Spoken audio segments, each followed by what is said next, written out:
I'm early. Scar, where are you at? Hello, everyone. It is Friday, and not a speedrun Friday, an abandoned mode Friday. Scar, there you are. Late, Jason. You may lurk, but you're always late. And I'm going to lurk soon. Got to give me that free gallery in ESO. Just taking a quick break, dude. I saw a question earlier. Is ESO worth it from the Batman? I assume that's what your username is. The Batman 7H3. Is ESO worth it? I don't know. So, is it worth not living life, just living in a room constantly? Because that's what I would do. I would be playing ESO nonstop every minute of the day, probably not sleeping because I have to play more ESO. So that is the problem I have. I am obsessive when it comes to Elder Scrolls stuff. And so I can't. I have to. It's like saying no to drugs. Say no to ESO. Oh, exactly. I'm an 85 baby, so Leet is uncontrollable. All right, Batman. All right. I'm an old man, so I can't keep up with the lingo the kids are using nowadays. Leet speak and all that kind of stuff. Byron says, doing great things, just playing some Oblivion. Yes, Oblivion is awesome. I've been playing Oblivion nonstop. I'm up to 70 hours, I think, in the past week and a half. Scar says, ESO is definitely worth it, especially if you need something to play between other games. That's it. So a lot of times, like with Bethesda games in general, I kind of like, I'll pay attention somewhat to the story, but mostly it's just, I need to explore, find loot, get better loot. That's what I use it for. So I'll pop on a podcast or I'll pop on music or whatever, and I'll just go to town. And it's kind of like a meditation almost. I try to explain it to my wife. She says, well, why do you play the same thing over and over and over again? Why? And it's like, well, it's kind of like meditation. You know, you let your mind wander and you're busy doing something. So it's at the front of your mind. You're paying attention kind of. But mostly, you know what to do. It's just reflex almost. You can allow your mind to kind of go calm down, relax. So, I don't know. Maybe you guys are different. But, hello. Delta Creator is in the house. Hello, Delta Creator. I think Delta has beat me. Everyone's beat me on the speed run. I think Delta's at 80, or not 80, 58 minutes. I'm at 59, maybe a 56 for Delta. And then Paul is ahead of everyone with a 47-minute run. I can't beat a 47-minute run. No way, no how. So I put it up to a vote yesterday, and everyone voted, not everyone, but most people voted for an abandoned run in No Man's Sky. So that is what we're going to be doing. We're going to be doing an abandoned run. And I have not played since they released the abandoned run. So I'm interested to kind of get in there and see they changed some things with the Relic update. They've modified it, made it a little bit better, I assume. So we're going to do that. But first, before we do, I found something new. So they have a Mountain Dew Cabo Citrus. Baja Cabo Citrus. So it's a Baja Citrus flavor. It's not the blue or the teal they have. It is a citrusy, and it's zero sugar for my wife, if she's watching. It's 0 sugar. I made sure of it. 0. And technically, it says 0 sugar, but it has 5 calories? I don't know how that works out. 5 calories. Where is the calorie coming from if there's no sugar in this bad boy? Maybe sodium? Yeah, probably sodium. It says 0 sugar, but it has 5 calories. I don't know. I don't know how that works out, but 5 calories. Fruit juice? That's a lie. There's no fruit juice in this. This is soda pop. They always, yeah, look at that. 0 juice. It contains 0 juice. They always say like, oh, it's orange or it's pineapple flavored. And then they have to, at least in the United States, they have to label it contains 0 juice. So there's no juice in there. At least according to the label, there's not. I don't know, but we're going to see what this tastes like. I haven't tasted it yet. By the way, I love Baja Blast. So this is probably going to be good, but I don't know.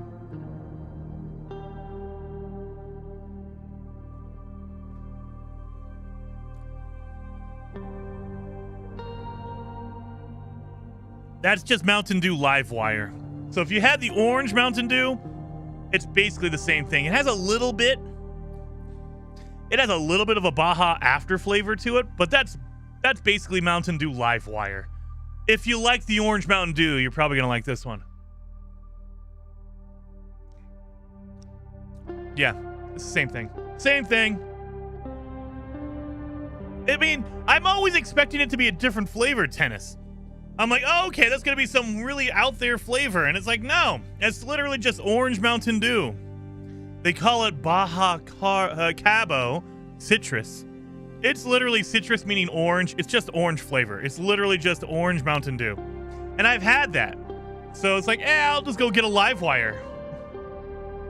Are you sure that's not a cleaner? I mean, it could be. It'll probably clean me out later on. You know, if you know what I mean. It's going to clean me out later on.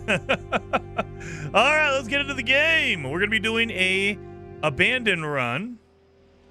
So let's get in here. We're going to start a brand new. Again, my type is the 59. I think Delta has a 57 or 58. And then Paul has a 47. So absolutely. So what you want to do for an abandoned run is you want to make it a custom one because you don't see abandoned on this list, right? Oh, and speaking of that, we have 4 days left. 4 days remaining in the Relics expedition. So you got this weekend, 4 days. You have this weekend to get it done. Today, Saturday, Sunday, Monday. Get it done. Get it done. But if you want to do an abandoned run, you have to go to a custom game. And this is where you can change everything, which is really, really awesome.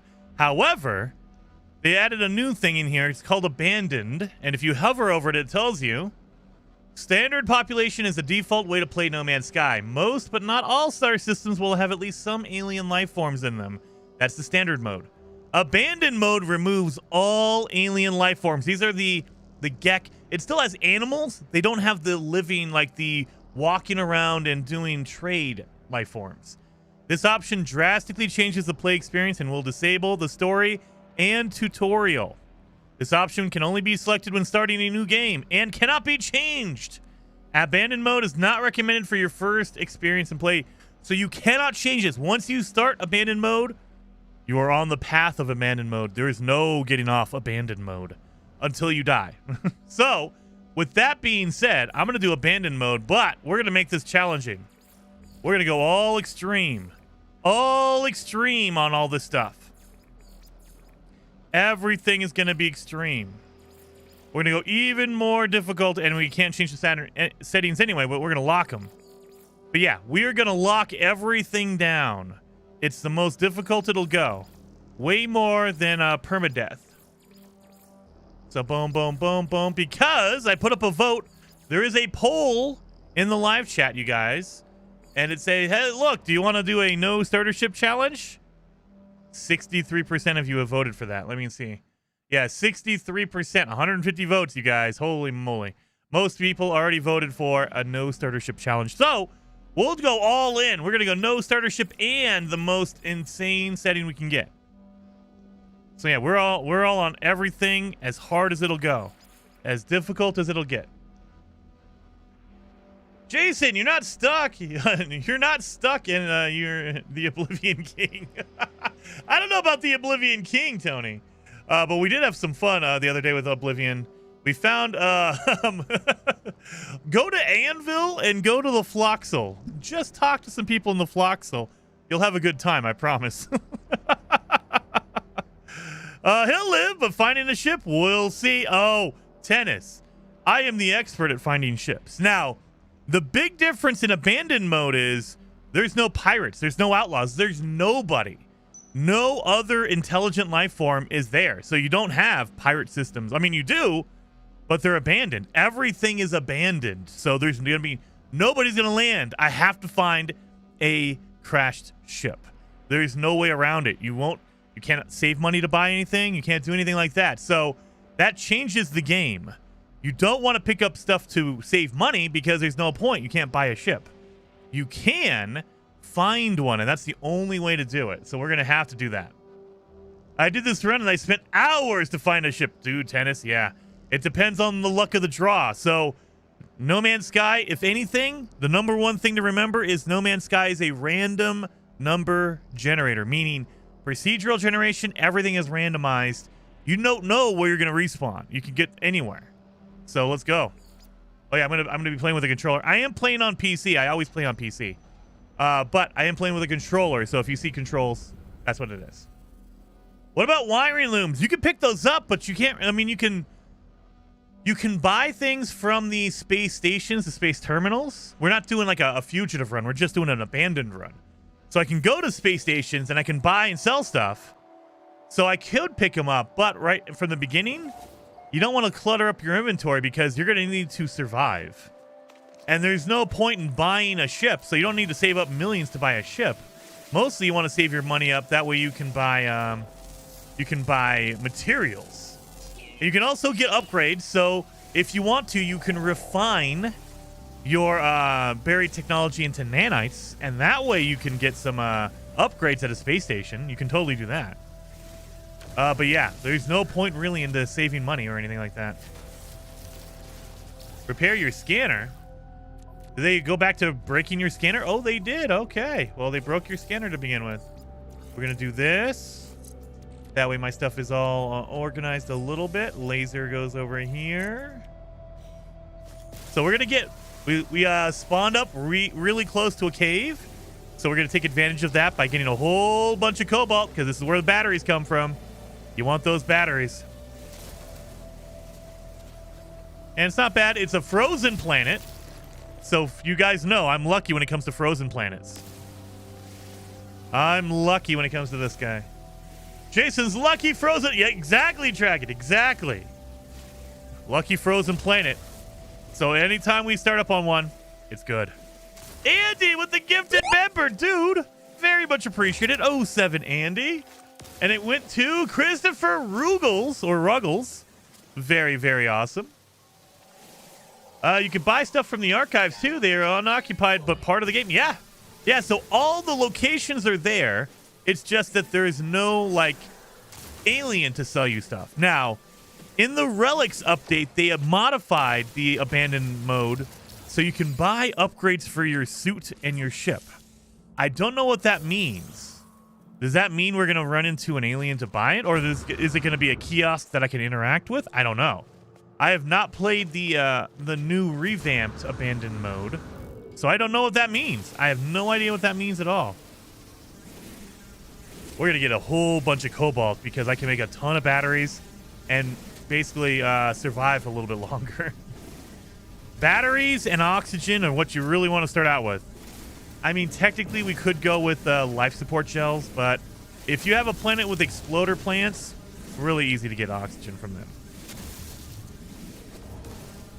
All right, we're gonna need some carbon pretty soon here. Can I get these? Oh, of course, these don't count. Oh, this one does though. Carbon. Yes, beautiful. That'll recharge my my laser. All right. Abandoned space stations have upgrades to kiosks for suit, multi-suit, and starship. Yeah, so when it originally launched, when they originally came out with the abandoned mode, there was none of that. And then they kind of got feedback like, hey, look, I love abandoned mode, but there's no way to get upgrades at all. So how about we do like a compromise of sell some or something like that? And so there is a way. I haven't played it, so I don't know for sure, but there is a way. Use dioxide. It's like oxygen. Exactly, Daniel. That is a good tip. Exactly. Elon Paul's in the chat. Hello. Good seeing you. I might have missed you earlier. Hello, Eva. Good seeing you in the chat. As always, I love seeing you in the chat. Hopefully you're having a good week, as well as all of you. All of you guys are having a good week. Let's see what we got here. So we got a little bit of cobalt. Now remember, we're playing on extreme, which means our stacks only go up to 300. In permadeath, they go up to 500. Again, we're going to extreme, so even more of a limitation. But I think it's been a while since I've played in extreme mode, so I'm more nervous about dying, but I think we'll be okay. All my my years of experience, my 1,000 hours of experience will kick in. Dab Hand Masters, thank you so very much for this. For freaking, wait a minute, 20 gifted members, dude. Dab, very, very much appreciated. Masterson. It cuts off your name a little bit. Masterson. Hand Masterson, thank you so much. 20 gifted members. You freaking rock star. I appreciate that. 07. Everyone's going to become a member today. That's freaking awesome. And if you guys have not hit that like button, it really does help out the channel. When you do hit that like button, it really does. YouTube pays attention. They will share out the stream more if there's more likes on it. All right. We should have a good amount. Yeah, we should have a good. Okay, so now it's going to be about collecting that ferrite dust. That way we can get that going. Let's see if we can get some hazardous plants that are not these. And there we go. Ken, thank you for the super chat. Good Lord, you guys are being insanely generous. I appreciate all of you. Ken Robertson, I appreciate that. 07. I'm gonna let Super Chat or Streamlabs say it, if they will. Come on, Streamlabs. Might need to catch up a little bit. Thank you, Ken. We grab all of my ferrite dust so I can make some protection, some batteries.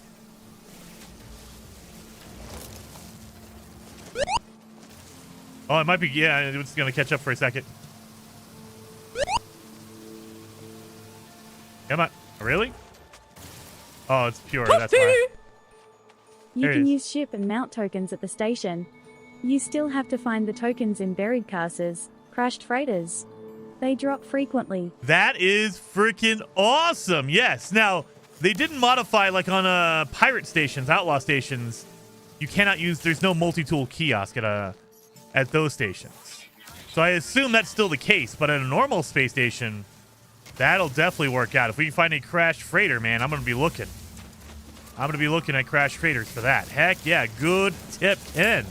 I appreciate that. Oh, man, we're blowing through all of my thing here.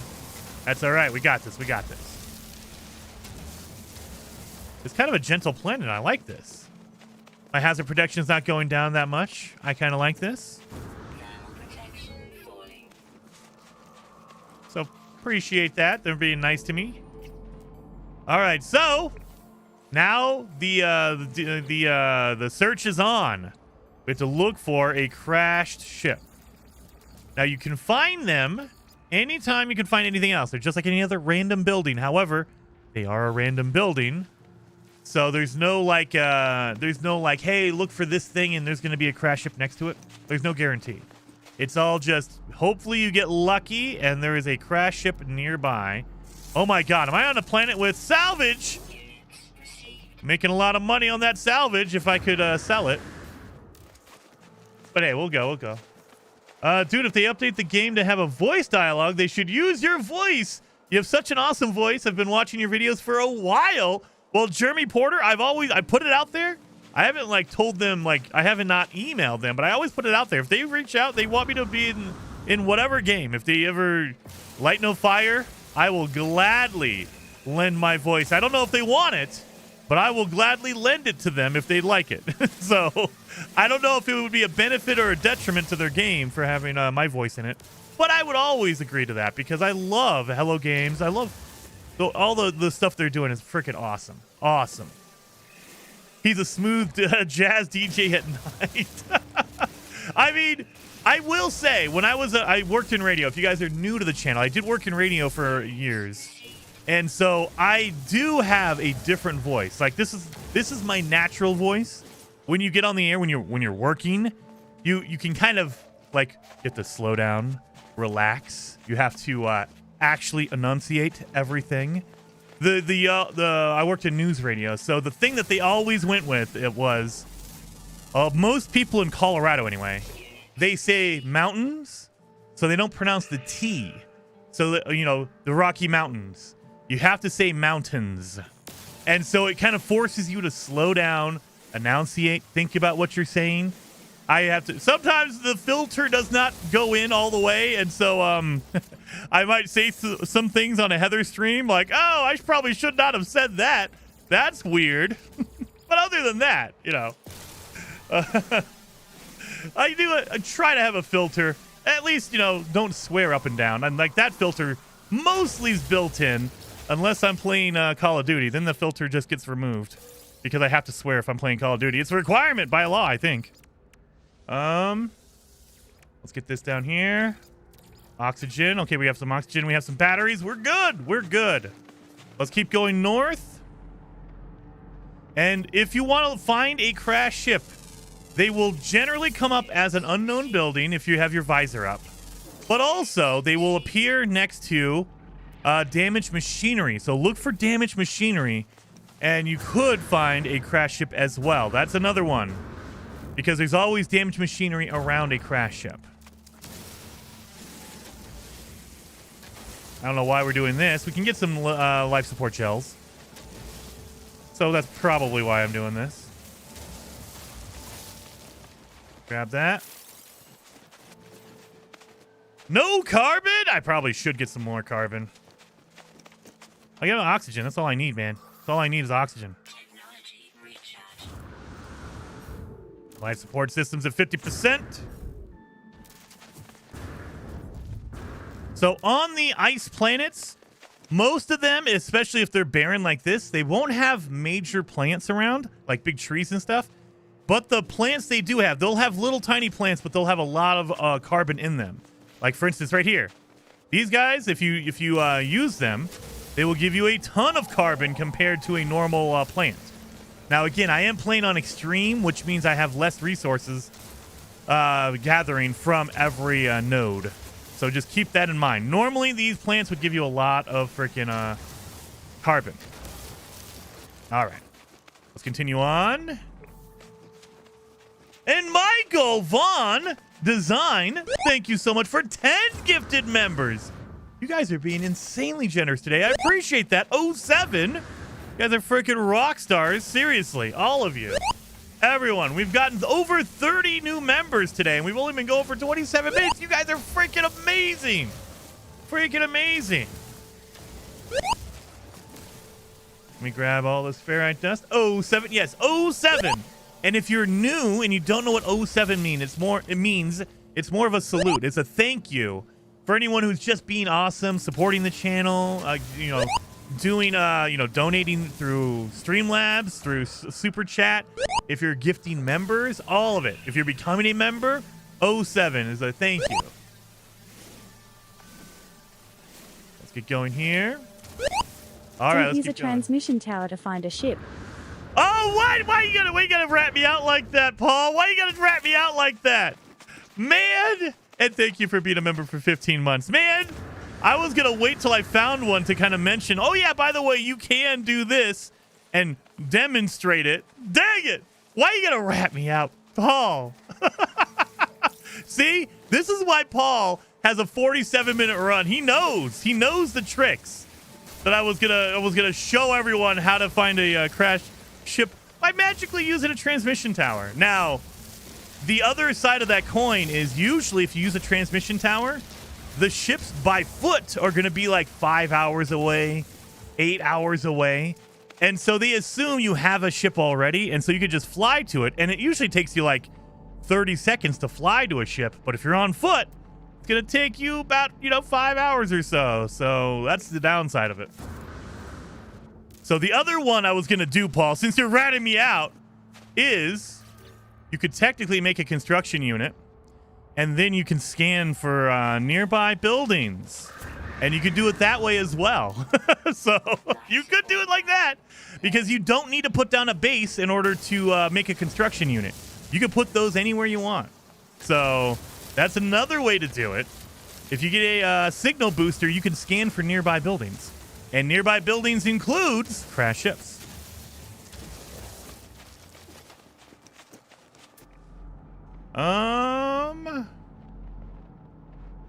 Let's see. I got a whole bunch of humming sacks over here. What the heck? Do we have any buried caches? That's a cargo drop. A buried cache is a good place to get upgrades if you're looking for them. But not every single planet has a buried cache on it. Oh, there we go. Right there. So these are awesome locations to potentially find upgrades. Not always. Sometimes they don't have upgrades. I'd say 50-50 they don't have. Christian Stern, thank you for becoming a member. You're now a fellow traveler. Very much appreciated on that. 07. Let's get up here. We can also grab food. I don't think we... Oh, yeah. There's no space anomaly, right?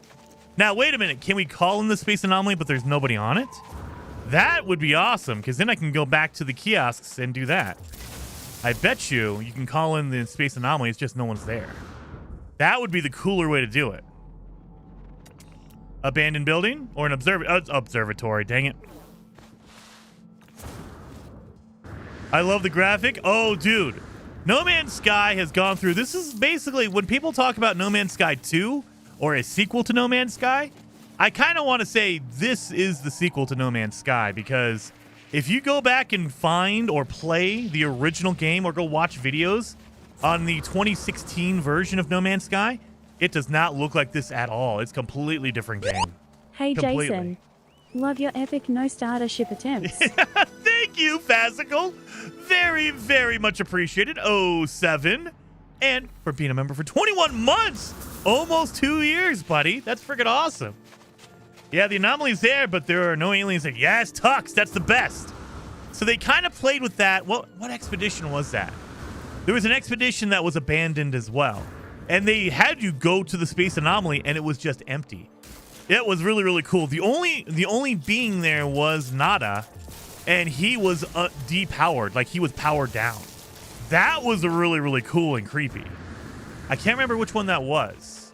But that wasn't Liquidators. Which one was that one? Adrift? Was it Adrift? Yeah. That one was really cool. I really loved that, like, creepy, like, well, you're in the universe, but this one's a little different. And there's no one here. All right, let's get in here. So, if you're in an abandoned system, you're going to see these overgrowth, this like jelly nastiness on everything. This will mark a an ancient ruin site. Usually, these ancient ruins are off planet. So let's see if we find one here. It would be a 2121. And while we're doing that, let me open this. Let me open that. We got a Sentinel boundary map. There you go. That'll work. Oh my god, I got a lot of carbon. Look at this. Holy smokes. Let's see, where's that ancient ruin at? I bet you it's like 5 hours away. Off planet! Not even on this planet, so I'm not going to be able to get to that. Oh well, let's keep going. And abandoned systems, every building has eggs. So I don't think I can make... Yeah, I can't make my... my backpack refiner yet. Do I have room? I got some room here. Don't need this weapon yet. We're gonna move these down here. We're gonna get rid of that because we don't need that. Battery we're gonna keep. We don't need the silver, but we'll hold on to that for now. So you can, oh my god, grab these eggs and make a whole bunch of nanites this way. That way when you get to the space station, you can buy upgrades. Boom, boom. And this is the dumb way to do it. I like doing it this way because it's more challenging, but you really want to just dig a hole underneath the eggs and pop them. That way it falls down on you in your hole. But I like doing it this way. It's more stupid, more scary, you know. So I like doing that. Boom. Give me that egg. Whoa, there we go. Typho content helped me a lot after I started a game. Last time I played was 2016 to 2018. Thumbs up emoji. Nice. Keep going on. Like our long streams. What she said. 07. That's what she said. That's what she said. Oh, yes. Very, very much appreciated. Christian Stirred. I appreciate that. 07. And we were trying to die in Oblivion on Wednesday because I have a new sound clip. And we did not die at all. Like, we were doing Oblivion gates and all that kind of stuff. I was power leveling, kind of. And we did not die. So, I might be able to use that sound clip today. Just maybe. This is what I hate. You have to watch because you can't really trust all of this. Here we go. 150. There we go. Pop that in there. And you'll see, this is where you see kind of the bugginess of the game. If you mess with your settings here, I can only stack up larval cores up to a stack of 3, right? But if you put it in here, it says 3 out of 5. Because in permadeath, which is the hardest quote-unquote setting, you can go up to a stack of 5. In extreme, which is when you put everything over to the hardest difficulty, it limits you to 3. So there's kind of some weird bugs if you adjust the difficulty settings. So I don't recommend, especially if you're a brand new player, I do not recommend messing with the difficulty sliders because it can affect the game in weird ways. So there's going to be things that are kind of broken because it was never meant to go that far. I think we're good here. But okay, we're going north, not that way. So you can't just go around and farm. I got 550 nanites. That's a solid start. We don't need to worry about too much here. Oh yeah, let's fix our visor or our scanner here. That way that was done. That'll stop bugging me about it. It'll still keep telling me about my ship that's lost. Oh, we got this. We're good. Happy Friday and Good Friday, Marty. Heck yeah. Happy Friday to you. Heather says we can always hope, Jason. I really think that's why I kind of went with the extreme mode, Heather. I was like, maybe I could just play normal abandoned mode, but that'd be too easy. Way too easy. You got to go with the extreme abandoned, where we're playing on the hardest settings and we're ignoring our ship and we have to go searching for another one. We got this, guys. I have a really good feeling we're going to get it. Hazardous plant over here. Give me that. That's going to be my oxygen right there. Beautiful. Getting my condensed carbon. Condensed is always better. Yeah, it's the computer doing it here too, Austin. It's 24 hours here. What does Austin say? Heather, it's Good Friday. My house isn't too hot, but my home office room is 78 degrees, 25-ish in Celsius. 2 computers, 4 monitors, and a 3D printer might account for that. Yeah, that's the big thing I had to explain to my wife. Is like, yeah, you know, I need it to be cooler here in my office simply because it's a closed room. I close the door so they don't have to listen to me ramble. But also that contains all the heat. So, yeah, it gets hot in here in my office because I have a 2-story house. And the upstairs is where my office is. And so that's where all the heat goes. And it's specifically on this side of my house. And so in the summertime, if I don't run an air conditioner, this room gets up to, I think the hottest I've ever seen it was 98 degrees. And I was like, 98 is way too hot for this crap. And that was just me normally in here, like just working, not gaming or anything. If you're running a game and your computer's running hard, you're going to pump a whole bunch more heat in that room. There we go. There we go. All right. Well, let's keep going. We have some over there. We have a buried technology module over there. What do we get from there? Oh, yeah, we're good. We're good. We're solid here. Batteries. Dang it. I forgot the 2 batteries. And I'm pretty sure they haven't fixed it yet. So we're going to remember to do it before 25%. What is your drink for today, Heather? Oh, Heather does tea, right, Heather? You're doing tea, probably? I'm trying to convince her to do coffee because coffee is way better. But she's like, oh, it has caffeine and stuff in it. Well, tea does, too. At least if you drink a gallon of tea like I do. I love tea. I love iced tea. I don't like hot tea. I love iced tea.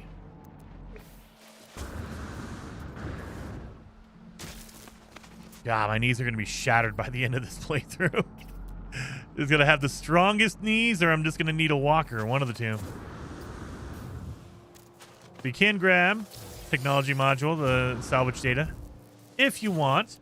Like, I don't want to focus on collecting the buried technology until I have a ship, because then I can go to the space station and get rid of it really quickly. Right now, there's nothing I can do with it, so I'm going to be holding on to it forever. But I can show you. If you... Oh, look at that. Double technology module. I'll take it. I can show you, if you want to collect your salvage data, your buried technology, you can refine it. Now, it's not worth it. I don't think it's worth it at all, but you can. If you slap that in there, it'll give you 15 nanites per one. That's why out of 9, I'm going to get 135 nanites. Not worth it at all. I mean, it's worth it if you need to get rid of it or if you need a little bit extra nanites. But it is so bad. You want to do the, what's it called? The awesome whispering eggs. They give you 50 apiece, not 15.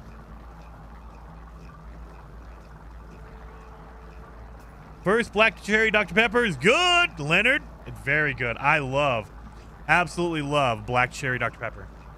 It is my new favorite. It was for a while. It was the orange Dr. Pepper that I manually made. But man, black cherry Dr. Pepper is pretty good. And I do have that too. I have a black cherry Dr. Pepper if I need it later on. But I'm drinking the Baja Citrus Mountain Dew. And it's good. It's just live wire. It's just basically orange Dr. Pepper or Mountain Dew. Nothing really special about it. If you've had live wire, if you had the orange Mountain Dew, you've had the Baja Citrus. It's the same thing, at least to me. Maybe there's like an aftertaste of the Baja Blast, but not really. Just the same thing. Decaf still has a bit of caffeine. I think it does a little bit if you're talking about tea. And even like coffee. Like you can't like 100% get it out. It's probably the better way to say it is it's not caffeine free. It's just low caffeine. I think they just get it low enough to where they can call it caffeine free, but it's like 5 or 10 or whatever. So it's not really enough to really mess with you, but if you drink a lot, there will be.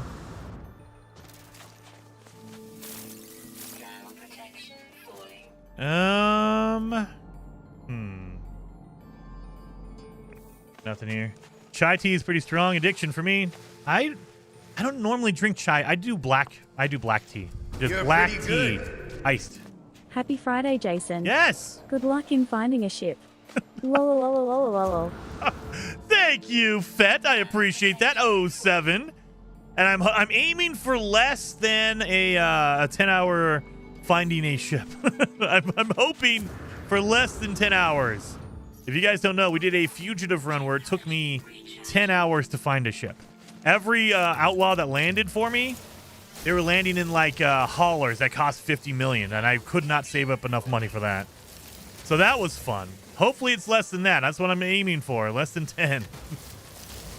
We're already almost at an hour. We'll say 30 minutes because we did the first like 10 minutes just kind of hanging out. Let's get in here. Nope, not seeing anything. And it's not a guarantee. Just because it does not pop up on your visor doesn't mean it's there or not there. So sometimes your visor just won't mark things for you. So I like to kind of visually look as well. So you'll see a lot of times I'll go to the top of a hill or top of a mountain. That's why. I want to actually see what's going on around here. Because if you can physically see it... No, yeah, there's my ancient ruin. I'm never going to get to. And, you know, you can see like a smoke plume coming from a broken ship. Now, the cool thing about an abandoned run is that there's no aliens. So every crashed ship is a crashed ship. It's not a pilot that needs help. Literally a crashed ship because there's no aliens. So that is awesome. That is a benefit. Everyone is going to be able to be bought or claimed by me. So I like that. I like that a lot. Oh, get up here.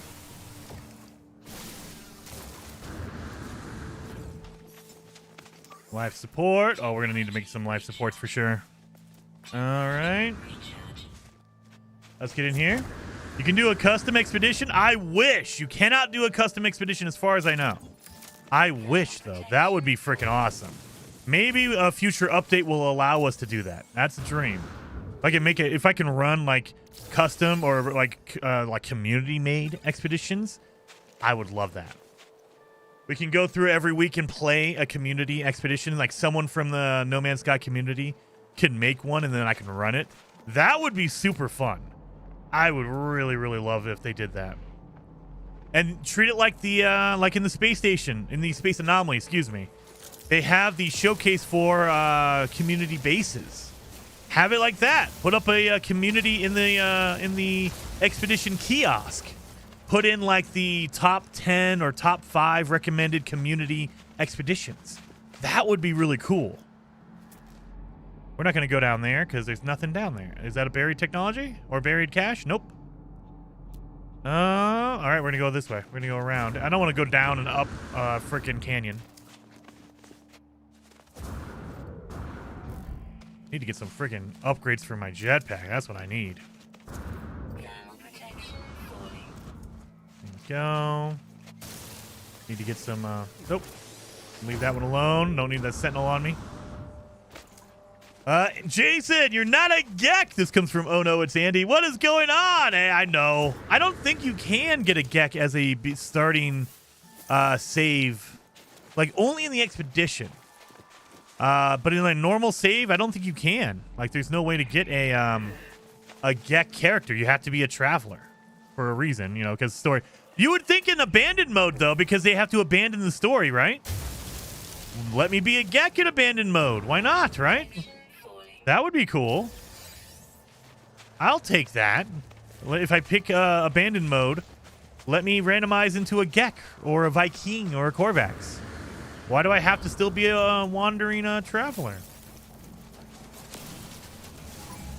All right, I know I'm getting this stuff so I can recharge my thing. All right. Up. Unknown building. Buried technology nearby. I don't see a damaged machinery, so it's probably not a crash ship. So again, all crash ships. We got a worm. We got a worm on this planet. Okay. That was kind of weird. All crash ships will have buried tech or a broken machinery near them. Yeah, that's just a shelter. It did not mark the damaged machinery, though. Oh, there it is right there. Boom. There it is. So because I'm not a fugitive, I can go in here and hang out. Break my knees on the way because I'm smart. I need to get some... I need to either get jetpack upgrades or I need to get shield upgrades. One of the two, because I will end up dying from that. Oh. All right. What's next do you have today? Jason, Tommy, or Tony, I just have my my cool Mountain Dew. No snacks. I should have brought something, but I had no snacks. I'm trying to be good and not eat too much sugar. So I just got my my sugar-free soda. That's it. Maybe this weekend I'm gonna go. I usually go to. We have a store nearby my house. Like, it's about 35 minutes to the west. So I live out kind of on the country a little bit. We have a store called the World Market that has like all kinds of stuff from around the world, a lot of snacks and foods and stuff. And so I go there and I try to find the weirdest thing I can find. And most of the time it's always good. Like the candy, for the most part, you can't go wrong with candy from around the world. But I try to find some weird stuff like the squid chips. Those are very good. I love those. But yeah, stuff like that. Try to find the Canadian coffee crisp. Oh, those are so good. Coffee crisp bars from Canada are amazing. Cargo. And then the what's it called? The what do they call it? Smarties? They're okay. M&Ms are better. The weird stuff is probably Japanese. A lot of the candy is good. I don't think I've ever run into Japanese candy that was bad. Now, the chips, on the other hand, a lot of Asian chips, a lot of Asian potato chips, like crisps, if you're over in the UK. A lot of the Asian potato chips, those are where you find the weird flavors. They do a lot of fish or squid. Photon cannon mode. Are you serious, Photon? Don't need that crap. Get out of here. It's garbage. Give me that photon cannon. No! Give me a good suit module or a freaking multi-tool module. That'd be great. And we got a... nothing. But yeah, so for the most part, Japanese candy... dude, Japanese Kit Kats are the best candy on the planet. You cannot beat a Japanese Kit Kat. Those are so good. They are amazing. I love, love, love Japanese Kit Kats. Absolutely awesome. If I send you my address, Jason, can you drop ship some of those Canadian cookies? Spectre, I've been trying to get a Joe Louis for a long, long time. And either they don't have them in stock, or if they're going to ship it to me, it's going to take like a month and a half or 2 months. And I'm like, all right, I'm not waiting 2 months for a Joe Louis. I'm going to get a Joe Louis, though. That is on my list of things to get. I want to get a Joe Louis. I've also seen some other bars that I want to get because they're funny. Canadians are very, very unique when they name things. I'll say that. They have O. Henry bars I've been looking at. I'm like, what is an O. Henry bar? That is so good. And then, yeah, like a Joe Louis. I'm like, and it's not J-O-E. I found that out the hard way. It's J-O-S. Because they're Canadian, French-Canadian, I guess. Oh, wow, too long a wait. Yeah, Spectre, I know. 2 months, I'm like, I'll wait for you guys to have it nearby, and I'll go get it. I mean, I might break down eventually and just say, all right, I'll wait 2 months, and I'll get a Joe Louis. I just don't know if a Joe Louis is worth a 2-month wait. Maybe it is. I've never had one. Heather, I can send you those by the box. Yes, dude. One of these days, I might have to do that. Or I'll just take a trip up there. I'll surprise Heather. I'll steal her internet. I'll steal all the Joe Louis, candies she has, and then leave. What rules besides no starter ship? Oh, it's just the end of the the end of the run is getting to the center of the galaxy, Tranquila. But we're gonna kind of treat this as the same as a normal playthrough. So the big difference with a no starter ship challenge or with a abandoned challenge is that there are no aliens around, none. So I cannot buy a ship. No one is gonna land here at all. But I can, interact with the kiosk. I can make some money. I can buy, some stuff here and there. Speaking of that, let me go get some buried technology. That way I can make some money. Or I can get a salvage container. That'll give me some money. But yeah, just everything else is normal setting. The only difference is that we're playing on extreme. We set all the meters over to the extreme difficulty. And we're not doing we're doing a no starter ship challenge. So I have to find my own. Oh my lord. Oop. And there we go. Don't die. Thank you. Don't die. Ooh, thank you. We'll get some buried technology and we'll get a salvage container and then we'll go back up there because I need to make some money. So we'll do that. Oh my, it's full of man. I don't need that. I was fishing maybe. I got nanite, so that's great. Where's my buried? Right over here. But yeah, other than that, all the same. And I just kind of want to experience an abandoned run because I have not played it since they updated it. So I want to kind of see what an abandoned run kind of feels like. It's permadeath plus max difficulty. Yes, permadeath plus. Generally we call it extreme, just because it's a little bit more difficult than the regular permadeath.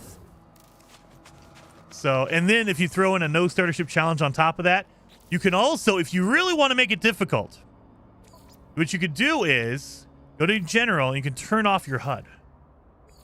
If you turn off your HUD, you can't see anything. There's no markers for anything. You pull up your visor, it'll give you general information, but it won't tell you that, oh, there's a salvage container right here. You can't see anything. So if you really want to make it difficult, no HUD all the way, man. Do a no HUD challenge all the way. I used to do those runs, but they get real difficult real fast. So it's really, really difficult to do these. We can do this. Boom and boom. Oh, this might be a good one. I get a rare item. Nice. Good. Thank you. Boom, boom. But yeah, and at any time, you can just go back in here and just turn it back on. So it's not a permanent thing. You can turn it on. And I haven't done it for a while, but every time you load up the game, it turns your HUD back on. Like, we've done a few no HUD challenges, and it just magically turns it back on. And it's like, no, don't turn it back on. All right, we know that the trading outpost is over here. So let's sell some stuff. We picked up a, 746,000, plus we have some buried technology. So we got about $1 million, it looks like. Yeah, close to $1 million. I think we'll be okay. We'll be able to buy some stuff from the trading outpost. Oh, what's the point? Beep. Oh, it's working again. Yeah, there you go. Wait, No Man's Sky, new drop? Not yet, Dewey, not yet. So the expedition is going to end on Monday, depending on your time zone. Monday night, Monday evening, Tuesday morning, again, depending on your time zone.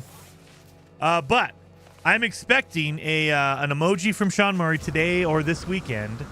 And then we're going to probably, we don't know, but probably we're getting a new update next week. Maybe it's just an expedition. Maybe it's a full-on content update. We don't know. No idea. I need some, not move for a second here. Life support gel is right there. Thank you. Now we're good. Just had to make an emergency life support gel just because. No HUD. Yeah, dude, I love. We did that a while. Maybe we'll do a no starter ship, no HUD challenge. It's really difficult because you can't see anything. Like, you can't pull up your visor and look for a crashed ship. You have to physically see it with your eyeballs, which makes it even harder. Like, that's absolutely ridiculous, insane.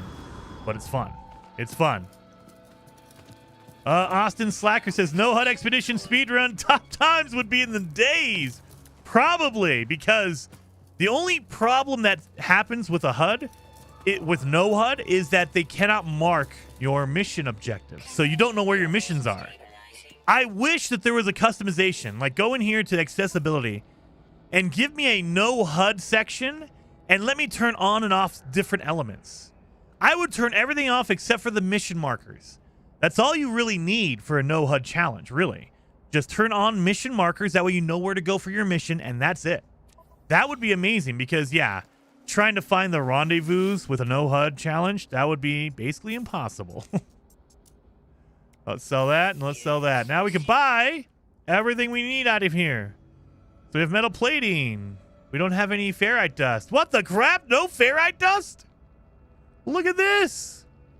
What is this garbage?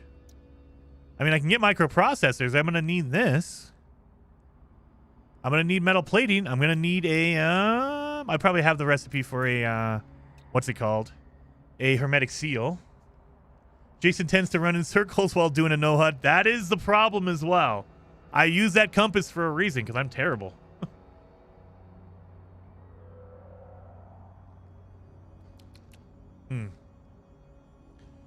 Spectre says, what's with that clock symbol Sean Murray posted? I think that was just him messing with people. So, Sean Murray generally doesn't tweet outside of reposting screenshots from the community and the emoji. So, I think that every once in a while, Sean Murray likes to just mess with people and throw something out there and see what happens. And he knows everyone is going to look at every tweet he makes with like a microscope and wonder what it means. For me, personally, redundant. For me, I think that he just tweeted out something because he thought it was funny, and now everyone is looking at it with a microscope like, what does that mean? What is that picture in the top left side of the screen? The hands are at 10 and 05. What does that mean? 10:05? Does that mean October 5th? Does that mean October 15th? I don't know. I don't think it means anything. I think it's just him messing around, you know, just tweeting normal everyday stuff, and people are reading into it.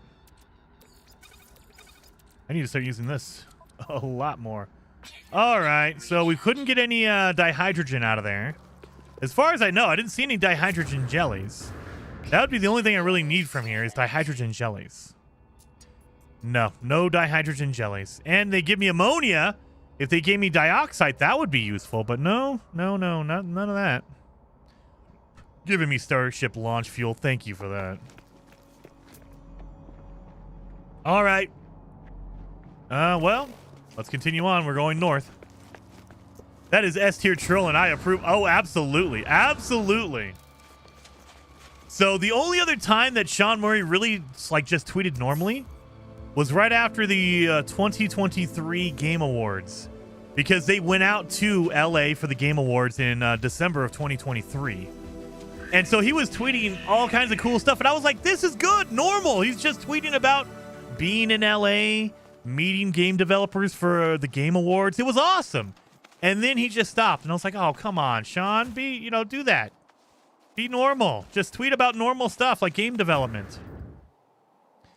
But I think he tries to use his Twitter just to kind of promote No Man's Sky and to hype up No Man's Sky updates.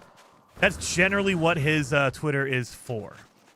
So definitely follow him if you want news on No Man's Sky, but I wish he would tweet out more about like game development or, you know, life in general, like what would, you know, but I don't know. I guess I understand it. He also, for the first year of No Man's Sky back in 2016, there's a lot of hate going his way, so I can get it. I understand completely. He's probably like, yeah, I'm good. I don't want any of that.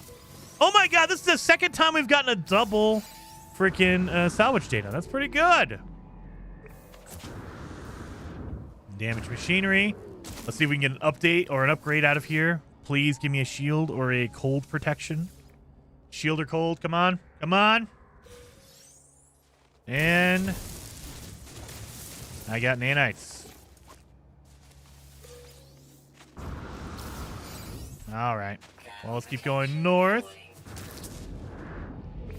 Ouch. We got ancient data structures over there.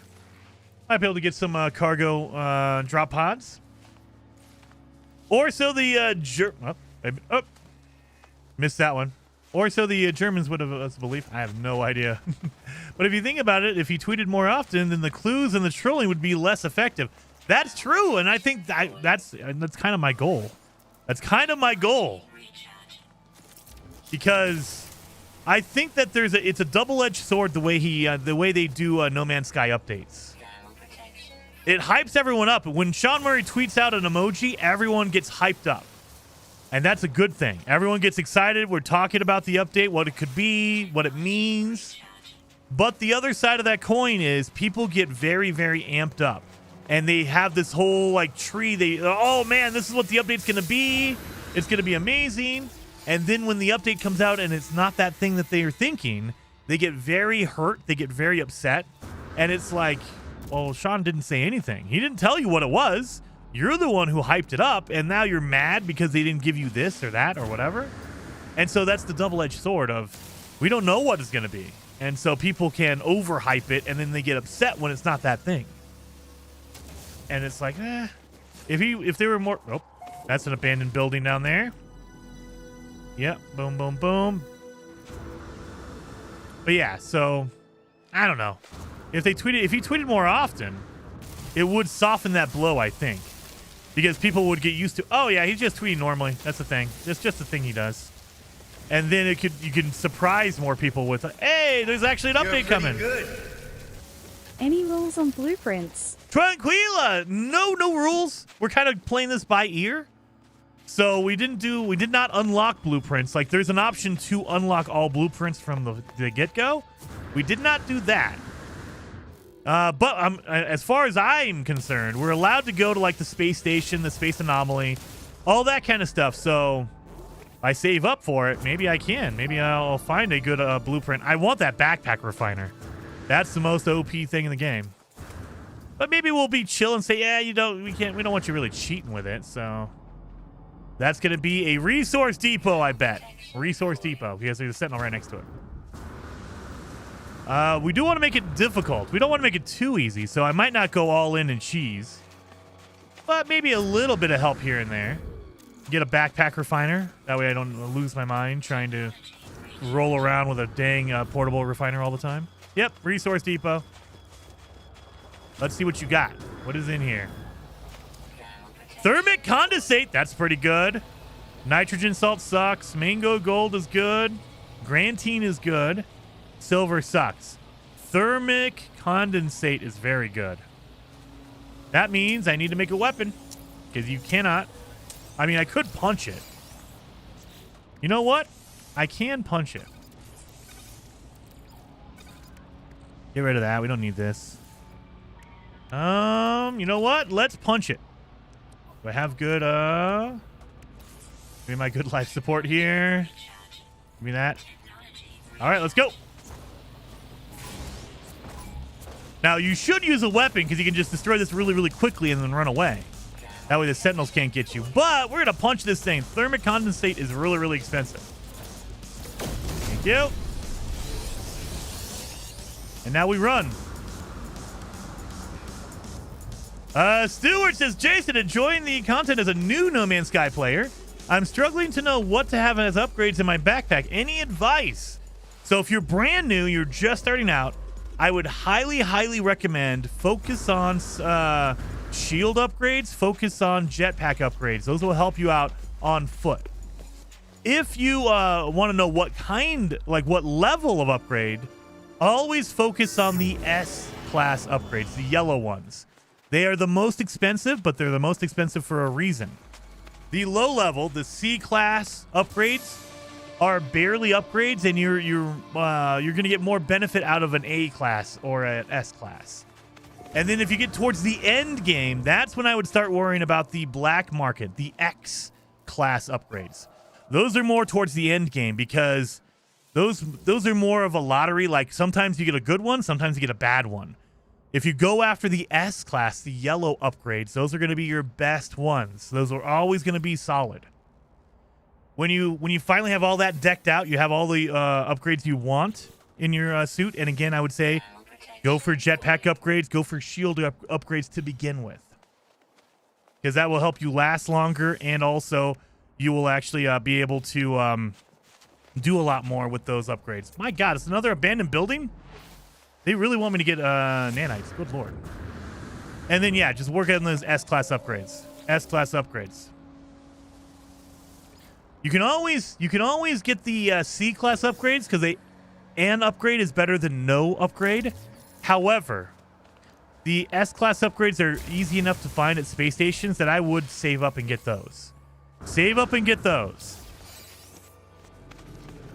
And honestly, if you want to save up your nanites, literally just go fly around the planet for like a half hour to an hour.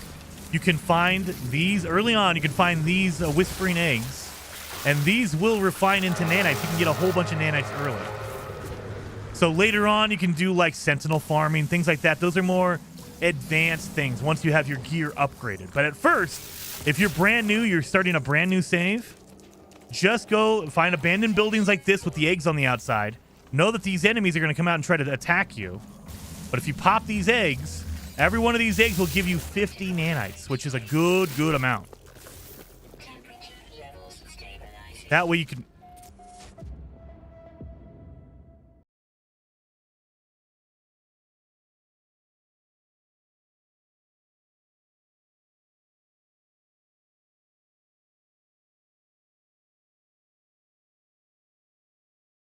I was busy talking.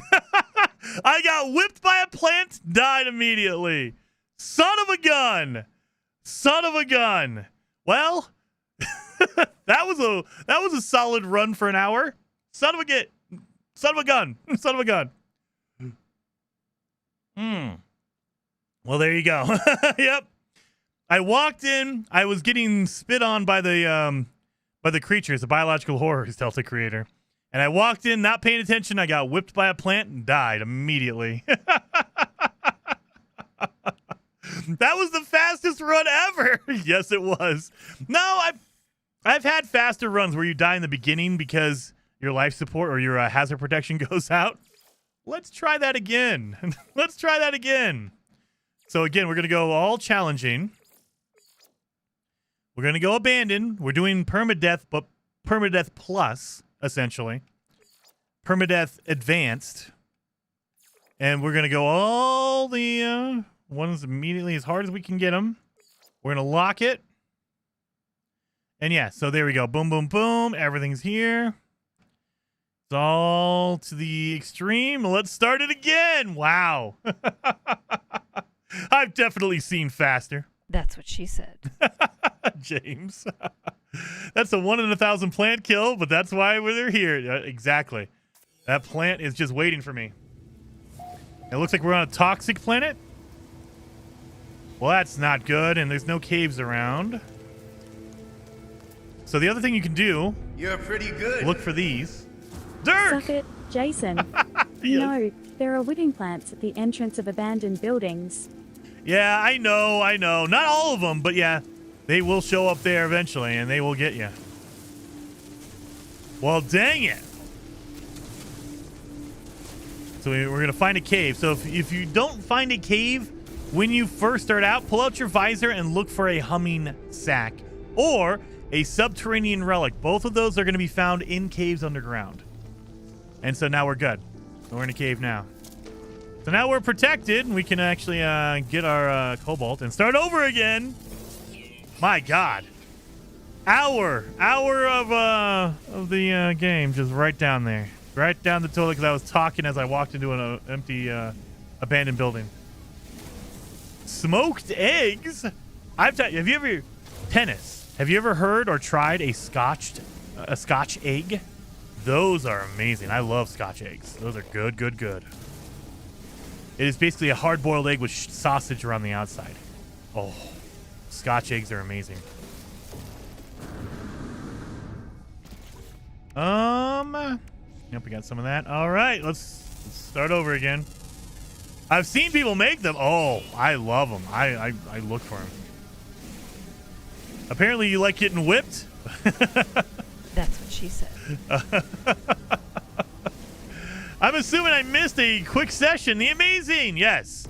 We went for an hour, and then I got destroyed by a plant on an abandoned building. So that's fun. Now we're starting back over again. Brand new save. We're doing an abandoned mode on extreme difficulty. And I got to pay attention to my abandoned buildings more. That way I don't get whipped to death. Dang it. Get in there. Get in there. And... Man, we only got 158. That is not a lot. This goes over here.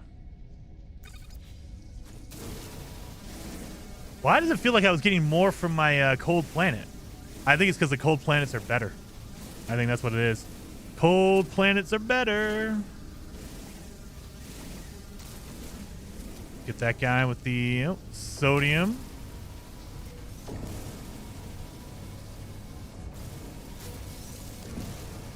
Oxygen, I'll take it.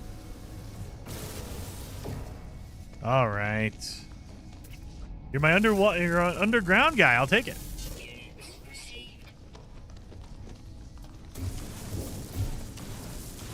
Let's get back up here.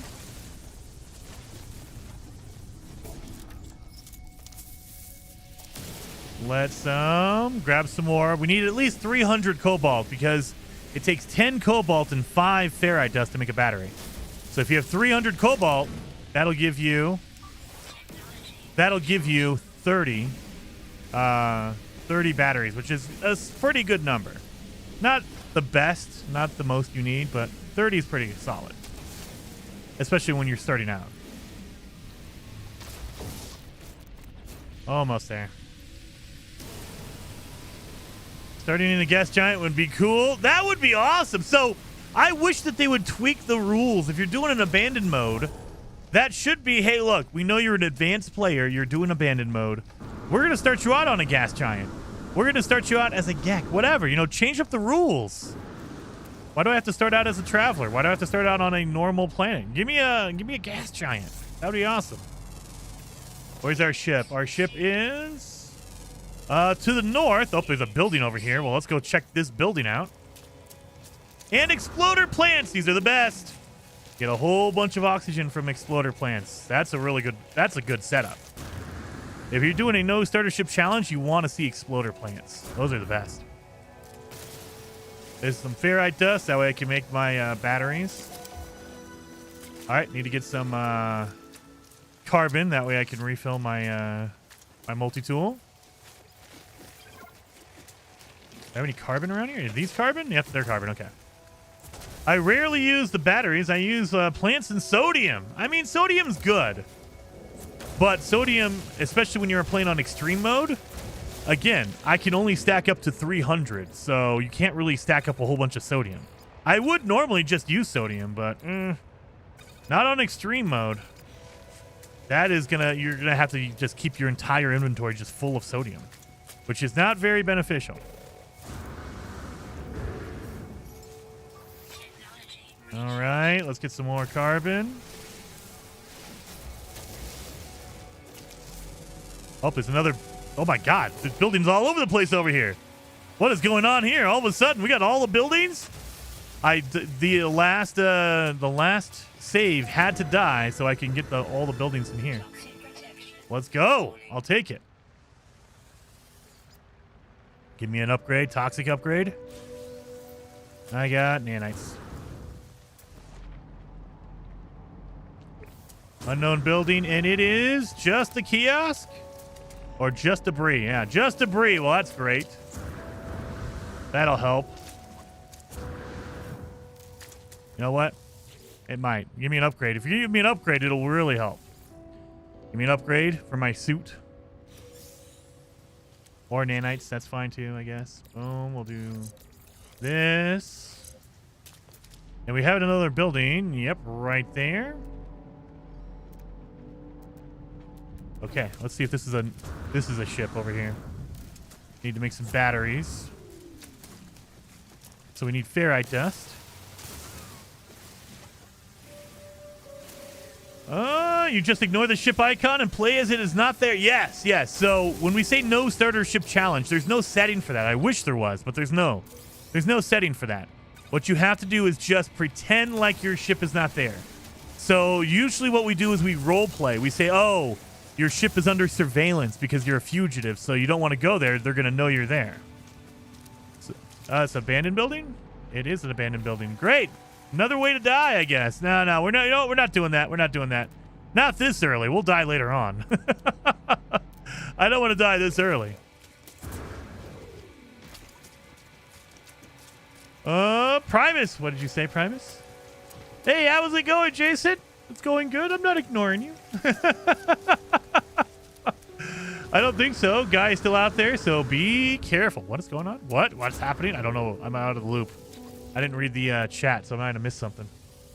Adventure says, so if the galaxy is abandoned and you can't touch the starting ship, where can you get a ship from? So there are still crashed ships, Adventure. So you have to just run across one. And that is a very hard thing to do because crashed ships are random. So you don't know where they're going to be on the planet. They could be anywhere. I've had a couple of saves where the ship has been right next to it. There's been a crash ship right next to my spawn. I've had other ones where I had to walk for 10 hours to find a ship. So it's completely random. You don't know where it's going to be, but you got to find one. So the best piece of advice to finding crash ships is going to the space station, buying an emergency chart, for emergency locations, and they'll have it, or distress locations. But if you're on foot and you can't do that, the next best thing to do is find a transmission tower. It will mark a crash ship for you, or if you want to, build a construction unit, make a signal booster, and it will mark nearby buildings. And crash ships are classified as buildings in the game. So it can mark a crash ship for you. But other than that, it's just walking around and trying to get lucky.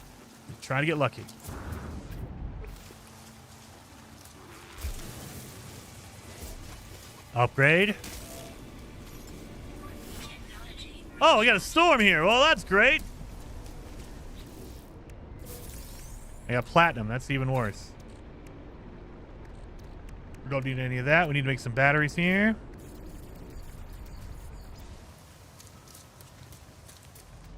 But yeah, just look around and look for either abandoned buildings or look for damaged machinery because those are always next to a ship. You're breathtaking. Leonard! You're all breathtaking. When you and Heather going to the moon in Crafter? So we're doing portals right now, so we're getting close to the end. So the thing with that N07, thank you, Leonard, by the way. 07, I appreciate that. So with the moon update, you have to finish off a planet before you're allowed to go to the moon. You have to build a ship to be able to launch you to the moon. And so we want to try to get our save to that point before the moon update comes out officially. I think right now it's in public test, so you're able to opt into the experimental branch and test it. I don't know. We need to talk to Heather about if she wants to just jump in and do it, or if we want to wait for it to officially come out, and then we can try to get our planet done before the official release of it. But yeah, 07, very much appreciated, Leonard. Yeah, I think it's in the public testing branch right now. So it's not officially out yet. And then even if it was out, it's an end game thing. Like, you have to finish off your planet before you can get to a moon. And so we're not there yet on Planet Humble. We're on the DLC planet right now. So we're... Oh, I got a storage augmentation! How? I'll take that. Storage augmentation. And there's a building over here. Excuse me, little guy. Give me all that oxygen. Thank you. Yeah. I love that game. Yes, dude. Planet Crafter is such a good game. Either one works for me, Jason. Yeah, I mean, we could go either way. So I still have the save from when Heather Silvermist, Beeblebum, and we played last year. I believe we played in last May. And we went through the original game of Planet Crafter, and we beat it completely. So we are finished, totally done in that save. And so theoretically, we could load up that save, and we could just go from there. But I think it would be interesting to see Planet Humble, the DLC planet. Let's see what happens if you're doing that. And it's not officially released yet, so there's still bug testing and making sure that everything works okay in the new Moon DLC. I'd recommend waiting, as it looks like both Prime and Humble will be in a single save file. Also, recipes and locations can change when it's on the dev branch. That is true. And that is why they're on the experimental, the testing branch, is because it can corrupt your save. And so if you want to do that, I would recommend backing up your save. That way, if anything goes wrong, you can always go back. You can revert back to it. But yeah, it might be better just to wait for it to officially release. That way, Heather and I... Oh, look at this! Can I even make one? I need ferrite dust, and I can't make this because I need chromatic metal. Oh, no, we don't need that. We just need a... Oh, I could do that. Okay. We don't... I was trying to make fuel. We don't need fuel. Let's get some ferrite dust, you guys. But yeah. So maybe we wait till it officially releases, and if... We should be done by then, because we're already in portals on the Planet Humble. So I have a feeling we're close to the end on Humble, but I don't know. I have not finished Humble yet, so we don't know. I don't know what's left to do. There we go. Ferrite dust. Darkwing Chuck. Amazing name. I love that one, by the way. Do you think the Switch 2 will get a No Man's Sky upgrade with multiplayer and settlements? I think it's possible. I don't know if Hello Games is gonna do that. I mean, the Switch 2 is definitely gonna be more powerful, and so the thing that seems like is the limiting factor is the power, because we have settlements and all that kind of stuff on the original like Xbox One and PS4, and the fact that the Switch 2 is supposed to be like on the same level as a PS4 like Pro is okay. It should be able to run it. Now the question is, will Hello Games be able to patch the game or put a version out for the Switch 2? And how is that going to go about? Because I don't know the rules that Nintendo has about No Man's Sky, about upgrades for games. Like, what they're doing is they're selling upgrade patches for like not Twilight Princess, Tears of the Kingdom. For all the Nintendo games, if you have the original Switch version, you can pay to upgrade to the new Switch 2 version. I don't know if they're forcing that or if they're just gonna let No Man's Sky just give a free update out. I don't know. Like, if you have the original No Man's Sky version for Switch 1, can you get the Switch 2 and have a better version? We don't know. They haven't made any official announcements yet, so we don't know. We have no idea. But I would imagine that it's possible to do that. I just don't know if they're able to do that. Of course, we need nanotubes, and we need 2 more. Where's my playing set? There you are, over there. Give me that carbon. Thank you. Let's get a upgrade slot or a inventory slot. And then, oh no, I need to make my condensed carbon. Or condensed sodium nitrate. Here we go. Oh my god, I have 2 left. I can do it, right? I can do it. I just need 10. 1, 2. I just need 10. Come on. Son of a. I just needed 10. There we go.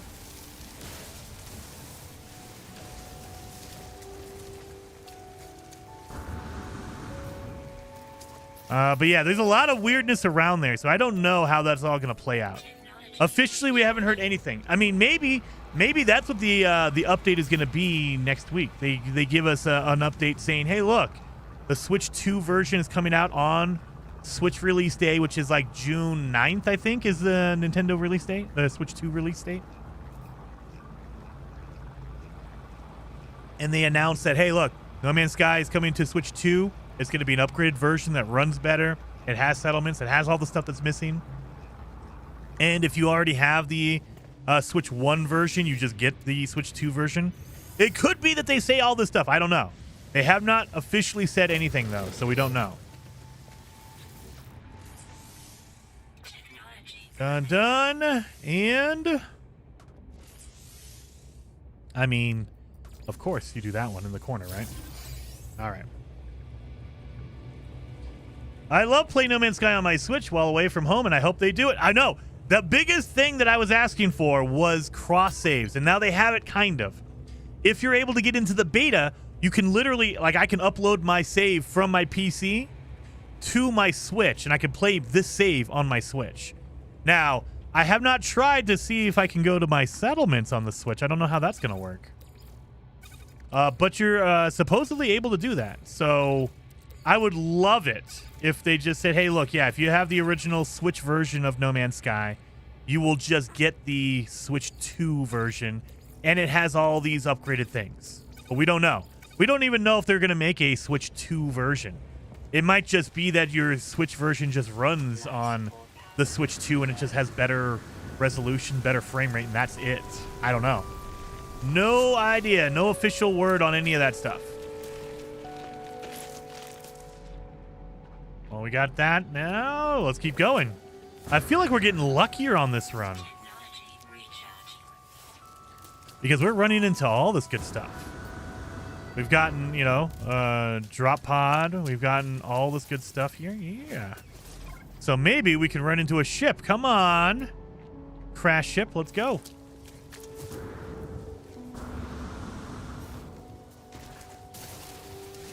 Boom. Just by a Steam Deck. Problem solved. That is true as well. The problem is that officially I cannot play Zelda or Pokemon on my Steam Deck. I know you can, but officially I have to tell you that you are not able to. There are ways to do it that I cannot talk about. But if you have a Nintendo Switch 2, you'll be able to do all that kind of stuff. I don't need Nintendo's lawyers coming at me. You know, Nintendo, they love suing people. So I would never, ever advise you to do any of that nefarious, terrible, terrible stuff. Never do that.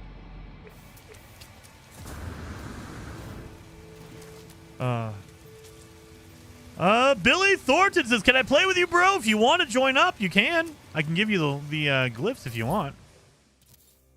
Now, multiplayer is kind of funky. But those are glyphs if you want to jump in here and see. Ray Tracing says GTA 6 got moved to 2026. Yes, I saw that. Can we get Light No Fire this year now? Oh, dude, I don't think that Hello Games cares about any of that stuff. And the reason I don't think that, Ray, is because back, I think it was 2023, back when Starfield announced their release date, I thought for sure, okay, if I'm No Man's Sky, I don't want to put out an update near Starfield because everyone's going to jump into Starfield.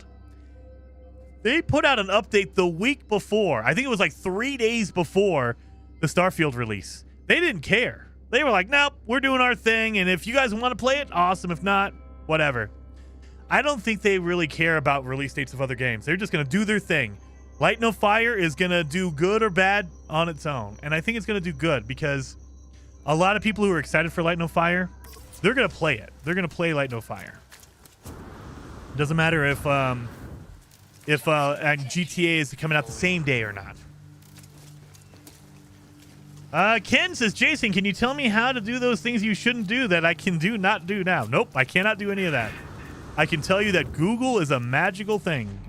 A magical thing. And I will say that there are different ways to do it. But yeah, I mean, I think that the Switch 2 console itself, not a big deal. I wish that they would have priced it at $399. $400 seems more reasonable to me. $450, okay, not ideal, but not bad. Not egregious, not super terrible. Though the terrible part, at least for me, when it comes to the Nintendo Switch, is the $80 games. Really? $80 games? And now, as of yesterday, Microsoft announced that they're going to start doing $80 games, and they're raising the prices of all their hardware. It's ridiculous. Ridiculous. Why? Oh, why? That is just dumb. That is dumb. Like, if you want to sell more copies of a game, the last thing you want to do is raise the price of it. Like, if you're in the business of selling an item, you generally don't want to raise the prices and make it harder to get. Like, why? Just seems like a dumb move, or a greedy move, or a scumbag move, or whatever you want to call it. Just terrible business. I mean, you know, they have accountants that are telling them, yeah, that makes sense. We'll sell a little bit less, but we're going to sell more for each copy, so technically we'll win overall. I don't think that's going to be the case. I think you're going to see people do less and less games. Like, I can't afford it, man. Blame the tariffs, not the companies. Gunboat? No, I wish, but it's worldwide. As far as I know, Australia doesn't have a tariff. As far as I know, Europe doesn't have a tariff. So why are you raising prices on the world? So it's corporations. It's corporations. And I know I'm jaded when it comes to that kind of thing, because I've worked in big companies and I've seen how scumbaggy they can get.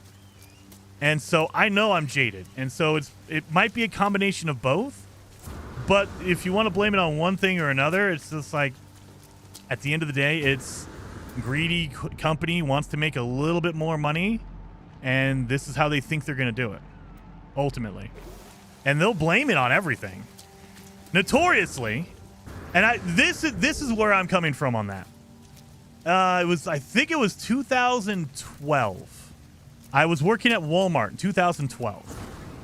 And the state of Colorado raised the minimum wage. They legally made it to where you had to make they raised it by 50 cents, I think. And so every company had to raise their minimum wage. And so Walmart put out this huge media run of, we care about our employees. We're going to raise our minimum wage because we love the people who work at our company. Our associates are number one. What they didn't tell you was I worked overnights. I got a 50-cent raise because the minimum wage went up 50 cents. They took away my $1 differential. So I was technically making less money. That's how they do it. And they were busy breaking their arm, patting themselves on the back. Oh, man, we care about all our employees. Associates are the best. Meanwhile, I'm making less money because technically I got a 50-cent raise, and then they just removed my overnight differential. And then people I knew that worked on the day shift during the day, they couldn't take away their differential. So what they did was, we're trimming your hours. You used to be a 40-hour-a-week employee. You're now a 32-hour-a-week employee.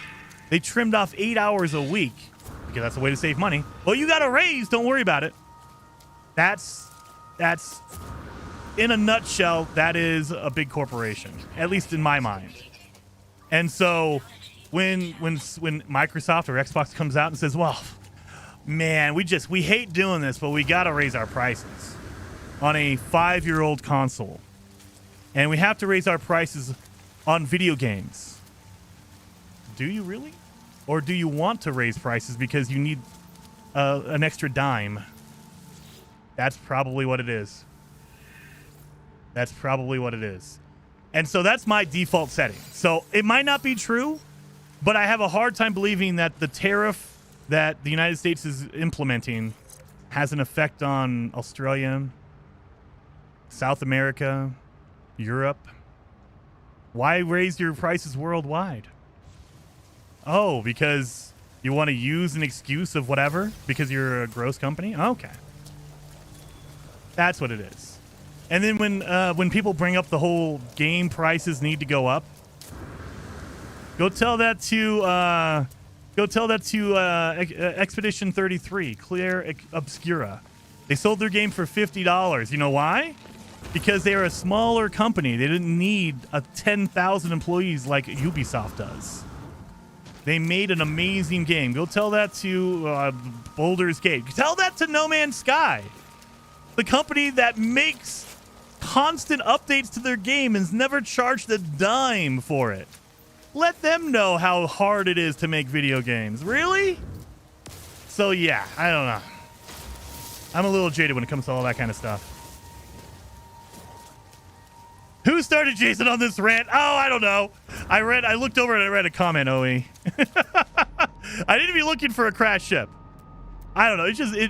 Whenever it comes down to companies raising or doing something and they try to blame an outside source, maybe, probably, there's a little bit of that. But how much of it is the outside thing? It's, the current economic, market. And how much of it is greedy corporation wants to make more money because they're greedy? I don't think it's a 50-50. I think it's a 90% we want to make more money because we're greedy. And 10%, actually, you know what? Our costs are rising a little bit.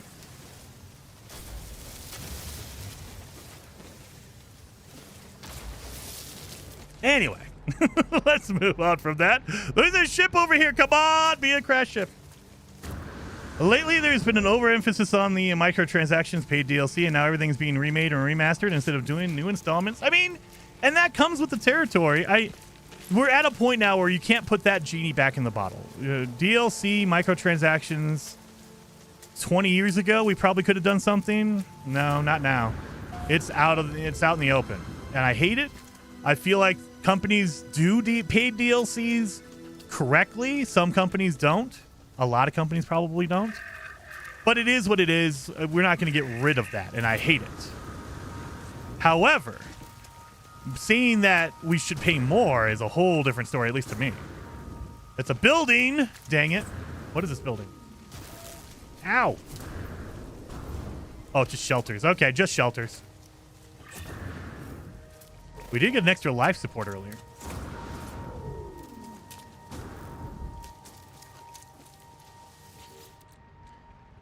Anyway, but I kind of we kind of went through this on the Discord as well. I was kind of chatting with people on the Discord about this. Cold protection. You know what? I'll take a cold protection, but you're one planet too late on this. You should have gave that to me on the last planet. Dang it. But we kind of talked about it on the Discord a little bit. I've noticed, and I've kind of had that gut feeling over the last probably 2 or 3 years that I lean more towards independent or more smaller developer games like Expedition 33. Like, I would say Dune, but, things like that. I want to go after the more smaller, Outbound. I want to do that because they're making amazing games and they care. It feels like a lot of the big budget games, the big studios. It's a paint by numbers. Hey, we need to put out this game and it needs to be a third-person cover shooter that has a narrative, and you have to have a sidekick that explains every puzzle to you. And it's like, why? No. Why don't you give me more Light No Fire type games? Why don't you give me more Claire, Expedition 33? That's an amazing game. You don't have to go by that form. Baldur's Gate 3. I mean, come on. There are amazing games out there. So I'd rather spend my time on those versus play the games. I want to like the smaller studio games, and I want to give them more of a chance. Outbound, amazing. I love that game. They were really, really good. Have to agree with Jason's opinion. Really? Oh no, you probably feel icky, Andrew. You probably feel icky. No one should agree with me. And if you don't agree with me, that's fine too. There's tons of people who love playing those games, and I think you should play them. Whatever game makes you happy and you enjoy, do it. Play that game. If you love playing Kingdom Come Deliverance 2 Midnight, you should enjoy it. But I think that game is hot garbage. No, I shouldn't say that. The combat in that game is hot garbage. The game itself is very, very good. I think Kingdom Come Deliverance is one of the best games that we've seen in a long time. I just hate that combat. Like, I cannot take that combat.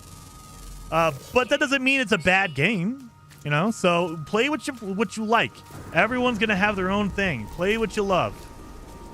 And if you like a game, you know, enjoy it. Let people know about it. You know, because there's a lot of games that they're going to get hype, and it's not like, I don't want to say it's not deserved, but it's hype for hype's sake. And there's a lot of smaller games that are overlooked, and it's like, no. You know, you should be playing this game or that game because it's cool. How could anyone agree with Jason? Exactly, John. Exactly. That's the right mindset there. That's the right mindset. Don't agree with me at all. Don't. You shouldn't. No buildings? No buildings anywhere? Come on. Was Outbound the camping game? Yes, the camper game in your I want to say it was a VW bus. Yeah, that game is really cool. It's an alpha, so it's not out officially. So they're planning a release in 2026. So they're still in alpha. But I really, really enjoyed it. He reached out. Toby reached out, and he kind of said, hey, you want to play this game? You know, you might fit well with your audience. And I was like, heck yeah. I've had my eye on it because I saw a trailer years ago. I should say probably a couple years ago. But I didn't play it at all. And so when he sent me an alpha copy of it, I was like, that is freaking awesome. So I love that game. And for an alpha, there's a lot there. And like he said, look, you know, he kind of made sure, he's like, look, it's alpha. It's going to be rough because we're still polishing some stuff. It's going to have multiplayer. It's going to have all these things, but we haven't put it in there yet because it's still alpha. And I was like, all right. And I jumped in expecting it to be really, really rough. And it wasn't. I was like, what the heck? This is not rough at all. This is really good.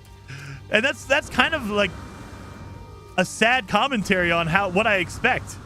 You know, when you have a AAA game like Cyberpunk comes out in 2020 and is a complete mess, and it's a full game, and then this guy has an alpha, and it's a really, really good game, and you're like, this is okay. I like this. It kind of throws you for a loop. Anyway. Play whatever game makes you happy. Exactly. Like, I will rip on stuff. I will say that Kingdom Come sucks. But if you love Kingdom Come Deliverance, play Kingdom Come. If you love Barbie Playhouse, do it. It's not the game for me, but that doesn't mean it's bad. Just like I might love a game, and if you guys don't like it at all, it doesn't mean it's a bad game. It just means I like it because I'm weird. That's fine. I'm okay. I'm okay being weird. And there's a building over here.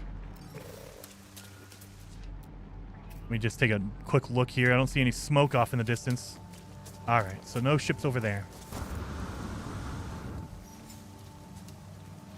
I want to play Outbound Endura Gaming. Dude, wish listed over on Steam. I believe it's planned to come out Steam, Xbox, PlayStation, I think Switch as well. And I think it's Steam and it's Epic Game Store, but I don't know for sure. It's on PC. Go wish list it, man. And you want to check out their website, they are doing open beta later on in 2025. So there's no open beta right now, but later on they will have an open beta kind of to let people get in and experience it. And it's a fun game. I love it. I would highly recommend it if you're into a more chilled out, relaxed kind of game. There's no enemies. You're not going to fight anything. There is survival elements to it. You still have to eat and drink, eat food. But it's not very hardcore. Like, you're not having to constantly be searching and farming and stuff like that. It's more relaxed. Mixtape! Exactly. Get in there. Play some mixtape. Quoth says, I don't play comfy games, but they are fun to watch. Why not? You don't want to just chill out, relax, and, build something for, a day? I don't know. I feel like every once in a while it's fun to kind of just, relax and play something like that. Just to kind of get out of the mindset of everything's going to kill me. kind of scenario kind of thing. That's just me, though. Berry Cash. Need to play more Power World? I do need to get back into Power World. I need to convince Beeblebum to play some Power World with me. Oh, I see something over there. You see that? What is this?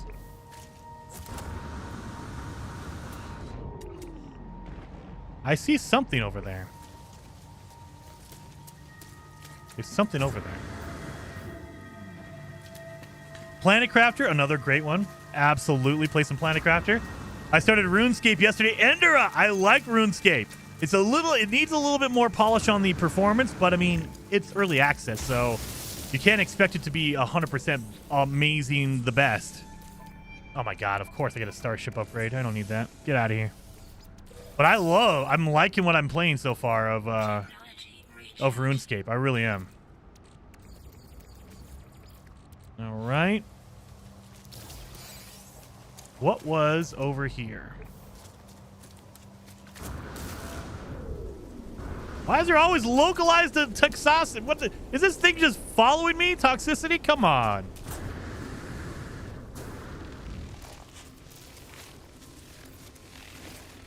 All right. And, oh, there's a building over here. Is that a buried? Nope, it's not. All right. I just started Under the Waves Legendaries. I was looking at that game. That looks really good. So I have not played Under the Waves, but I was looking at that. I think I have it in my library. I just need to play it. Just like I'm going to be playing some more of the Expedition 33. And so if there's a game you guys see on the channel, like if I put up a video and you don't see very much of it later on, or you don't see any more videos, it's not because I don't play it.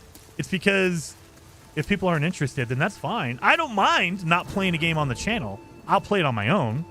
But, you know, I don't want to put out videos that people just don't care about. And so it's like, okay, if I'm going to put out videos, I want to make sure you guys are interested in it, because that's what I want. That's what the channel's here for, is to kind of be interesting and also show you guys something that you might not know or care about before, like Expedition 33. I feel like a lot of people didn't see it because Oblivion came out the same week. And so it got overshadowed by Oblivion, I think, a little bit. And so I wanted to kind of make sure that people know, hey, look, this is a really cool game. ESO, Jason. Oh, see, that's the thing, Scar. If I play ESO, that'll be the last game I play because I won't play anything else after that. Sure, let's seek out knowledge of the past, even though it's probably going to mark a ancient ruin like 7 hours away.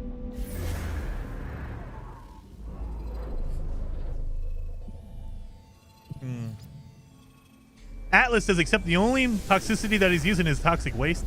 I mean, I have a heather filter on my suit, so I should be okay, right? Oh, it's only 15 minutes away. Well, let's go do that then.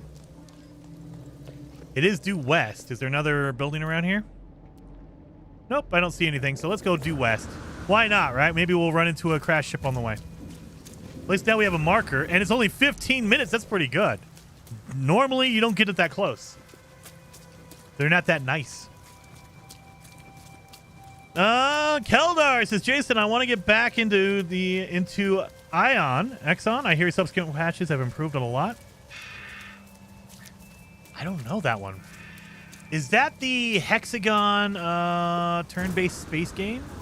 I think I remember that. I'm searching my brain for that. I think I remember that. Is it the Hexagon, like, turn-based, like, almost like Civ? But it's in space? I think. Is there an anomaly and outlaw stations and unabandoned mode? Oh, Nancy, no. So, as far as we know, there is the space anomaly, but there's not going to be any, like, outlaw stations because there's no aliens. So there's no aliens at all. You have the animals, but you don't have any of the life forms that you can talk to. And so there's no, like, pirate stations. They're all abandoned. They're all empty stations.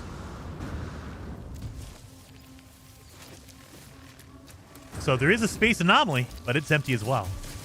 Oh, no! Ion is a space station management game a la Startopia. Okay, Startopia. I need to check that one out. So the only, I guess City Builder's more of it. The only city builder I've played other than SimCity on Super Nintendo. I played the crap out of SimCity on Super Nintendo. But the only other one I've really got into was Tropico. I love Tropico. Tropico is so much fun.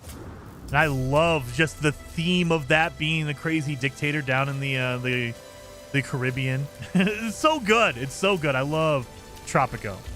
And the only reason I don't play it on the channel is because all the music is copyrighted. So playing Tropico on a stream would probably get me get me so much copyright, it would be insane. Like, just out the wazoo copyright.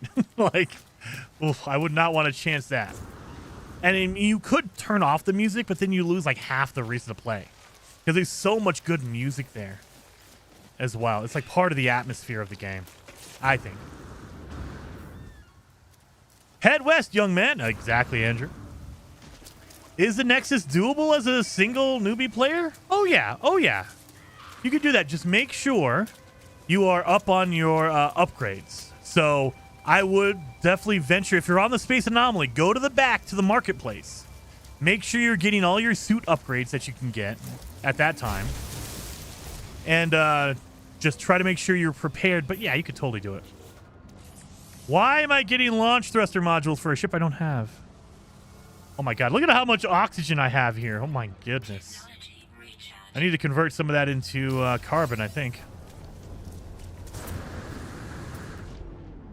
Oh, there is an unknown building. Is it going to be a crash ship, please? Along the way, come on. That's another buried cache over here.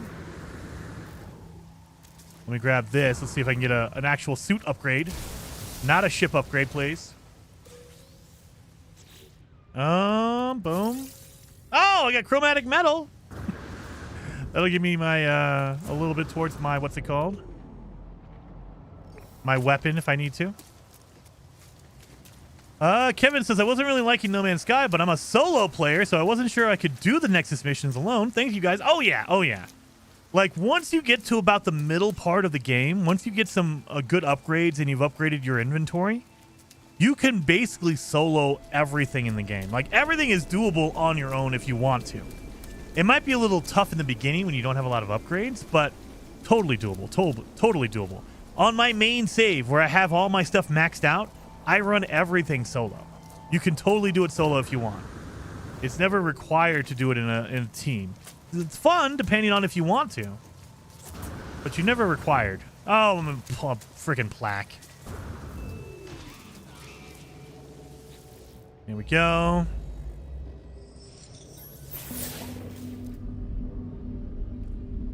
Let's do the language. Because we already marked the location right here.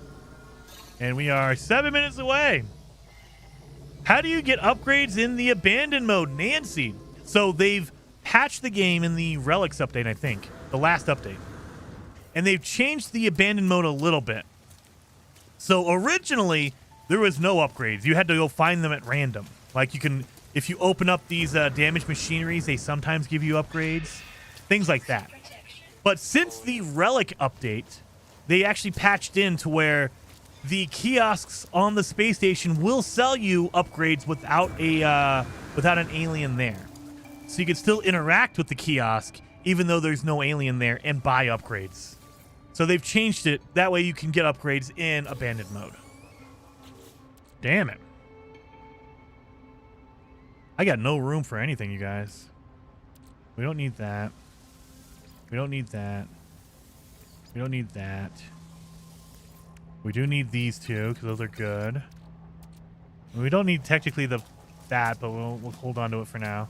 Need to get rid of some of that oxygen, but I can't do it. Oxygen is too hard to come by. I can't get rid of it. Oh, there's another building over here. My goodness. Come on, all these buildings and none of them are a crash ship? Come on. Let's see if I can see this one. Come on. It's not a building because I can't see a roof. This might be a ship. Might not be. Doesn't mean it's a ship. It could be a resource depot. It could just be a kiosk or a save beacon or whatever. Or a plaque like that. Trash. Dang it. All right, well, there's another one over here. Let's go to this one. Kin says, I don't think that is correct. What is not correct? Me? I'm probably not correct. Usually I'm wrong. No, you can't buy upgrades on the abandoned space stations. You can only upgrade your class and slots. Really, Gary? Oh, I want to run up there and see. Now we need to find a ship. Because as far as I know, they patched it in the Relics update to where you can buy upgrades at space stations. Oh my god, another plaque? Why? I got 3 plaques all in the same area. What is going on? That is a cargo drop. We don't need that. Spink a sentinel and locate their hive. Maybe I should. No, I don't have a weapon yet. I need to actually build a weapon if I want to do that. I need a bolt caster or something. Why? Look at this. This is like the 4th freaking storm we've had hit us.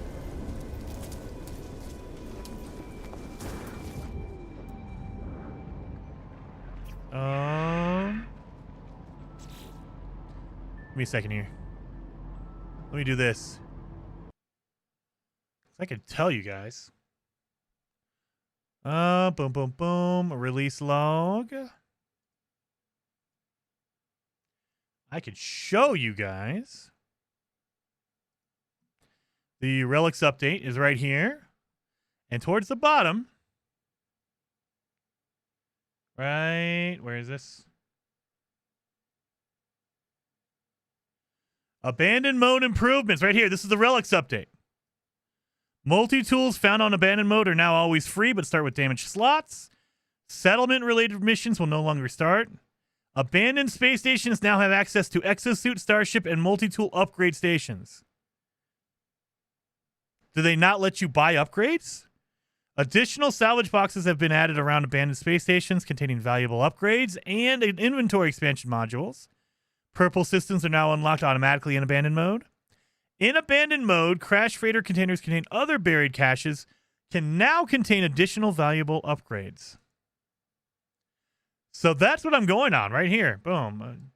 Abandoned stations now have access to the exosuit, starship, and multi-tool upgrade stations. So does that not mean we can't use the actual like upgrades? Like we don't get the upgrades? So I haven't played it. I have not played since the Relic update came out, so I don't know. But my assumption was you can buy upgrades. Can you not?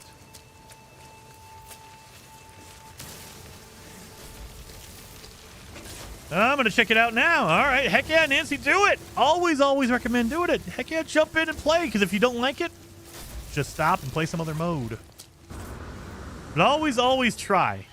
Like, that's the big reason why I do a lot of permadeath stuff is because a lot of people don't play permadeath. And I'm like, dude, no, it's not that hard. If I can do it, come on, guys. If I can do it, it takes me an hour to die. Then you guys get no problem. No problem. Where's my, Oh my god, is it way down here? What the? It's probably under the bedrock, I bet. That's what it looks like. It's under the bedrock.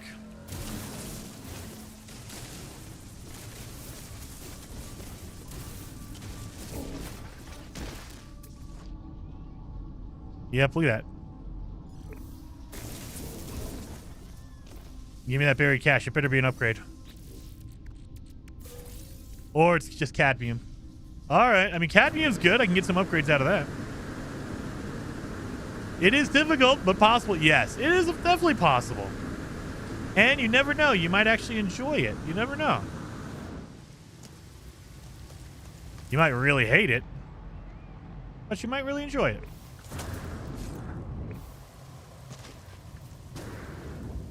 There should be a buried cache right here. There we go. Grab this thing. And nanites again. How many nanites? I'm up to 360 nanites, and we haven't even picked up a single whispering egg. Good lord. All right, let's get some ferrite dust. We're going to need that. So I can get rid of that cobalt in my inventory.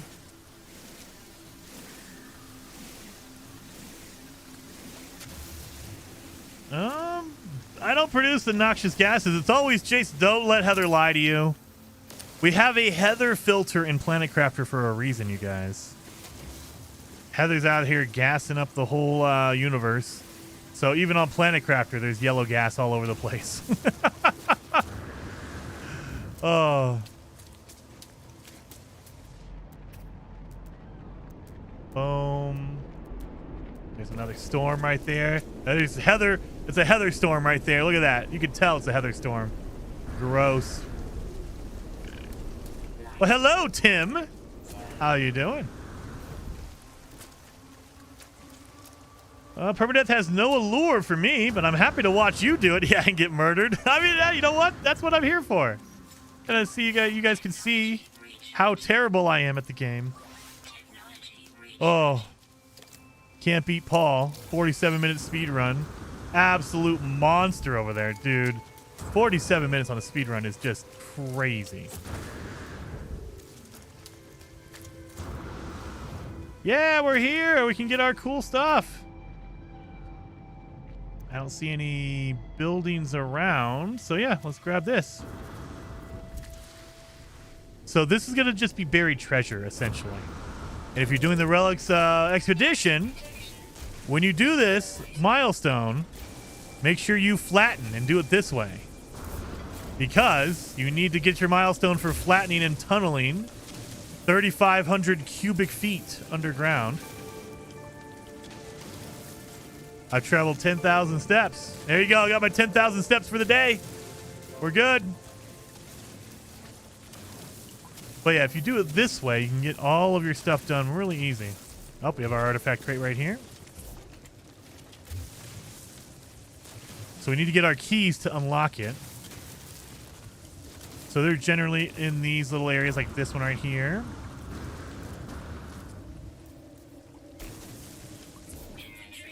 Oh, of course, my inventory. Oh my god. How much silicate powder do you need, Jason? Lord! Got 5 stacks of it. You know, that's how you do it. 5 stacks of silicate powder. Lord. All right. Here we go. 1. And as far as I know, the keys do stack, but I'm not positive on that. Here's our big chest there.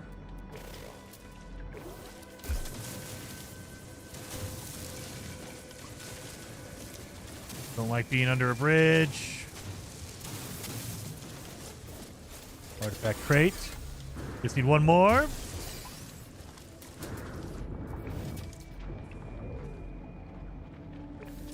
Really?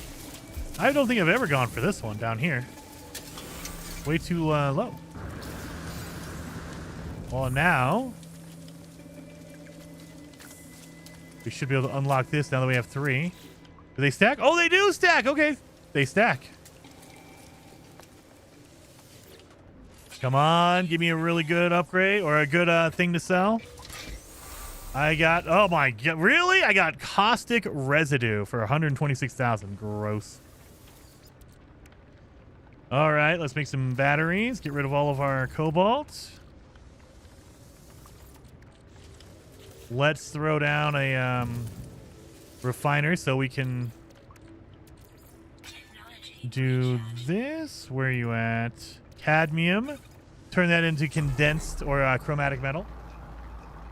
Good question, Michael. Michael said, have they ever fixed the ground respawn so we can make underground bases? No. No. It happens less often, but it will still happen. I've had the ground crop back up. So is it better? Absolutely, it's better. It won't happen as often, but it still does happen. So I don't think they can ever fully get rid of it. It's probably something in the engine that when it populates a planet, it has a preset terrain. And if you flatten or if you change the terrain, it goes back. And there's something about it that they can't like revert it. They cannot have it permanently go back. So I have a few bases that I've built into a mountain, and every so often I have to go back and I have to reflatten, and re-dig out the bases. So yeah, it's still there. As far as I know, it's still there. They might have fixed it with the relic update. I haven't gone back and checked it with the relic update, but yeah, I wouldn't be surprised if it's still there. Just like the refiner dupes. They just left it in there.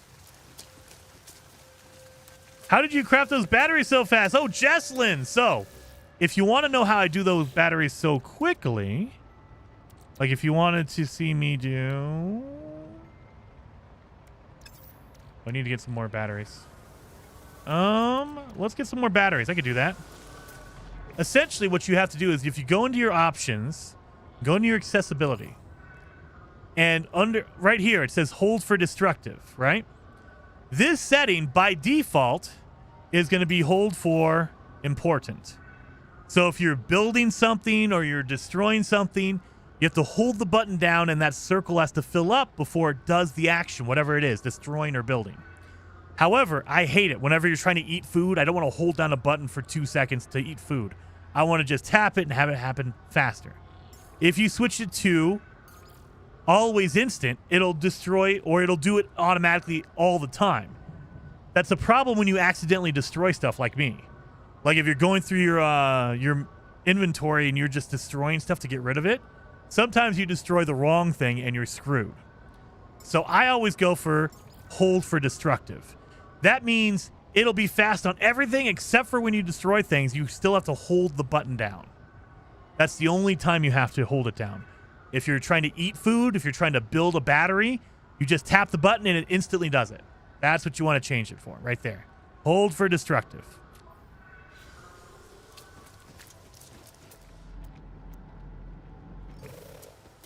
Your saves? You dude. You don't know how many times I've gone through and I've accidentally I'm going through and I'm like, oh, I'll destroy this, my ammunition, but I accidentally hover over the storage augmentation. I destroy that because it's instant. You don't even know about it until it's gone. And you're like, oh no! So yeah, that's why I always hold for destructive. But when it comes to other stuff, like, I don't want to hold for building things. Here we go. And it works out for like if you're doing a speed run. You don't have to worry about holding down buttons if you're trying to build stuff. Indium.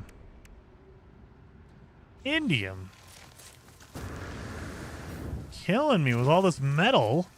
I don't need any metal. Yeah, we'll do that over here. After I get my buried cache. Oh, it's down. It's probably on the... Yeah, it's probably on the bedrock. If a buried cache is way deep underground, that means usually it's under bedrock. And so you're going to have to kind of finagle to get it. Get in here. Kate! Dr. Pong. Who has 2 thumbs and is always at work. Always! How far are you in Call of Duty? I haven't played in a while. I need to get back in there. I think I only prestiged 5 times in Black Ops. I was trying to get to 10. I never got. I never got to 10, though.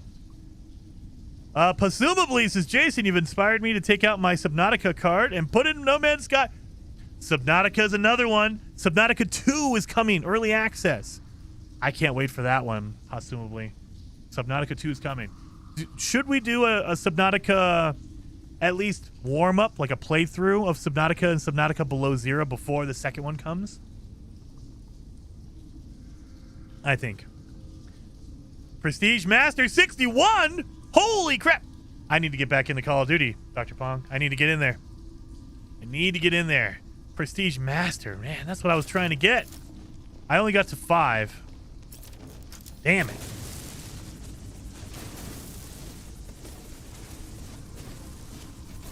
Really? We're that far deep? I guess we are. Oh, yeah, we should probably refine that indium into chromatic metal. We need chromatic metal, so might as well, right?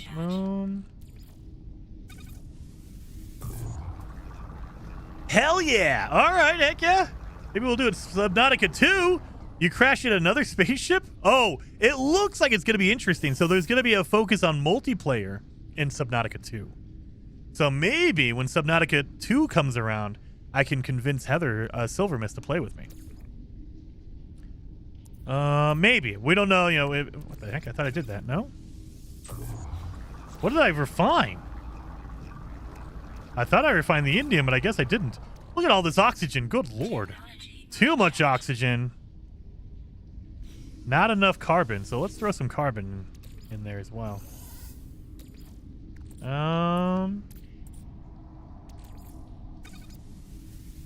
Or let's throw some oxygen to make some carbon. You shouldn't normally do this, but I want to because I need to get rid of some of the stuff. Oh, there you go. 150. I forgot that's my limit. Heather says, I think you could, Jason, as long as there was chocolate involved in the bribe. You got to be careful with that, Heather.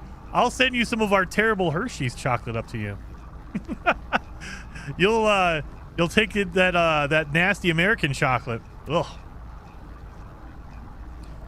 European chocolate, Canadian chocolate, so much better. So much better. I mean, not Canadian. Canadian chocolate sucks. Never mind. I take that back. Canadian chocolate's terrible. Smarties, terrible. Dr. Pong says, I'm still like Prestige 4 on my PS5, though. That's my Steam COD account. See? That's the problem, Dr. Pong. You have two different accounts. I wouldn't have time to do my Steam and my Xbox and, I just do one. I just have one account. I'm done. I can't do more. Mark says, Descenders next. I want you, Jason. All right. Maybe I'll just get my chocolate up here. You love Smarties. You won't admit it in public. Nope. Smarties are terrible, you guys. If you want Smarties, just go get some M&Ms. They're better. That's why I want to take it. I want to get a Joe Louis. I'm going to get it. I might just bite the bullet and get a Joe Louis and wait the 2 months or whatever it takes.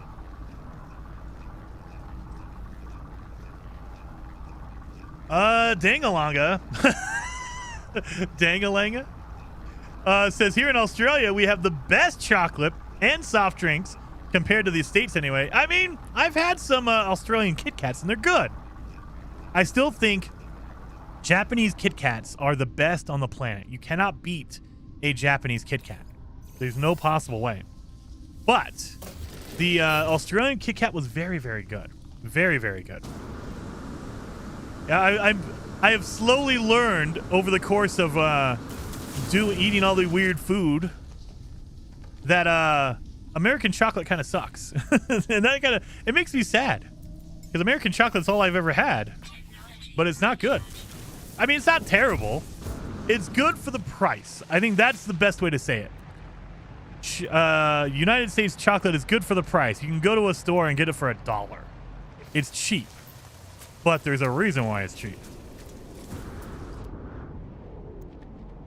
Whereas, like, if you get some like actual European chocolate, like Germany or the UK, or Canadian chocolate is good somewhat.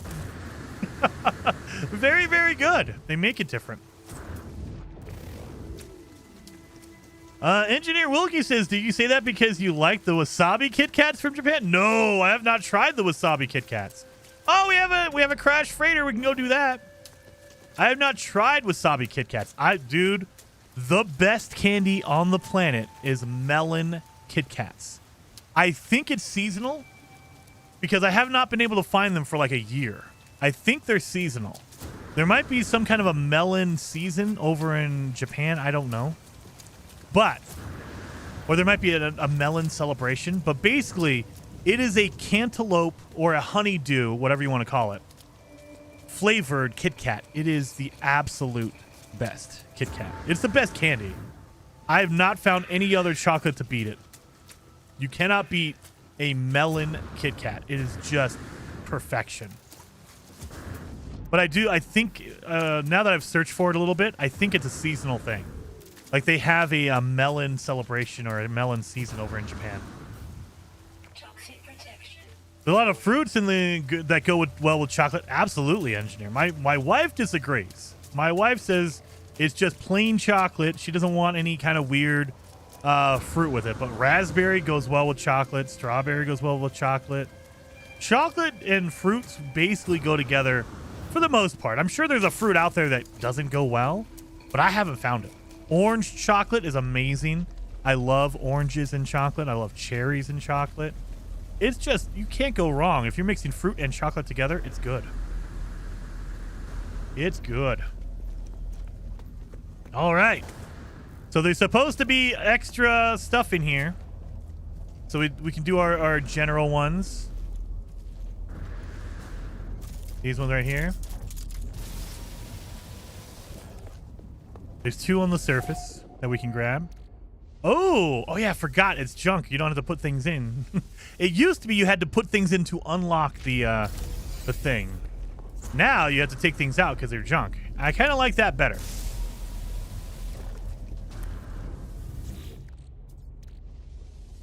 Sea salt and dark chocolate are also good. Yes, caramel and chocolate. You can't really go wrong if you get a milk chocolate. Dark chocolate is a little bit more of not a sour taste, but very strong.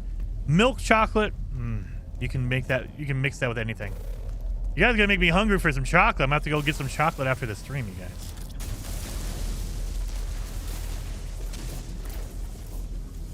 Let's see. I haven't got anything out of the ordinary yet. I'm looking for like multi-tool or some suit augmentations. We got superconducting fiber. So I have all this crap I could sell. But no suit augmentations out of here. I know. Well, that was a little disappointing. I mean, there's more, but I'm not really dying to find another one. Let's go do this one.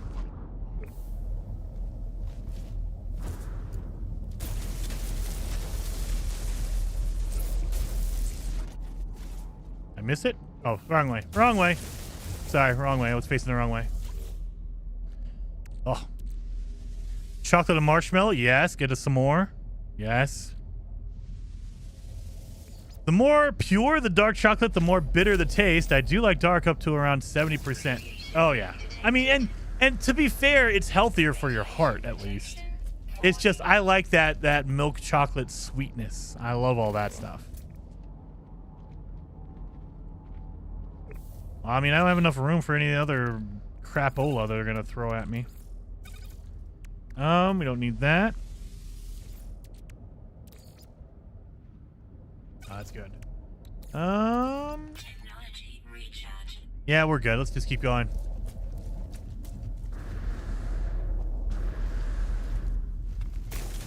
I lied.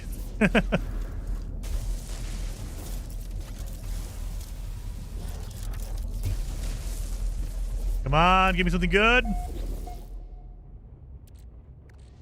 Give me something good.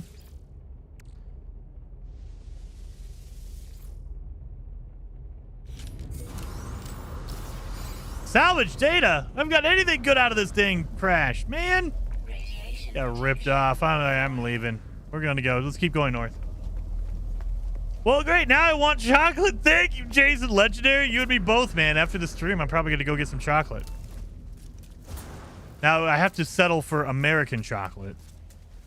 Now I need to order a coffee crisp. I need to get some more coffee. I'm gonna have to head over to the World Market and get some coffee crisp. Or whatchamacallit. If you guys have to be old enough, at least some of you, old enough to remember whatchamacallit bars from like the 90s. Those, I recently found out. There's a store near me, the World Market, that sells them, and so I'm like, I need to go get a whatchamacallit now.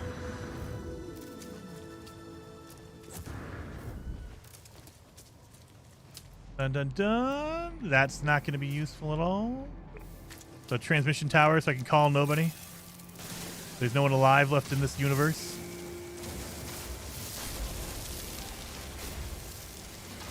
All right, I think we're... Wait a minute! I see a sentinel pillar. Yes! We found a sentinel pillar out in the wild. Didn't even need a chart for that one. That was a great bar. Tennis, I love whatchamacallits. And I can get one. I might get one for Monday. I'll get a coffee crisp and a whatchamacallit while I wait for my Joe Louis. Now I have to order my Joe Louis and wait for like 2 months. It better be worth it. If it's 2 months for a Joe Louis, it better be the best freaking cookie I've ever had. I see. And Heather, have you ever had a Whippet? I was looking at Joe Louis, and they also recommended a Whippet. And I was like, that's a whole different thing here in the United States. Whippets are not what you want to take in the United States. The Joe Louis is a cakey thing, not a chocolate bar. Oh, yeah, I guess. It's still chocolatey, though. It's still chocolatey. Careful, Jason. I know. This is a Canadian food we're talking about. We're talking about Canadian stuff. Whippets, aren't they dogs? Is that a dog? No. Whippet? No, it's a food. It's a Canadian food as far as I know. Are you really Canadian, Heather? Now I'm starting to question it. I bet you OE knows what a whippet is.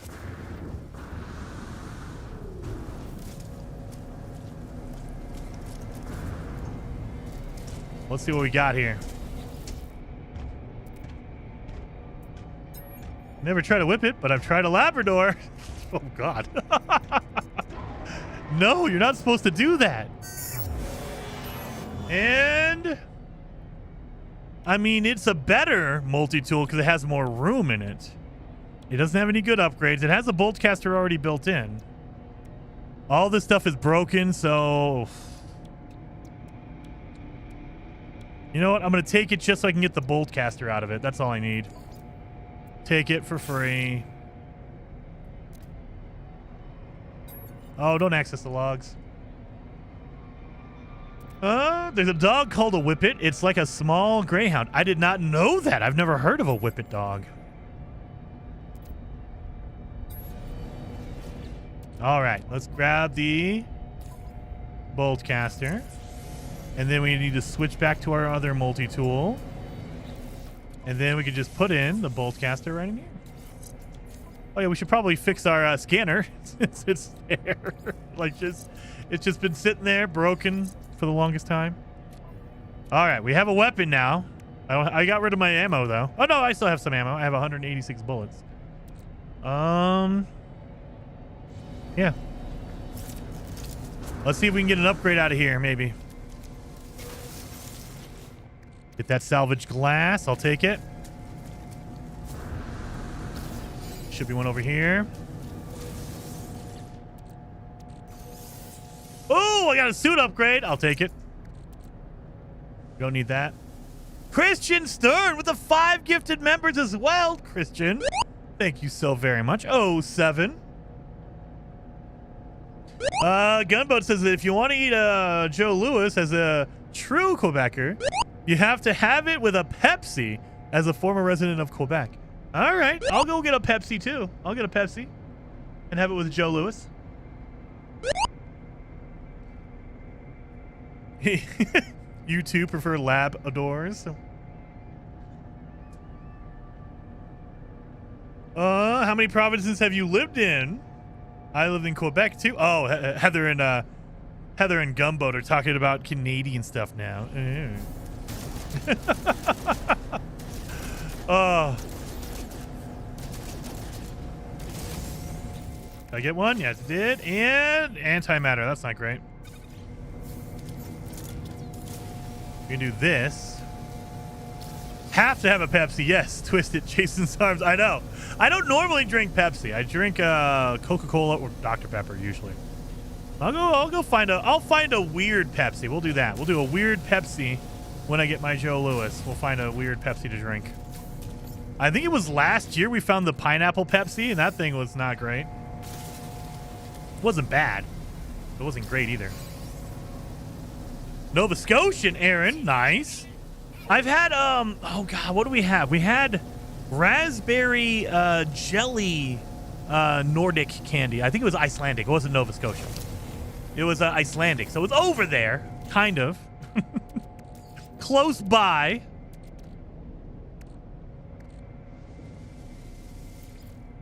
What the? Really? Really? Dirty bronze? You made me delete that thing for that? Do you remember the Pepsi Clear? I do. And I think they brought it back for a little while, right? I think they did. Like they had they brought it back back in 2017. Jason, you are awesome. Smiling face with hearts emoji. Well, thank you, Delta Creator. I appreciate that. And thank you for being a member for 11 months. You're almost at 12. Almost a full year. Heck yes, I appreciate that. Yeah, I think it was like 2017, 2018, something like that. They brought back Pepsi Clear. And then it just went back away again because no one cared. But yeah, I think I drank it back in. I think I have a picture of me drinking a Pepsi Clear back in it was right before COVID, so it had to be like 2017, 2018, something like that. It was right before COVID. I miss Pepsi Clear. Good flavor. It was okay. I mean, it's no black cherry Dr. Pepper. Oh, look at that. We have a building over here. Look at that. Not marked. That's an abandoned building, it looks like. Not marked, though. So that's why you cannot trust your visor 100%. It will try to mark the locations, but because No Man's Sky is procedurally generated, sometimes things get missed. Like, it doesn't know that there's a freaking building right there, and I can see it with my eyeballs. So that's why I try to get high ground so I can kind of do my own sleuthing, looking for a crash ship.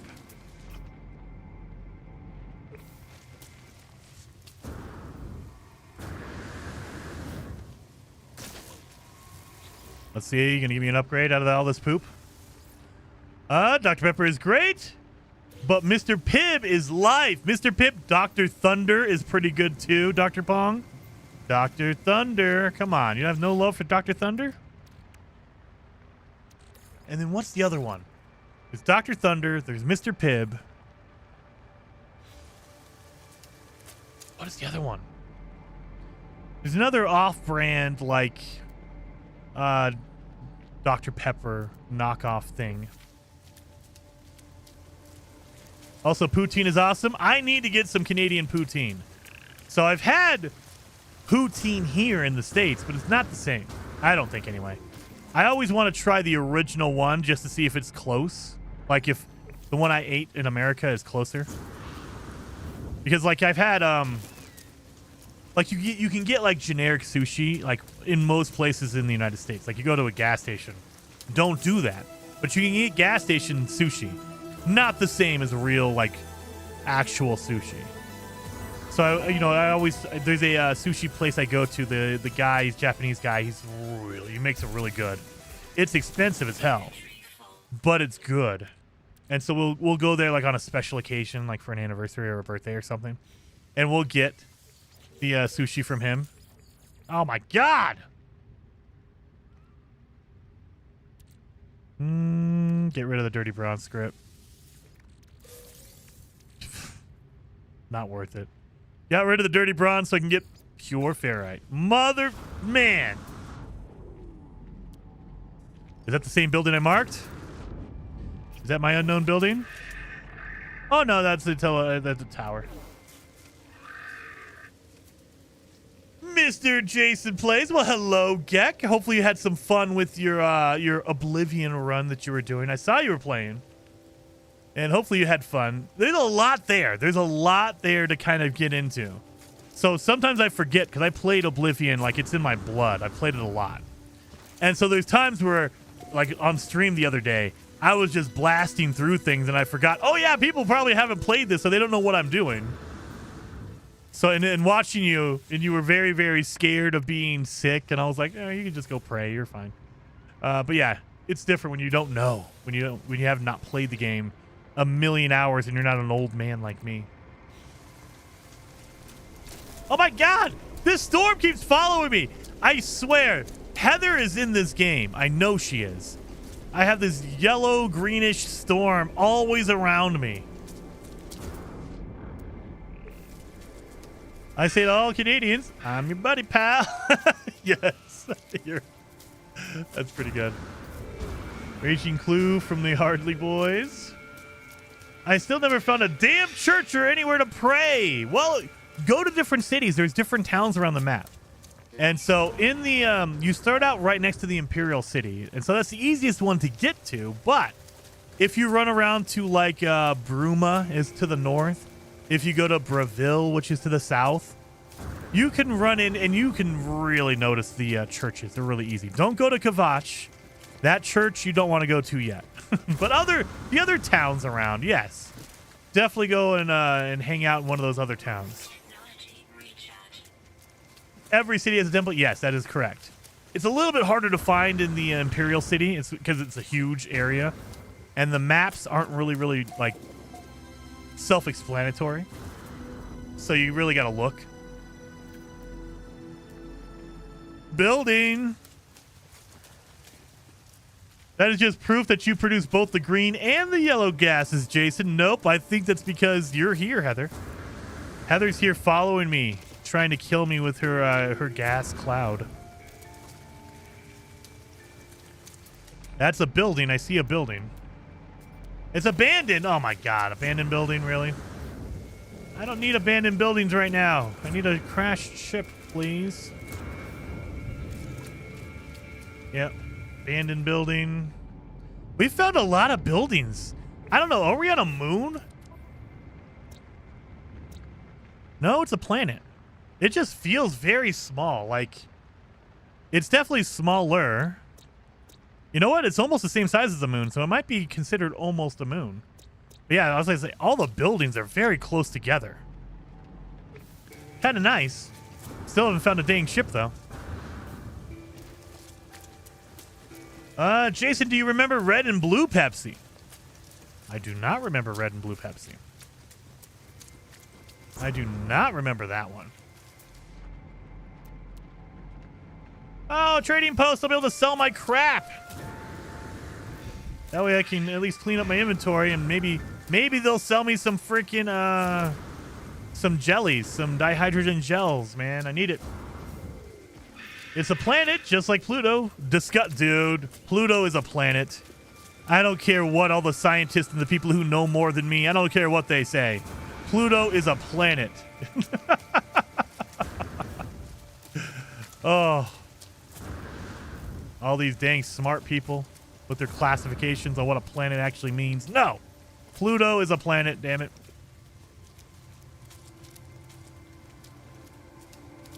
Looks like there's a lot of Easter eggs around you. There are.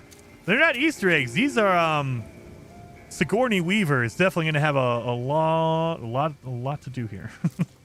We'll just say that. Those are different kinds of eggs. All right, let's get up here. Pluto is a dog. Now, I've heard Pluto is a dog, but also Pluto is a cow. Oh, no. That was Goofy. Goofy is technically a cow. And I never knew that. I thought Goofy was a dog. For my entire life, Goofy was a dog. And then someone came out and said, no, actually, Goofy's a cow. I was like, what? No, Goofy is not a cow. A dog. Done. All this crap we can sell. Platinum we can sell. Salvage data we can sell. Pugnium we can sell. All right, and now we can buy nothing. Why does it not sell ferrite dust here? God, you guys are killing me. A platinum, we got metal plating. A solar mirror. Boom. So no gels. Oh, there's another building over here.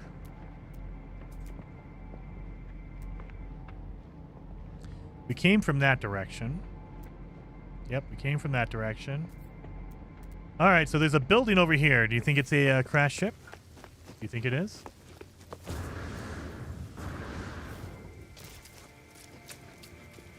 Goofy isn't a dog because he's wearing clothes. You're saying dogs can't wear clothes? I beg to differ. My dog Charlie wears clothes all the time. So you are incorrect. And I've seen cows wear clothes too. It's a market!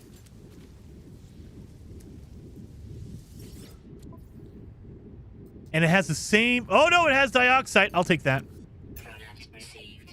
But it has the same exact... Do all of the terminals carry the same thing? Because that's literally the same setup. Usually these trade terminals have more. Oh, no.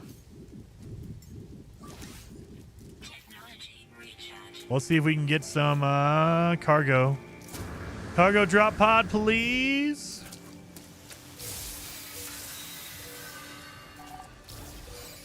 Exosuit, yes, I got one. One out of the 5. 1 out of 5. Eh.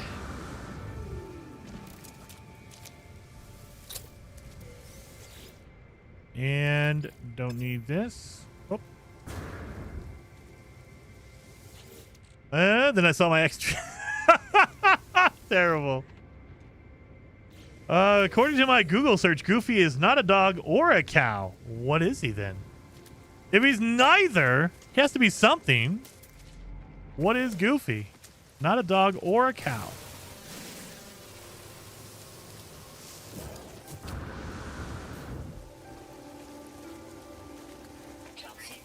It is the rule of Disney, Jason. Not my fault. No! The Jason rule says otherwise. Goofy is an anthropomorphic dog. There is a Clarabelle cow, though. I have no idea what that means. Mark says, why does Mickey wear pants but Donald doesn't? That's a good question. Donald wears a shirt. He's an anthropomorphic character, specifically described as a canine. That seems like a workaround because he's a dog. But not a dog in the traditional sense. Lord. That's like, it's always like, that's the irritating question whenever you say, well, is a tomato a fruit or a vegetable? Well, scientifically it's a fruit, but everyone who's normal knows that it's a vegetable. If you're a normal human being, you know it's a vegetable. A tomato is a vegetable. We classify it as a human as a vegetable. But a scientist would tell you it is a fruit. And they are wrong. Or the largest organ in your body is your skin. Because technically your skin is an organ. No, it's not. But that's what they want to do. Because they just want to be contrarian, I think. They just want to say, well, we know. Trade terminal. Oh, yeah, we got that one already. Donald is a duck and therefore would get his trousers wet. That is true, too. Yeah, what happens when he goes into the water? That's why he can't wear pants. Can't wear pants because you might get them wet. I guess we keep going north. No other buildings around here.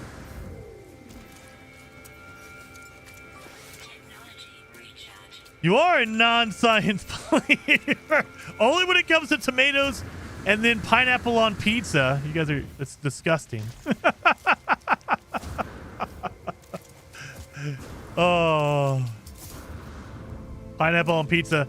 There's not a scientist on the planet that can tell me pineapple pizza is good for you on pizza. That's gross. Nobody. Nobody.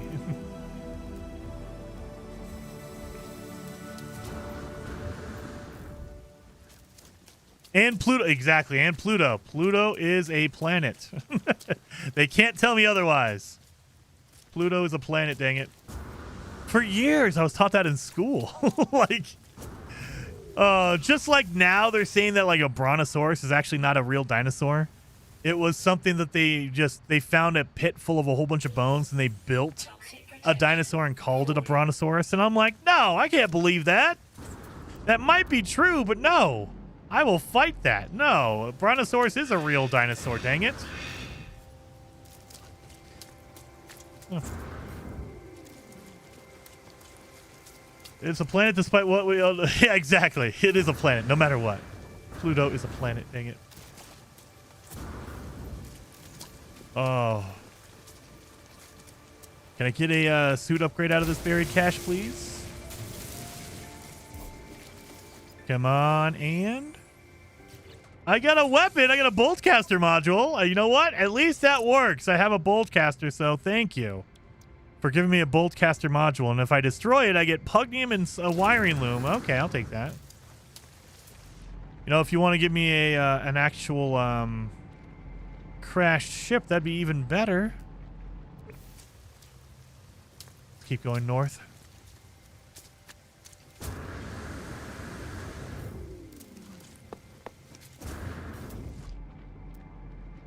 Come on. A backup wiring loom is always nice, at least. Exactly. And it's in my inventory. Whenever I need it, I can just destroy that thing. So the whole reason I put it into my multi-tool is to get it out of my inventory. And then I can destroy it, get my wiring loom out of it, and be good to go. In case I need to build something better or cooler. That is metal fingers. Okay. All I know is you can make more people happy with 9 pizzas instead of just nachos. Yeah. Yeah. I feel like nachos are technically a group food, but pizza feels more like organized because it's sliced.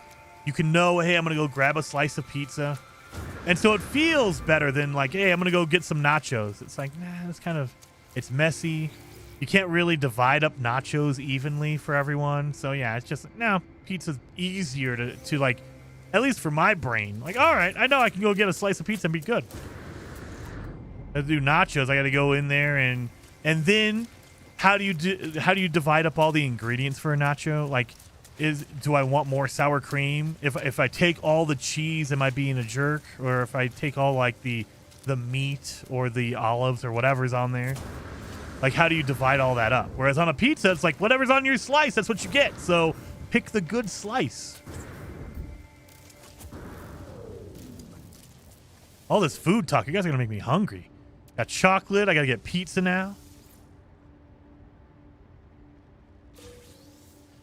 Nanites, just like crazy. Oh yeah, we should probably fix our visor. So let's get some of this stuff.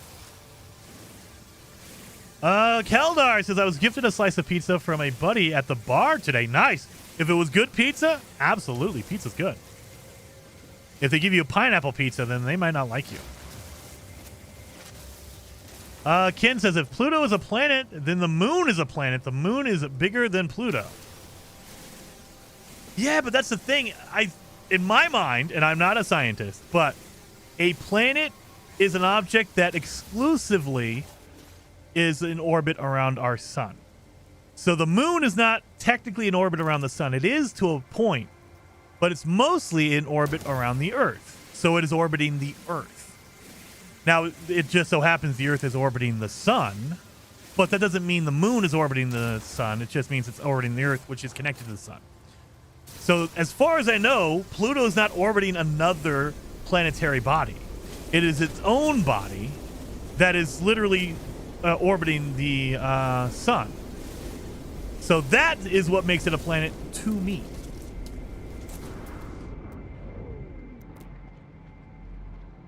Buried technology module and stuff up here. I like how Jason stopped to tell us he isn't a scientist. I mean, I know. I gotta make sure. Because YouTube, YouTube. They're like, well, you're giving out scientific facts. You might as well be called a scientist. No. I am not. I am not. And I would never claim to be. You guys seen me play video games. Not even close. Not even close. Oh, there's a buried cache. Oh, no. That's not a buried cache. Dang it.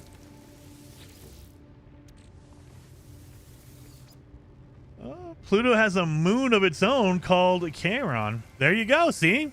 If it has a smaller body of circling it as well, then, I mean, come on. Oh, my God. I don't need launch fuel. I don't even have a ship. What are you doing to me?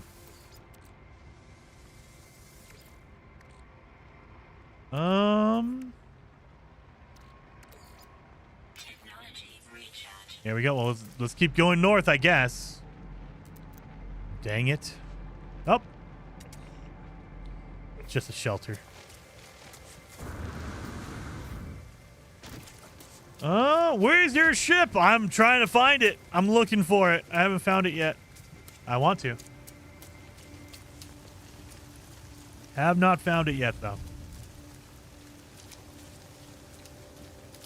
Double flip off. Words. 40 years of words means nothing. Change it. Oh, my. No! Heather's Cloud. Heather Cloud is following me.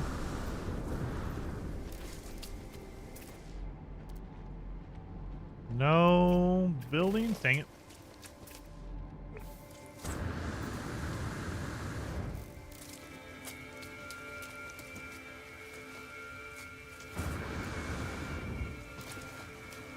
Oh. Bottom line is that means a lot of classifying of planets is pretty arbitrary. I mean, to be fair, a lot of what humans and people classify as arbitrary. It just depends on what you want it to be. Pineapple pizza, disgusting. That's arbitrary. It's just, you know, it's just subjective from my own perspective. But my perspective is correct, so that's okay. Tranquila with us 5 gifted members. Thank you so very much. 07. Tranquila.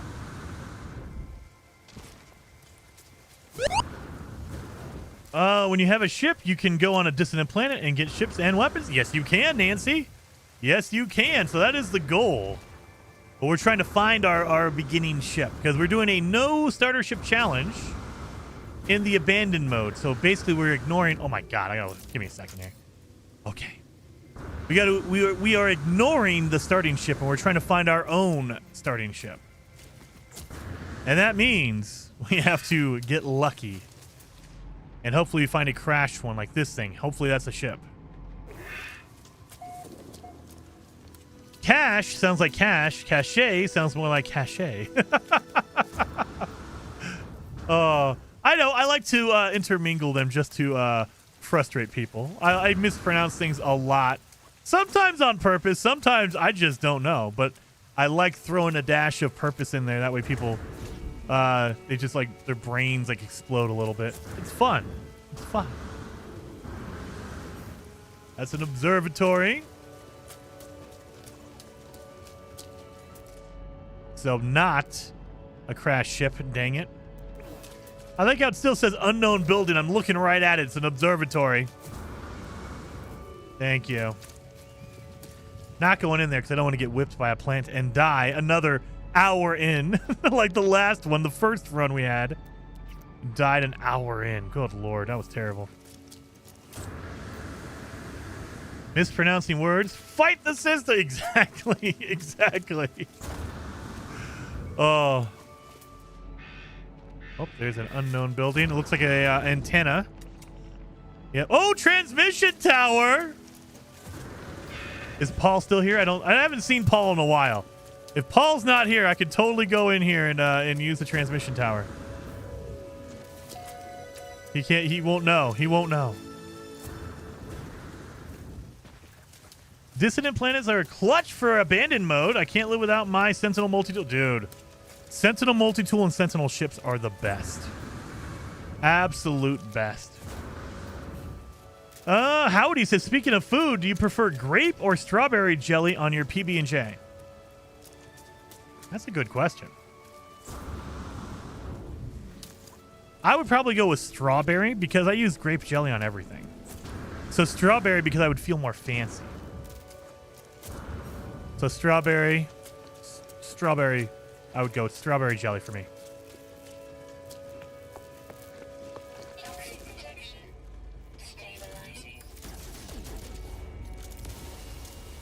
Yeah, you're done, man. You're done.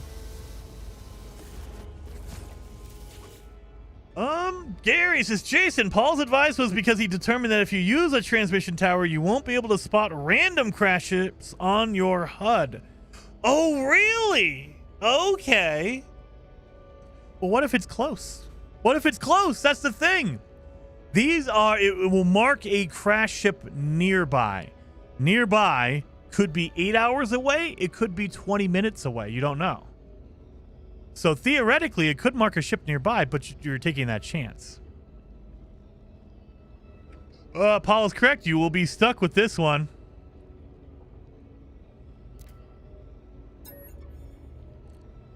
You know what? Let's do it. Let's do it. It's going to be 15 minutes away.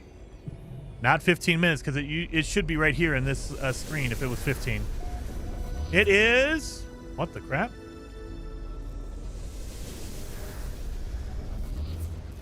Four hours isn't bad. It's not great, but it's not bad. I've seen it go like a day away, and that's insane. A full day would be absolutely ridiculous. But 4 hours? Give me a jetpack. Oh, no. Give me a jetpack upgrade. And it will have a pilot. That's the thing, though, Endera. We're in an abandoned mode. If I find a pilot, I have to murder him, right? If I find a pilot, he has to get murdered. That's just the way it is, right? Because we're in abandoned mode. There's not allowed to be another pilot, only me.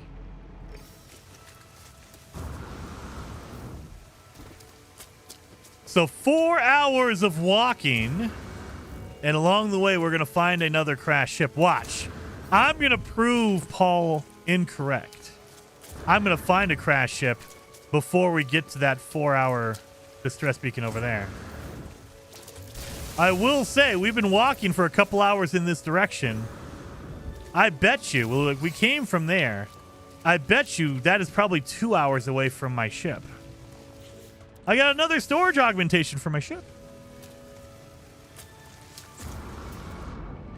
Watch. Along the way, we're going to find a crashed ship. It's going to be great. Shelter. We don't need a shelter.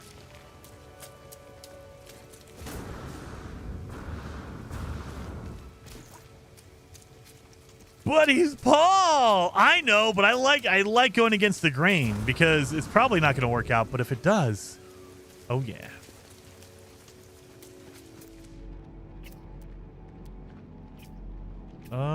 There's another Heather Storm right over here.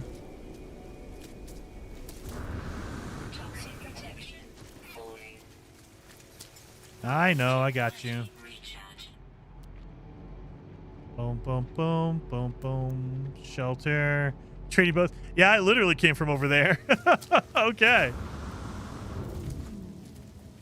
Then you'll need to be looking for damaged machinery. Oh, yeah. Well, I mean, I'm always generally looking for that anyway. I'm looking for the smoke. I'm looking for the symbol to come up on my my inventory screen or my visor screen. But yeah. It'll happen, though. It will be an S-Class Exotic. Endera, I'm hoping. If it's an S-Class Exotic, oh, yes. That'd be even better. So we're going to try to crack these damaged machines open because they can give you upgrades, and I'm hoping for an exosuit upgrade, specifically a jetpack upgrade, because then I can move even faster. Nanites are fine, I guess.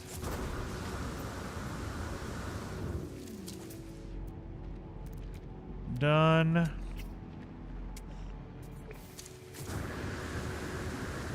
Boom, boom, boom.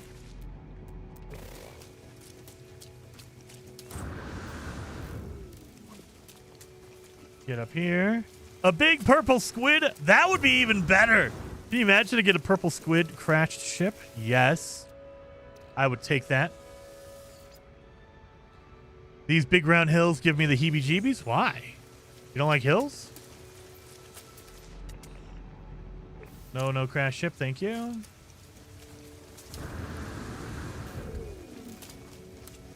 For me, it's more of these little egg things. They give me the heebie-jeebies because you don't know what's inside that egg. What is inside that egg?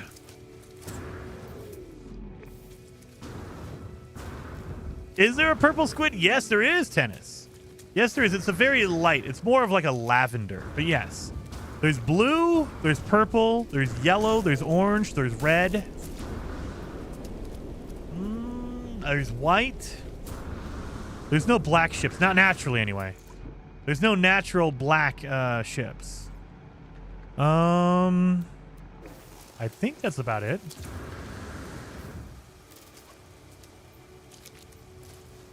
Kind of crappy animals on this planet. Probably not very fresh. Thank you. Thank you, Tennis. You don't have the recipe for creature pellets. You would have to use a nutrient processor. I think I do. Oh, no, I don't. Dang it. Now, when do you get that? I'm trying to remember. There is something that triggers you to get the recipe. Is it trying to feed them? It might be trying to feed them. It'll say, hey, you don't have a creature pellet. And then you learn the recipe, I think. Metal fingers? Metal fingers. Damaged machinery. Nope, no ship. Is it part of the base building quest? Dang it. I was hoping that maybe it was more of you, Well, if it's not part of the base building quest, maybe it's on the space anomaly? Mining beam module. I'll take that. Thank you. And it's an S-class, by the way. S-class mining beam module. I will take that. All right. Now we just need jetpack modules. We need shield modules. Come on, broken machinery. So you're saying the Sentinel ship isn't black if it's charcoal? They're more gray. And then you have like a they have a purple Sentinel ship that is a I would say it's a wine purple. So it's very dark purple. So I don't know if they're all actual black. Like, you can get a glitched ship that is black. I don't think Sentinel ships are black. I think they're gray or they're dark purple. So if you're going by the technicality, if you want to use the scientific color scheme, I think they're more of either a dark purple or a gray. They're not a black, an actual black color. Not naturally, anyway. So you can do a save editor. You can change colors that way. You can do the ship builder for some, not all. You can't build a Sentinel ship. But yeah, I think it's more of a wine. Like, if you look at it, it is a purple, a dark purple. Or you might call it a navy color. That is a building. Miner settlement? Let's go to a miner settlement. I might be able to get some stuff out of there. And multi-tool. There might be a good multi-tool in a miner settlement. At minimum, hopefully I have a freaking, what's it called? Hopefully I can buy some either jellies or something. That way I can make some more life support gels. Well, hello, Santiago. Going for a fighter. Fighter's pretty good. My second favorite ship is a fighter. My first favorite is going to be the Sentinel, probably for a while. I love Sentinel ships. Now, some of the new custom ships that they gave out for these expeditions are very, very cool. I like the Wraith, the living ship that we just got. I like the UFO, the Boundary Herald. That one's a really good one as well. Come on, life support gels. Or, oh my, it's literally the same thing in every terminal. Uh-oh, this is not good. I don't like this. Actually, you know what? No, I take it back. We have carbon nanotubes and mango gold. Those are two different ones. Nanotubes is pretty good. Let's sell. What do we have to sell here? Nothing, I don't think. Yeah, we got a whole lot of nothing to sell. Sell antimatter. Just to make room in my inventory, that's it. Yeah, we can sell a microprocessor, but I don't want to. I want to keep that. Technically, I could buy it, but All right, where's that kiosk? Can I not walk by this? Encrypted navigational data. Do they not have the kiosk on the minor settlements? I thought they would have a kiosk and it would be a broken multi-tool. Oh, that sucks. I thought a broken multi-tool was going to show up here. Man. It should have been here. If it was going to show up. I can't walk past this rope.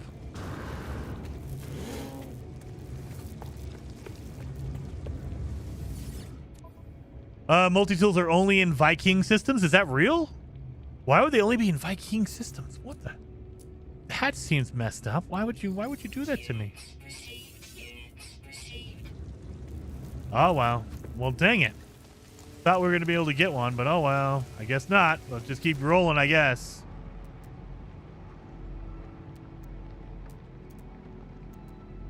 Ancient data structure over there. Gary says, Jason, there's a 50-50 chance on any planet having a multi-tool cabinet. Really? Oh, maybe I just found a bad, what's it called? A bad settlement. That's fine. Let's get some more batteries, I guess.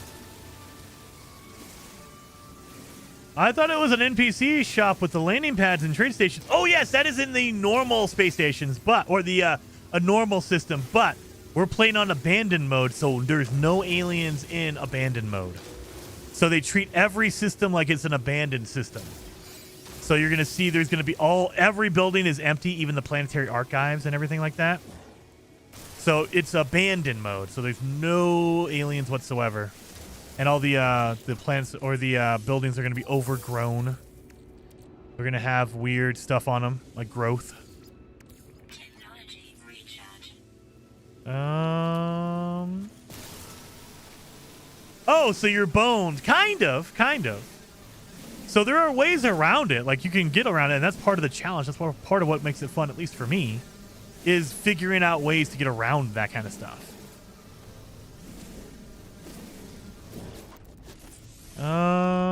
There we go.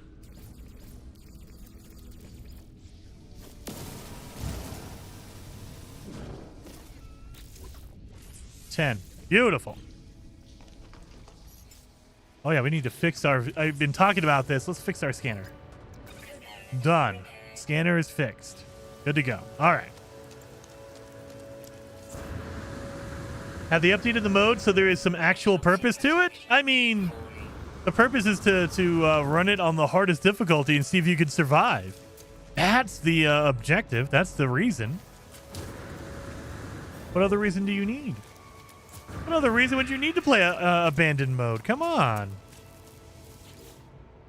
I mean, for me, the goal is set everything to the hardest difficulty and then just try to get to that center of the galaxy. That's all you need to do, man. That's all you need.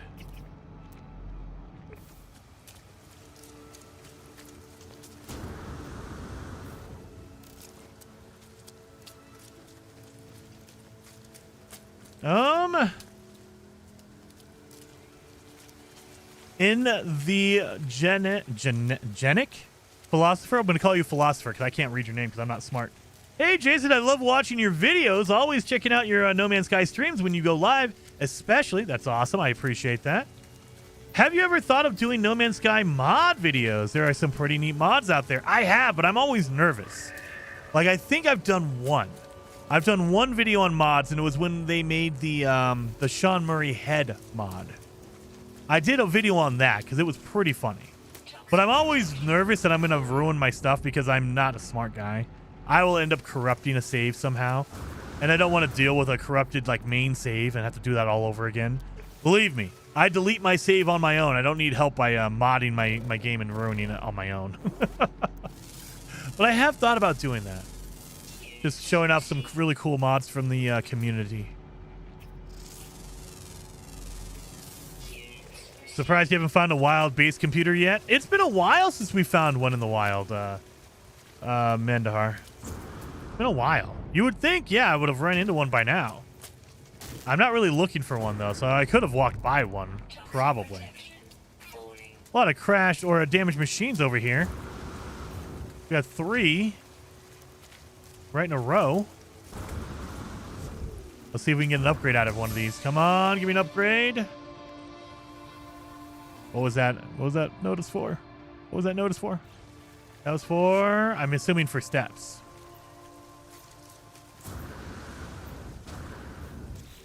What did I get out of that? I'm assuming nanites. It didn't notify me of whatever I got out of it either. Look to your left. A building just showed up. Are you trying to mess with me, Wolfston? Oh, it did.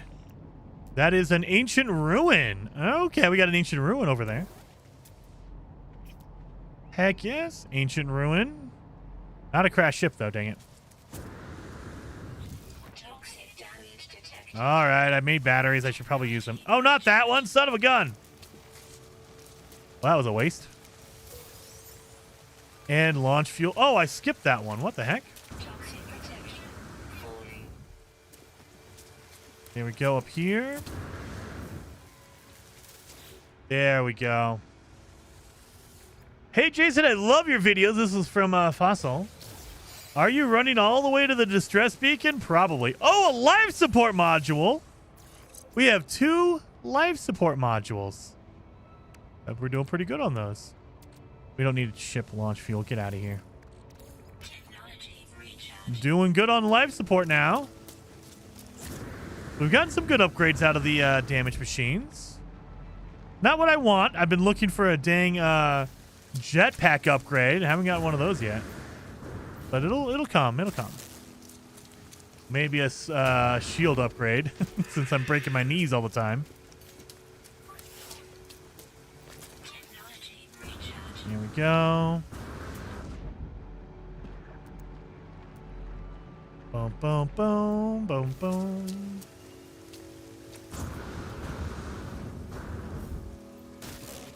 Any ETA for Light No Fire yet? No, nothing yet, Philosopher. I'm holding out hope. So my speculation is that the first week of June, that's when they hold all of the gaming events. It used to be E3, and I call it E3 sometimes. It's not E3. They haven't done E3 in a long time. But it's essentially the same thing. So a lot of video game companies, Microsoft, Sony, Nintendo, EA, Ubisoft, Bethesda, they hold showcases the first week of June. Jeff Keighley with Summer Games Fest. And they will just show off any kind of trailers to get people excited about games coming in the fall or the next year. And so I'm hoping that we see something about Light No Fire. Is that a crash freighter? Oh, no, that's a moon. Okay. I'm hoping we see something about Light No Fire first week of June, like June 8th, June 9th, that week. I really hope if we see something at that point, I have a feeling they're going to release the game this year. If we don't see anything from Light No Fire by June, then I don't think it's coming out this year, because my speculation would be that they want to gather up like hype and momentum, because it's a brand new game. No one knows, like the people in No Man's Sky who play No Man's Sky, the No Man's Sky community, we know about Light No Fire. But in general, not a lot of people know about Light No Fire. They've only had one trailer. And so you want to build a hype for a new game. You want people to know about it and find out about it. And if you shadow drop like Light No Fire, I don't know if it'll do as well. You want to get pre-orders in. You want people to be excited about it. And so normally you would just announce it and say, hey, look, here's our gameplay trailer for Light No Fire. It is coming October of 2025 or whatever. And then you start talking about it more and releasing more trailers. Sean Murray gets out there and he starts sharing gameplay with like different outlets like IGN and things like that. And so that's what I would expect to happen. It doesn't mean it has to happen that way, but I would expect that to happen if they were releasing the game this year. And so if they don't say anything by June, you don't have a lot of time to hype up people, to get pre-orders in. You don't have a lot of time to do that. And so that's why I think if they don't show up by June, like the first week of June, we're probably not going to see it this year. Maybe they want to shadow drop it. Maybe they're going to, just be sneaky about it. Who knows? But I don't think that's a very likely thing to happen. Again, they probably want to hype people up. They want people to pre-order it and get like copies of it. Give me an upgrade out of here.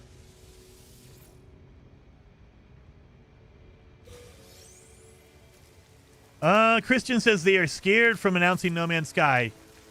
You know what? I would have agreed with you until 2023. So, Hello Games, the people who make No Man's Sky, they announced No Man's Sky. Sean Murray notoriously or famously, he got up on stage at the Sony, at a Sony showcase, and they were hyping up No Man's Sky for 2 years before it released in 2016. And then, obviously that didn't go so well. They were hyping the game up. Everyone was excited for it. And then it released and it wasn't what we all thought. And so there was backlash for that. And so it feels like the reaction they got from the release of No Man's Sky kind of closed them off. So now they don't announce anything ahead of time. They'll do, like Sean Murray does an emoji and we all get excited for it, but they don't officially say, hey, look, the blah, blah, blah, and, updates coming out in 2 weeks or whatever. They never say that.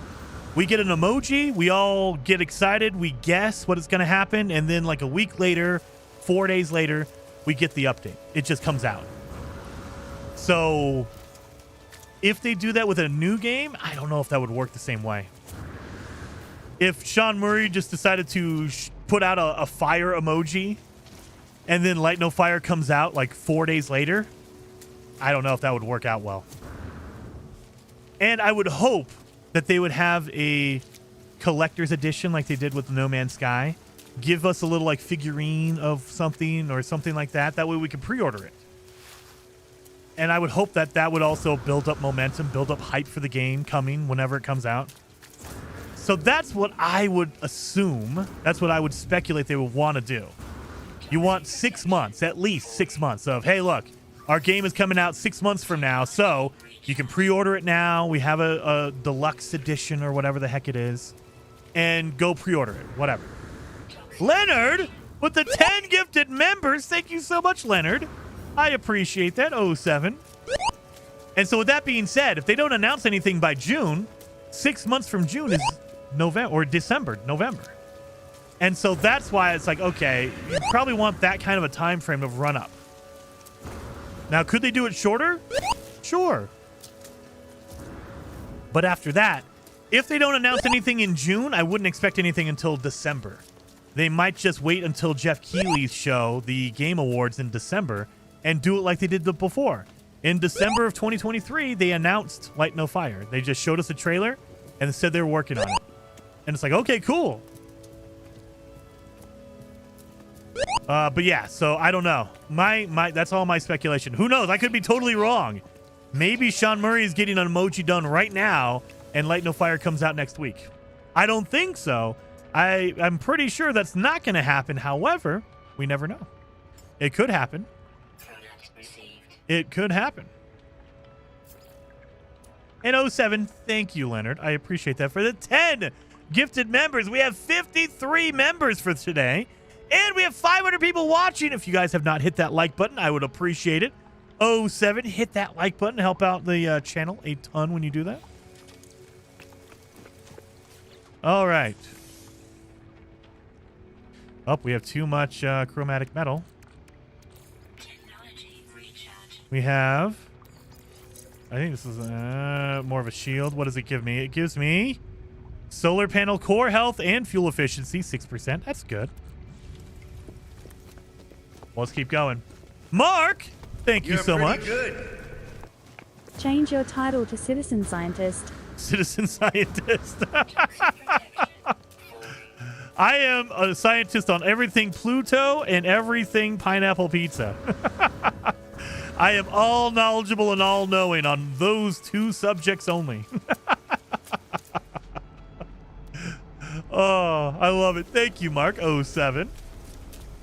Engineer Wilkie says this will be their first big name self-publishing, so they don't know how they'll want to tackle marketing with how things went with publishing under Sony for No Man's Sky. I don't think so, Engineer. So they released another game that not a lot of people know about. It's called The Last Campfire. They self-published that, I think. They also did, there is a new indie game that they announced last year. It's not made by them, but they are publishing it. So Hello Games is publishing, it's a small independent game, and I can't remember what it's called. Shame on me. I can't remember. They announced it last year during the, it was last year, I think it was during the Game Awards. They showed up and they announced it back in December.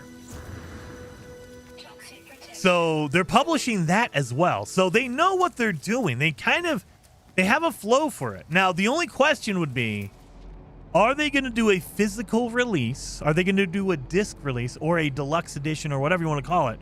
A collector's edition of Light No Fire? Because then that's a whole different deal. Because you're talking, you have to get distributors, you have to manufacture whatever objects you're going to put in there. So that's a whole different setup. So that would be where I would be like, okay, maybe they need some help or whatever for that.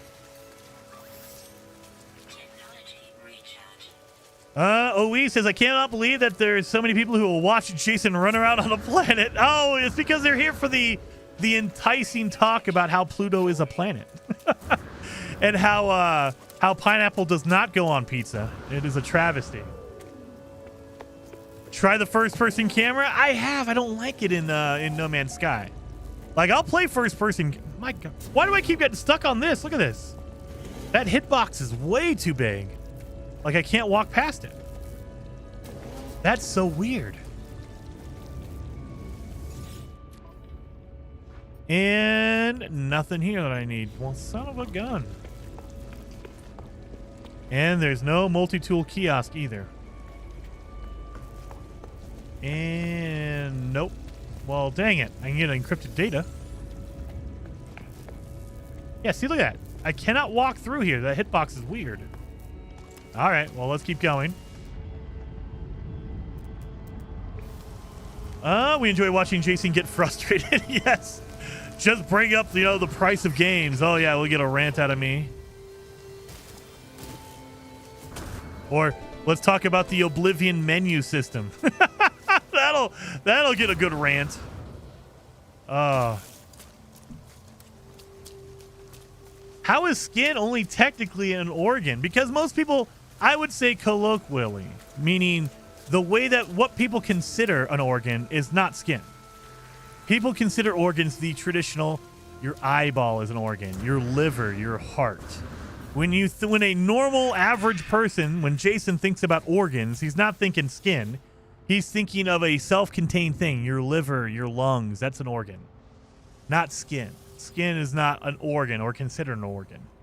It's a covering. And so that's what an average person would just say, oh yeah, that's not an organ. That's weird. Why would you say that? Just like an average person, if you just walked up to random 100 people and you said, what is a tomato? They would tell you it's a vegetable. You'll get once in a while, you'll get a guy who's very smart or a girl who's very smart, and they'll say, oh, it's technically a fruit. But most people consider it a vegetable. Jason, the organ philosopher. Yes. Yes. Oh.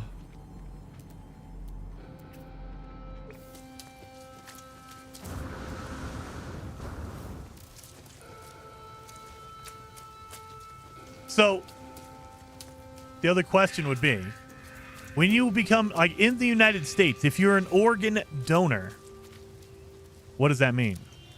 Are you donating your skin? You're donating your liver, your heart, your eyes. You're donating those things when you're an organ donor. That's generally where you can kind of go with that. Like, okay, the average person's not thinking of a skin donor. You're thinking, oh, I'm an organ donor. That means my eye, my heart, that kind of stuff. You can graft skin. That's true.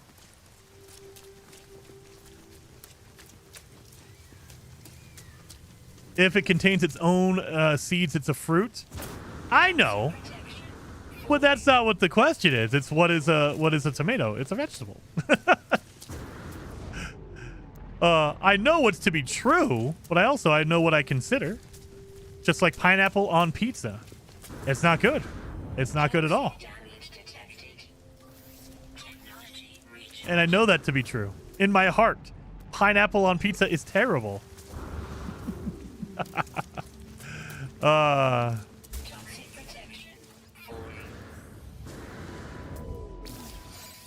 Exosuit expansion slot. All right. So as soon as we get our ship, we could go to the space station. We have a ton of stuff we could do here. I mean, technically, we could use that at a drop pod as well. So if we run into a drop pod, we can use that exosuit upgrade.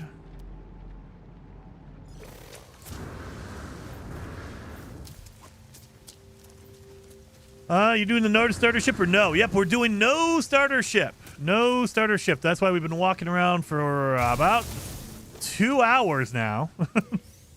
2 hours without a ship. It should be 3 hours, but I magically died earlier.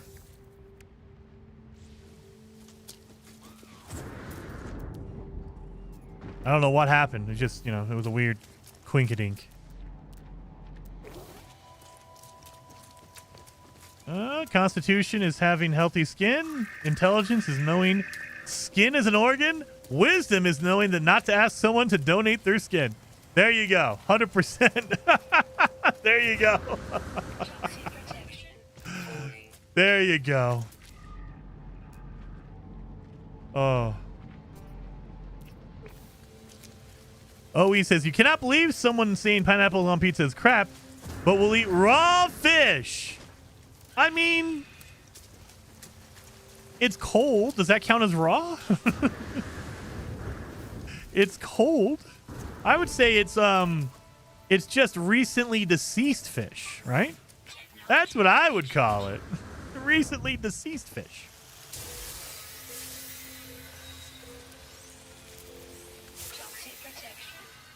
That was bright. Good Lord. I'm not trying to feed you. Let me get my thing here. We did not get any, nope, we only got one still. Good Lord. Get rid of that. We don't need this one piece of gold. 21 pieces of silver we don't need. We don't need navigational data. Get rid of that crap. Put you down here. All right. Beautiful. Dioxide's done.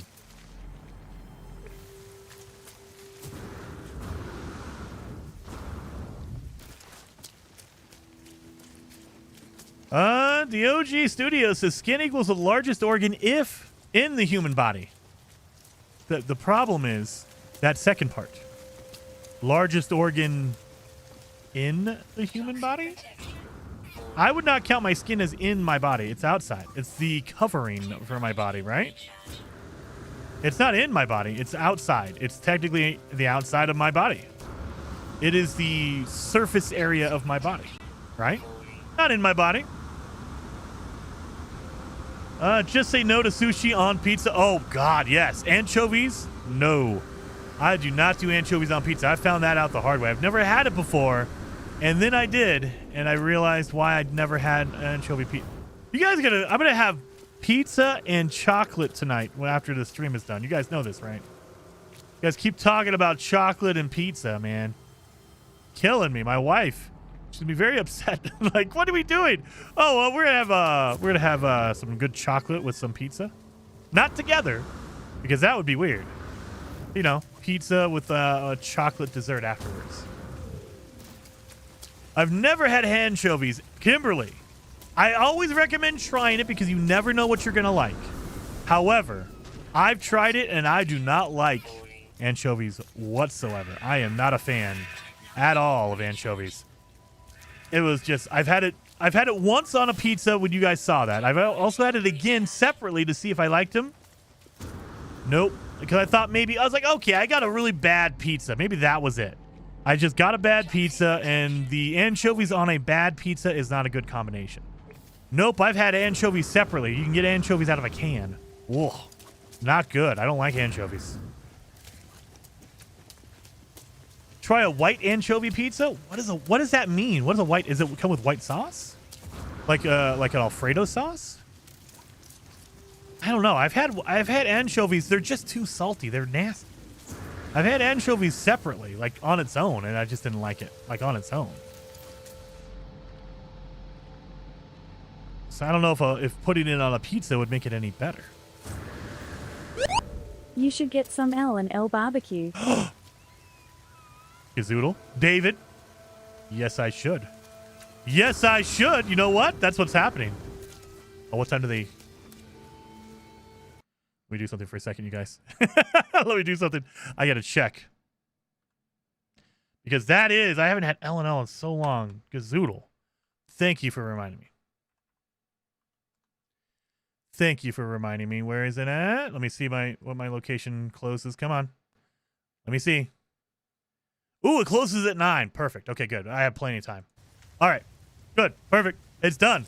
Gazoodle, you win on that one. Yes. I will be doing that. If you guys don't know, L&L Hawaiian barbecue is freaking amazing. So Hawaiian barbecue is different than if you're in the United States. You guys, everyone has their own like best barbecue. There's There's Oklahoma. There's like Texas. There's Memphis barbecue. There's Kansas barbecue. Hawaiian barbecue is more, it's not based on the sauce, it's based on the marinade. So they marinate their barbecue rather than sauce it up. But man, L&L Hawaiian barbecue, so good. That's why you need a ship. You can't have noodles without a transport. I know. I'm getting one. I'm only 3 hours away. We're only 3 hours away from our ship now, you guys. We're close. We're getting there. We were 4 hours.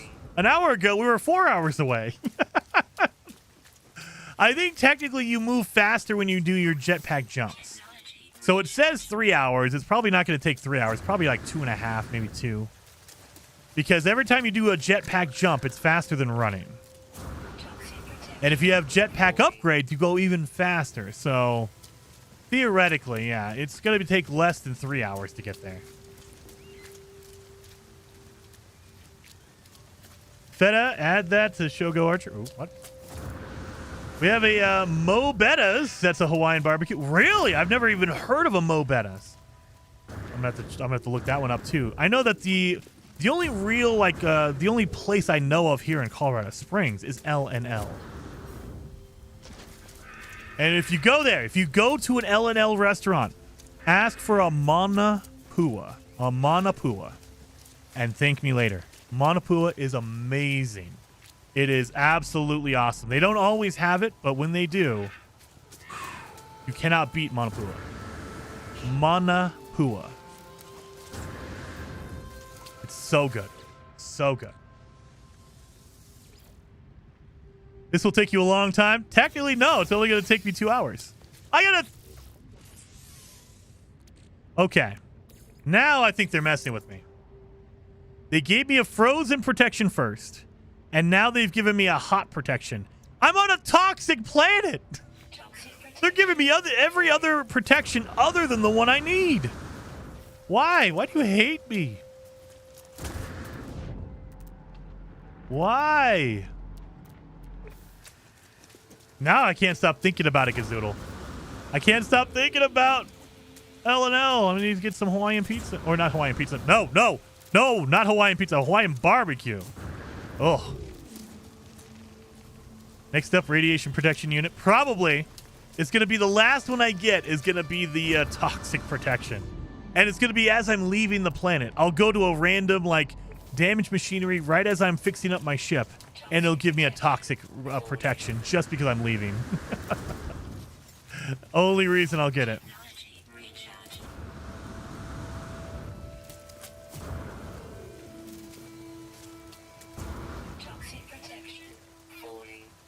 That's a first. I've never seen that before.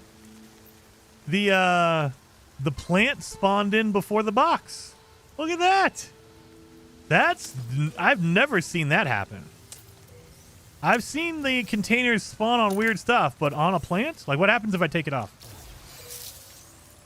Nothing. Yeah, it just spawned in like that. All right. Let's use that up. There we go.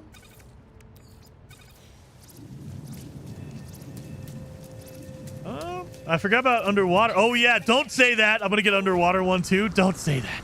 I don't want it.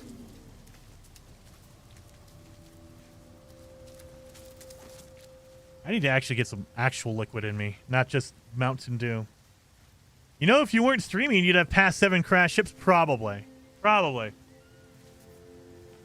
I am extra lucky for whatever reason on cold planets and when I'm not streaming. Every once in a while, my luck shines through. I swear. I have a video up of me finding a crash ship from a fresh save. Brand new fresh save. I found a crash ship in 4 minutes. 4 minutes.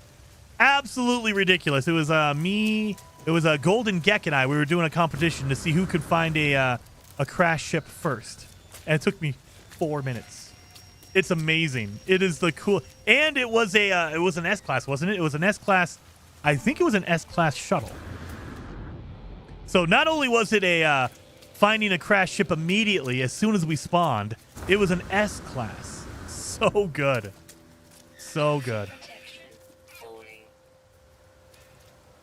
Falling. I got a Domino's out here that will make a pretty good garlic parm sauce for a chicken and bacon pizza. I've seen they keep showing commercials on YouTube or ads for me to me about Domino's has a new garlic crust or whatever. I don't know. I've never had it. I've never tried that. A garlic crust. Is it stuffed crust? I don't know. Maybe it is. I haven't had a stuffed crust pizza in a while. Yeah, there is video of it. I made sure to cut that video separate because I was like, dude, no one is going to believe me if I just say that I did this. I was streaming and I cut that video separate. Like the stream is up and the video is up. So there's proof that it happened. Oh. Toxic protection. Two greatest Canadian inventions, hockey and Kevin. Disgusting. The hockey part's cool. The pineapple pizza part, I don't know if you would. I don't know if I would consider that a greatest invention. Greatest torture device, maybe. Pineapple pizza. Yeah, garlic stuffed crust. Ooh, had it last weekend. I like it a lot. Oh, I might have to order one then. Order it. So what is what topping do you guys go with if you order a pizza? What is the topping that is like the thing you get every time, without fail? Let me see those comments. Give me the one like thing you guys order. Like if you're gonna order a pizza, what's the topping you get? Meat lovers, that's a good one. Pepperoni's good. Extra cheese, and that's it. That's a pretty good one. If you're doing a New York style pizza, gotta get extra cheese. Spaghetti? Toxic protection. Now, are you talking like an Italian spaghetti pizza?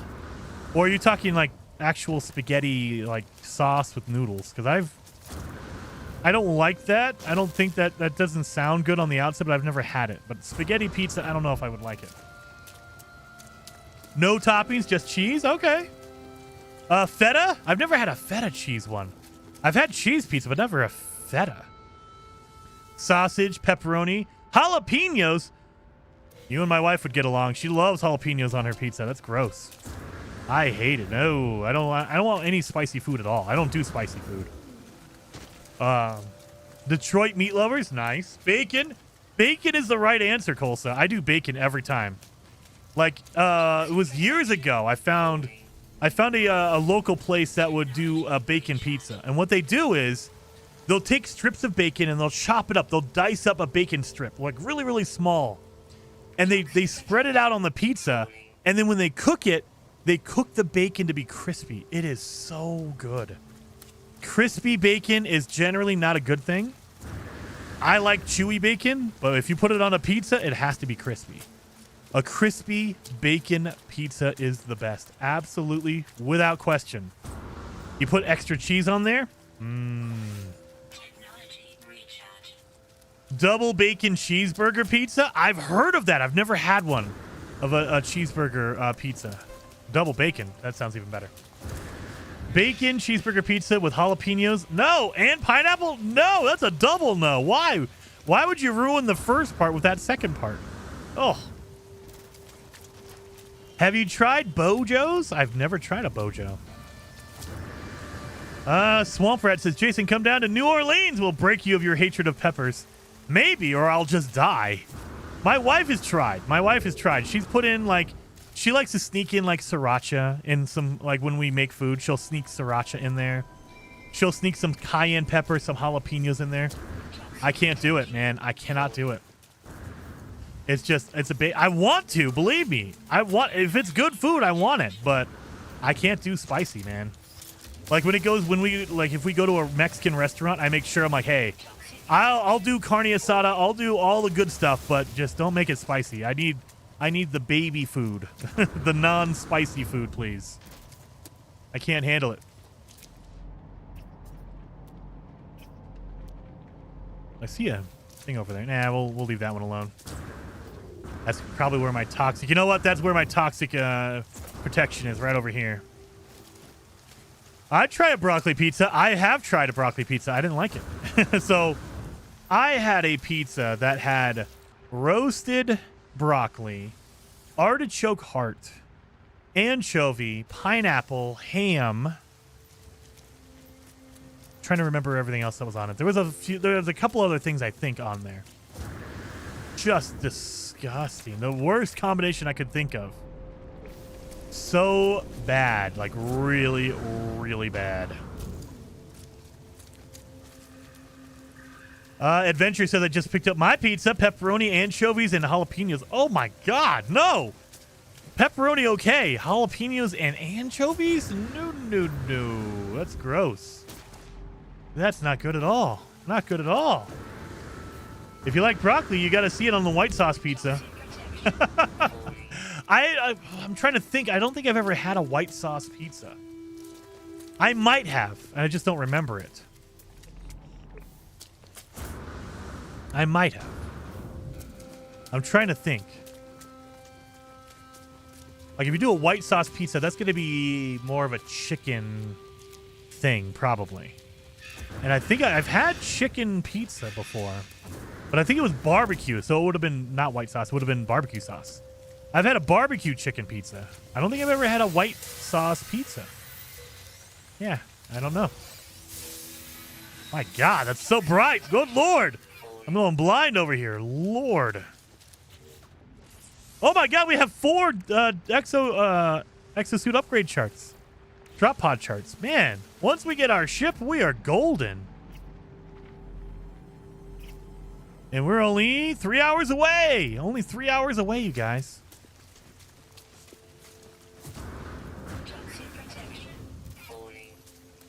I forgot. Come on, jetpack upgrade for the love of God. Jetpack upgrade. Chicken, spinach, and artichoke white sauce. I don't know about. I mean, artichoke is okay. I like artichoke on its own. On a pizza. I don't know if it's good on a pizza. Oh, there's a pizza from there, not the pasta. Oh, okay, gotcha, spaghetti. Like, I've learned that spaghetti means something different in America versus like the rest of the world. Like in the United States, if you order a spaghetti, you get what the rest of the world would call a spaghetti bolognese. So we just assume that if you order spaghetti, it comes with red sauce and meat and all that kind of stuff. In the rest of the world, if you say spaghetti, they're going to say, okay, that's the noodle. What else do you want? They just consider the spaghetti just the noodle, and that's it. And so, yeah, you don't want to just order spaghetti from somewhere. Like, you go to Italy. You say spaghetti, they're going to say, okay, yeah, what else? Like, what do you need? In America, you say spaghetti, they'll bring you out a big old bowl of pasta with red sauce, with meat.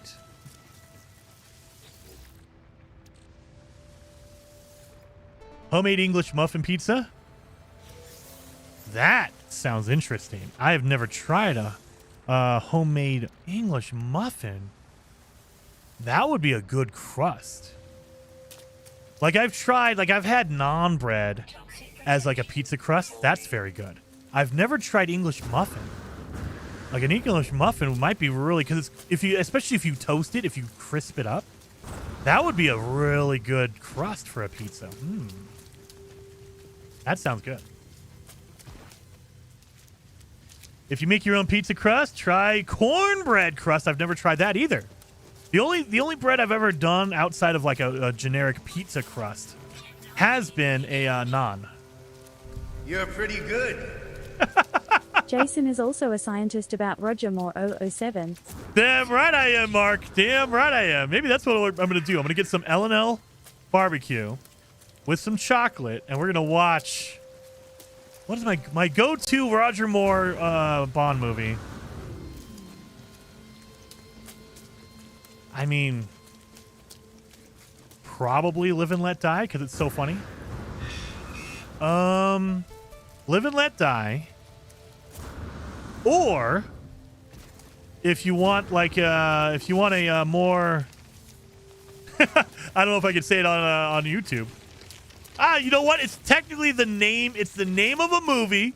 So YouTube, I can't get in trouble for this. There is a movie, a Bond movie, a James Bond movie with Roger Moore in it called Octopussy.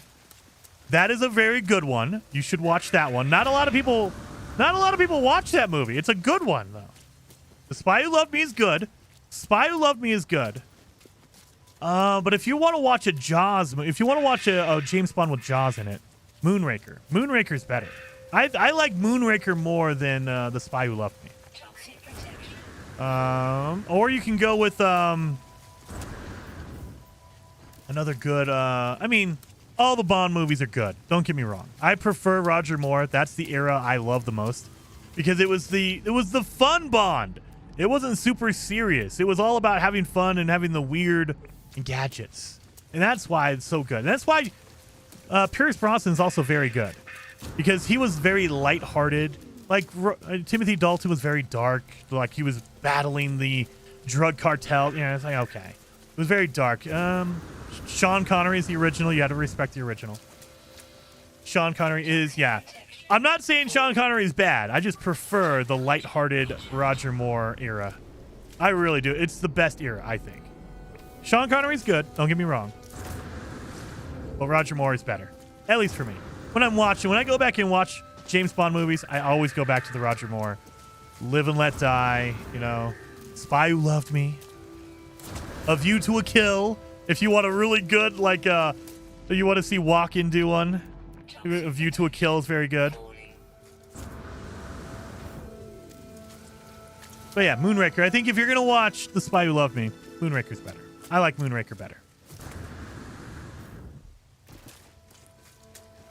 Duran Duran, yes. You're View to a pretty Kill. good. Oh, yes. Are And you like Walker. bacon pizza? Look up Piggy's Got Smoked Bacon Pizza from Tony Baloney's in New Jersey. You're Okay. pretty good. I will do that, M. Walker. It didn't even read it! Mark, that makes me nervous to even repeat it. It didn't read it? Wait a minute. Let's try this again. It might not have read it because it was one after the other. So let's see if they will read it, Mark. The fact that Streamlabs did not read that makes me nervous. You're pretty good. No! What the heck? Streamlabs will not read that one. No. See, that one's good, but Plenty O'Toole is even better. Plenty O'Toole is even better than that one. Toxic protection. Oh my God, yeah. Streamlabs will not read that message. Oh my God. Timothy Dalton, License to Kill. That one was good. But again, it was a really, really dark. So the dark Bond is okay. I think it's good. The gritty, like Daniel Craig did the same thing. He was doing the dark, more gritty and realistic. All right. But there's something just better about lighthearted, joke-cracking James Bond, where it's all about his gadgets and the villains were like outrageous, like they were building rockets to go into space and take over the world. That's more fun-loving, and I enjoy those movies more than the gritty, realistic James Bond, like doing all that kind of stuff. It's cool, but I want the outrageous, like super spy. Oh my God. There's, the Austin Powers level of it. You have a super villain that has a lair in a volcano. I like that kind of stuff. It's fun. You're pretty good. Mark! OG Casino Royale for the win. OG Casino Royale for sure was pretty good. So a lot of people aren't going to watch that one because it's not like, do they classify that as an actual Bond? Like, what was it? Never Say Never Again? That's not technically a Bond movie, even though it's a Bond movie. It's Thunderball. So I don't think, would they count the original Casino Royale? I don't think they do. But yeah, that's a good one. That's a good one. The original, the OG back in, what was it? It wasn't the late 50s, was it? Was it 60 like one? It was right before Dr. No. You'd love The Incredibles? I do love The Incredibles. The Incredibles is pretty good. It's a good movie. It's a good animated movie.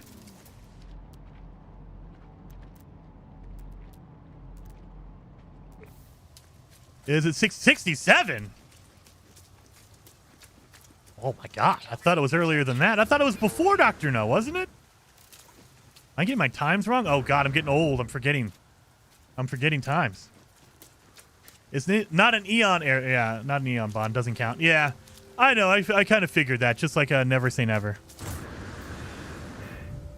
I'm trying to think of another. I mean, could you count The Rock as a Bond movie? I think that Sean Connery was playing James Bond in that movie. Now, they never say it. His name was Mason in that movie. But it was basically just like the most heavily implied James Bond I've ever seen. But yeah, The Rock could technically be an unofficial James Bond movie as well, right? Dr. No was first. It's 1962. I could have sworn, the original Casino Royale was before Dr. No, but I'm old. I forget. Okay. Why are you not getting the jetpack boost plants? Oh, because I'm going to end up falling and dying if I do. Oh, look at there's another transmission tower. Let's see if it gives me another location. It won't. If you mark one location, it should not mark another. So this is a transmission tower. Oh, my God. Well, we're about to go inside a building, so we can do this. So if you've already marked a location, looking for those plants. Yeah, look at that right there. Sneaky. If you've already marked a location, generally they won't mark another one. Now, I say that, but the signal booster has been acting funky. I don't know if it's a bug or a glitch, but I've had a signal booster mark more than one crash location, which is weird. It shouldn't do that, but it has done it for me. Let's see if this one does. So double it, -1. So 23 doubled is 46, -1 is 45. 45 and 45 is 90, -1 is 89. So 177 plus 177 is 354? -1 is 353. Yep. It just marks the same location. So yeah, it won't mark a new location for you. I need water. I'm getting dry mouth.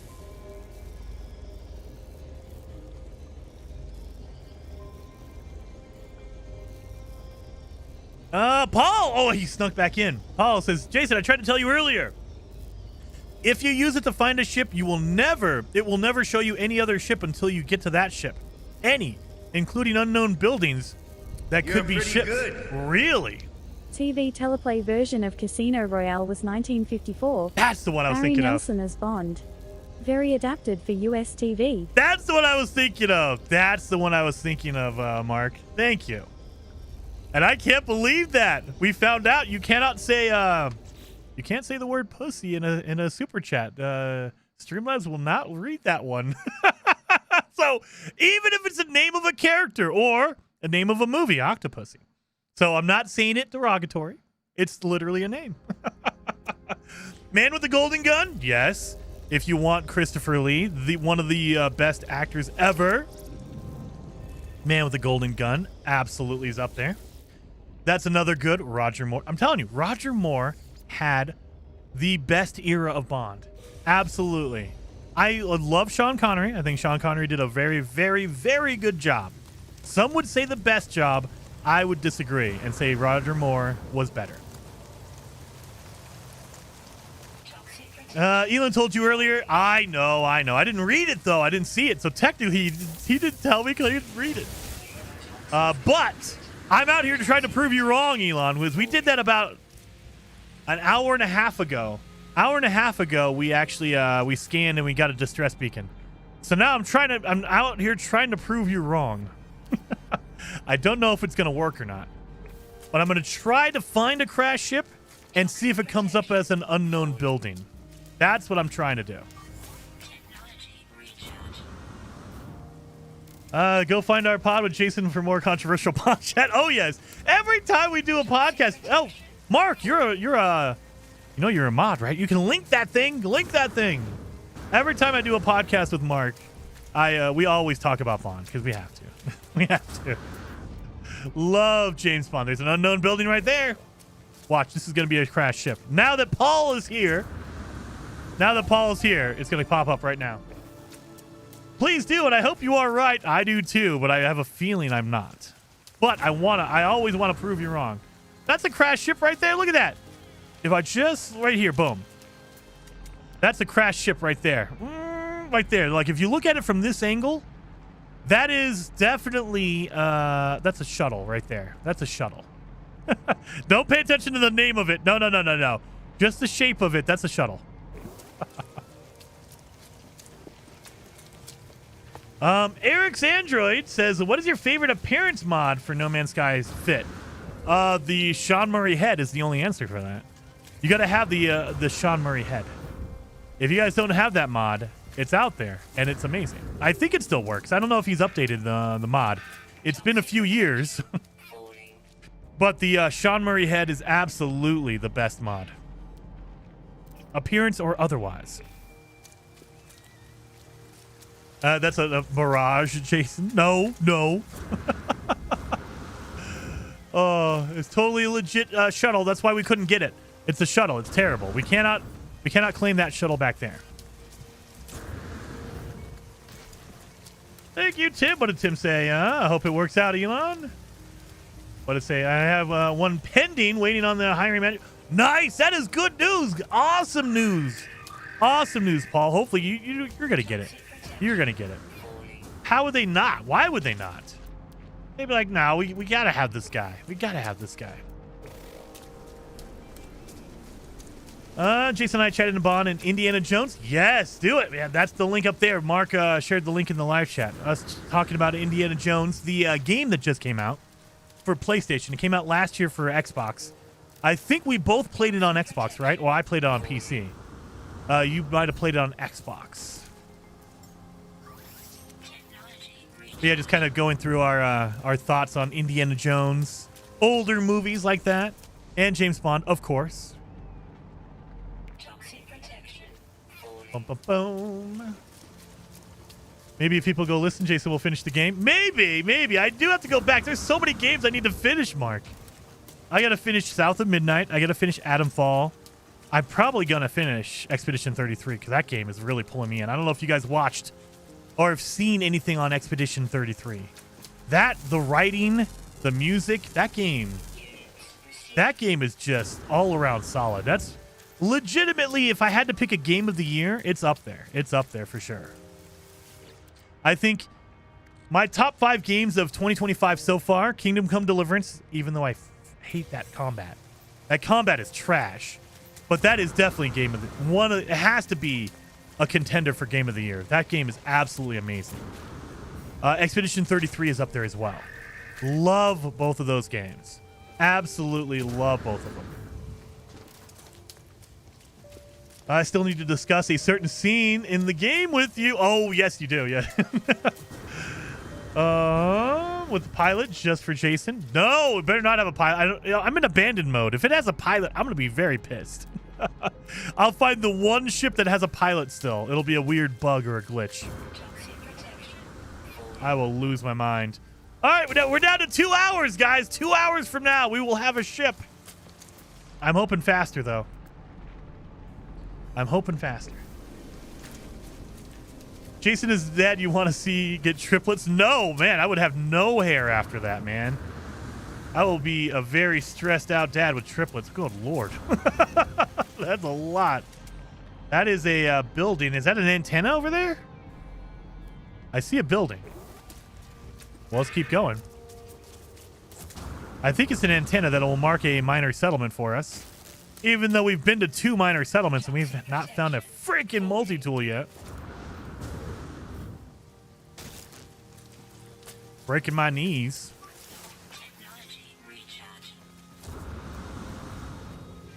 Triplets, no thank you. Never get outnumbered. That's very true. Never get outnumbered. I mean, I'm already in a house. I'm outnumbered. Charlie, my dog, is a girl dog. I have my wife, my mother-in-law. I'm outnumbered, man. Outnumbered. The only good part about that is nobody in the house likes mushrooms. I love mushrooms. I will eat mushrooms. Like I saute mushrooms and onions and put it on my steak. Oof. Mushrooms are good. I'll eat mushrooms all the time. Why would you break that? Evil. What do I need to fix it? Of course I need a wiring loom. and pugnium. Why would I not need those things? Wiring loom to fix it. Minor settlement detected, and it is 6 hours away. Well, we're not going there then. All right. I believe this is where my boltcaster upgrade is going to come into play. Yep. It has pugnium and a wiring loom. That's all we need. So now I can fix this baby. There. Don't break again. That's for my health upgrade. I need that.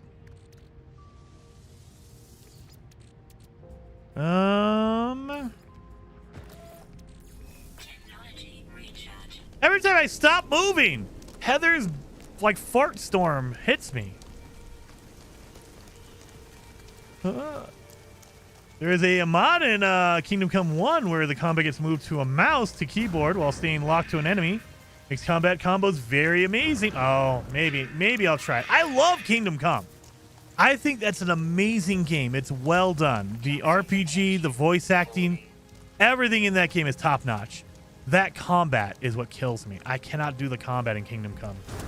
It's just so bad. And I love playing the game until you get into combat. And they put you into combat. They force you into combat so often. I'm like, oh, no, I don't want it. So that's the only downside. That's the only downside, at least for me. All right, let's test this out. If we stack one battery and we try to refill our hazard protection, it's going to ask for 2. It's going to ask for 2, but we're only going to use 1. Let's see. It does work. Ooh, okay. So now the next question is going to be, if I pull it from a stack of 13, but I only use 1, will it only actually use 1, or is it still going to use 2? Because that's been a bug for a long time. Since the difficulty settings have been a thing, if you adjust your settings too much, it'll ask for 2 of your batteries. And even if you manually put in 1, it will still remove 2. That's always been a problem. So let's see if they fixed it. I don't think they have.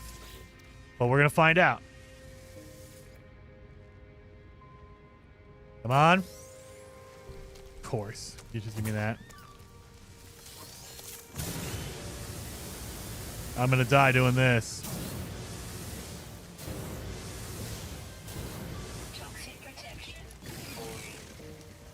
I didn't die. That was okay. That's why you have the heat protection, free wiring loom. That is true. Now I don't want to get rid of my heat protection though. That's going to be hard to find, especially I have not gone to a space station yet, but everyone keeps telling me that you cannot get upgrades at the space station. The patch notes kind of say you can, but they don't officially say it. So I want to see if I can get a freaking upgrade from a space station. I mean, I have 1,400 nanites, so I should be able to buy one. But we're going to find out. All right, 25%. So we're almost there.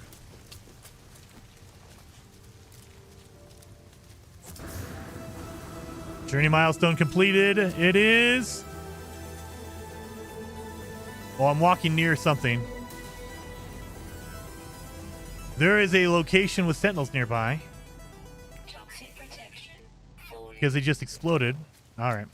All right. So now the big question is, if I just manually put in 1, you see I have 1. I should have 12 left over. Let's see. Nope. It still takes 2, but it doesn't give you the 2. Oh, my God. That's going to be a bug forever, I think. Oh, there's 2 of them here. So there's a bug, and it's only if you adjust the difficulty sliders. So I really feel like when they playtest the game, they don't playtest on every difficulty setting ever. They put them in the game, and if you want to mess with them, go for it. But they're not playtesting to make sure they work correctly. There's a lot of bugs that happen if you adjust the difficulty settings in the game. So another reason why you don't want to do this unless you've played the game a lot and you know what's going on. Because you can work around the bugs, but you have to know that it's a bug to begin with. If you're a brand new player, you won't know that.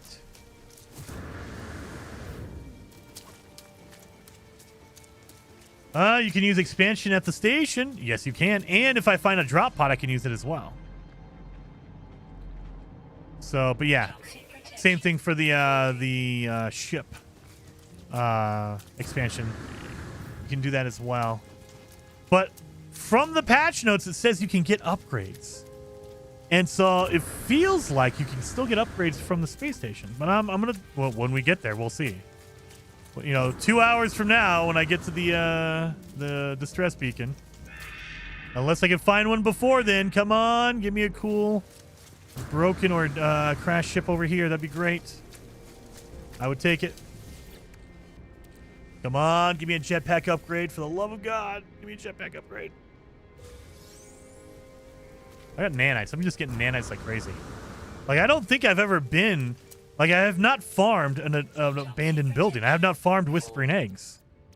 And I still have 1,500 nanites from all the stuff I've been picking up.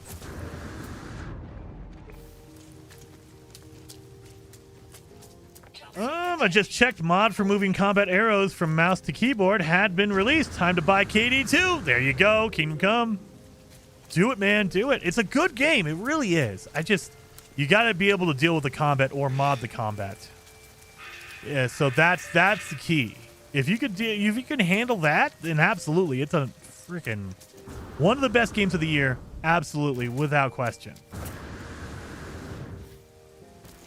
So I would highly recommend, just like Expedition 33, one of the best games of the year so far. It was in my top, game of the year discussion. Trying to think what other game came out that's like my game of the year discussion. Oblivion. If Jeff Keighley's going to put in Elden Ring DLC as game of the year, then by God, a remastered Oblivion should be on game of the year.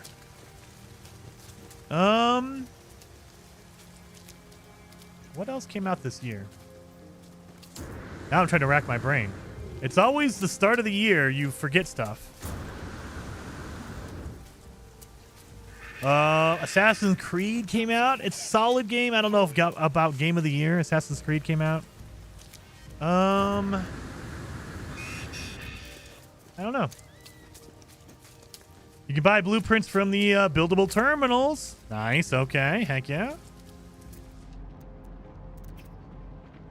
No buildings around here. Indiana Jones came out. Now, can we count that? Because technically it came out last year. It came out originally last year on PC and Xbox in December. And then it re-released. It came out on PlayStation, like a week ago? 2 weeks ago? So does that count? Like I'm not even being mean about it or anything like that. Like, legitimately, would you count that? If a game, originally came out last year, but then it came out again on another platform, would you count that? Like, if No Man's Sky comes out on the Nintendo Switch 2 this year, do you count that as a new game? I don't know. I don't think you can. You're pretty good. Lost Records is really good. You might like it. I definitely need to get... That is on my list of games to play for sure, Mark. Again, I got so many... There's so many games. So many games coming. Lost Records, definitely. I saw the trailer for that, and I'm really interested in that. Avowed, but it's not Game of the Year material. I agree with you. I think Avowed is a good game. It's not Game of the Year material. I think it's a solid game. It is I would say it's an 8 out of 10 for me. It's not the best. It's not the worst. I have played plenty of really bad games, and Avowed is not one of them. Ugh. But it's also not one of the better games of the year. I think if you're gonna throw out a game, Oblivion would be a better game if you're going to do an RPG. I did like how Expedition 33 handled the French ladies. Great artwork. Dude, the game is just so good. It has, and it's even better for me. It's even better that the development team that made Expedition 33 are former Ubisoft developers that either got fired or they quit. They formed their own studio and made their own game, and it is better, I think, than probably a lot of what Ubisoft has put out in the last 5 years. Like, like what the, that is the sign that Ubisoft, you have a problem, man. When the people you fire can go off and make a better game, maybe you got to look inward, Ubisoft.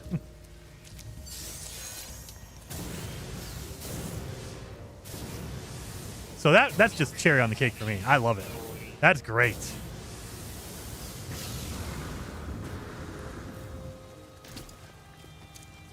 Remember, DayZ was a mod for Arma early on, too. That's true. Yeah, so, I mean, how would that fall? Again, like, Oblivion is technically a remaster. Expedition 33 is good to play, but not stream. Is it? I would imagine it'd be good to stream. I mean, it depends on what you're looking for in a stream. Like, a lot of people don't think that Oblivion is a good game to stream. I disagree. I think it can be fun. You definitely, it's a different mode for sure. Like, it's a different kind of stream. So you have to be in that mindset, but I think it could be a good stream. I think that people who are streaming Expedition 33, yeah, I could agree with that. Technology recharge.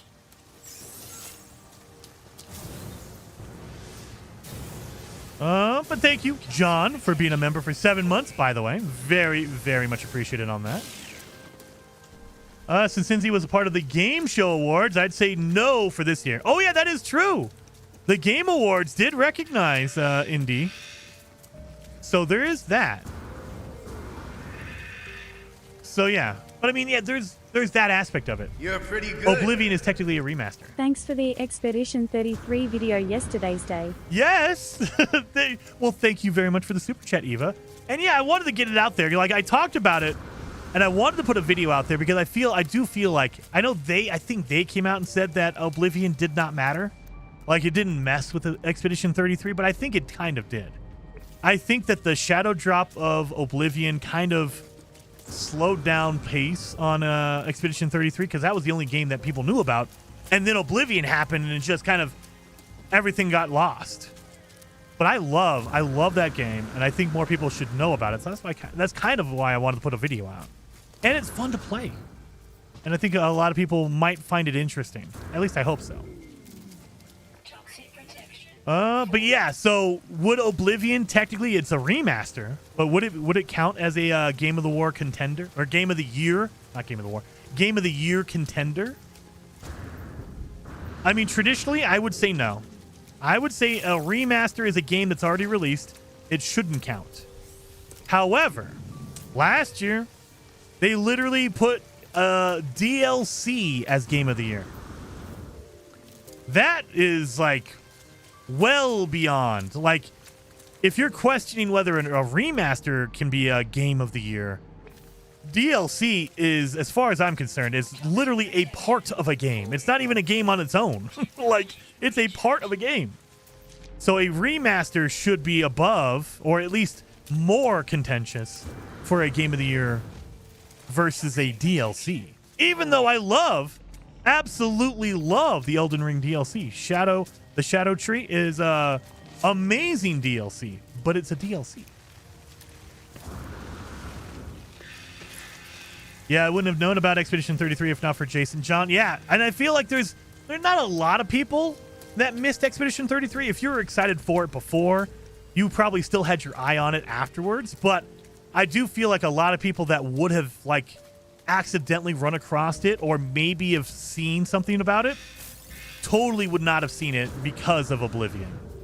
Like, if there was people who were on the fence or maybe would have been interested in it but they didn't know about it, Oblivion took all that power, that wind out of the sails.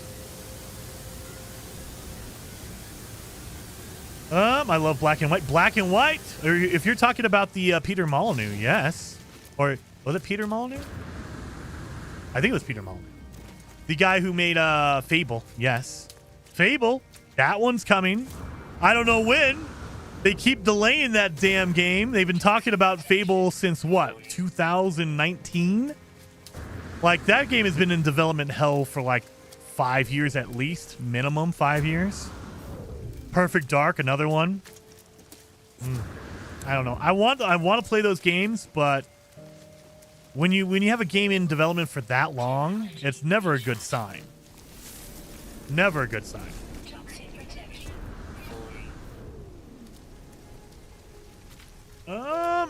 Endermatic says DLCs, remasters, and new platform releases should get their own recognition separate.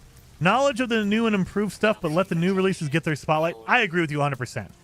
I argued this last year.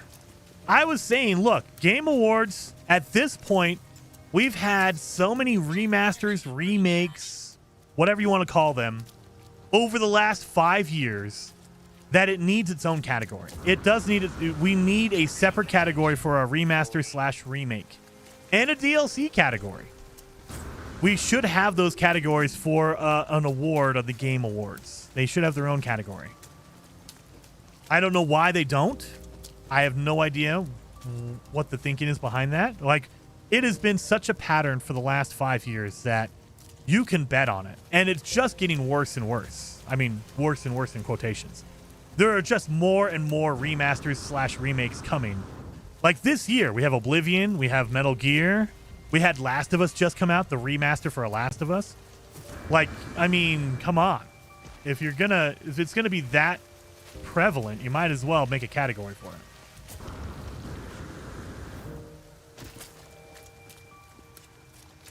Jason BL soon?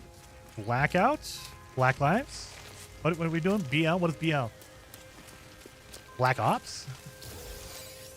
Jason, how could you be going uphill this whole time, dude? I keep asking myself that question every day. How am I going uphill all the time? I'm always going up. He's looking for a ship. Yes, I'm looking for a ship. So we have a ship over here. We know there's a distress beacon there, but we're looking for a crashed ship. We are doing a no starter ship challenge in the abandoned mode. So there are no aliens and there are no life forms. So there's no like outlaws. There's none of that kind of stuff. So there's no other life forms, intelligent life forms in the universe except for me. And that is kind of stretching it anyway. But that also, it kind of limits the amount of no starter ship challenge, or it limits the no starter ship challenge in a way that in a traditional no starter ship challenge, a pirate, an outlaw would land and you can buy their ship at random. It was a random occurrence, but they would happen. Now there's no possibility of a pirate landing, an outlaw landing for me. So it's all up to how lucky you are and if you can find a crashed ship. That is where we're at. Toxic protection. Hopefully it's not a crashed freighter. It says it's a distress beacon, so a crashed freighter should come up as a crashed freighter.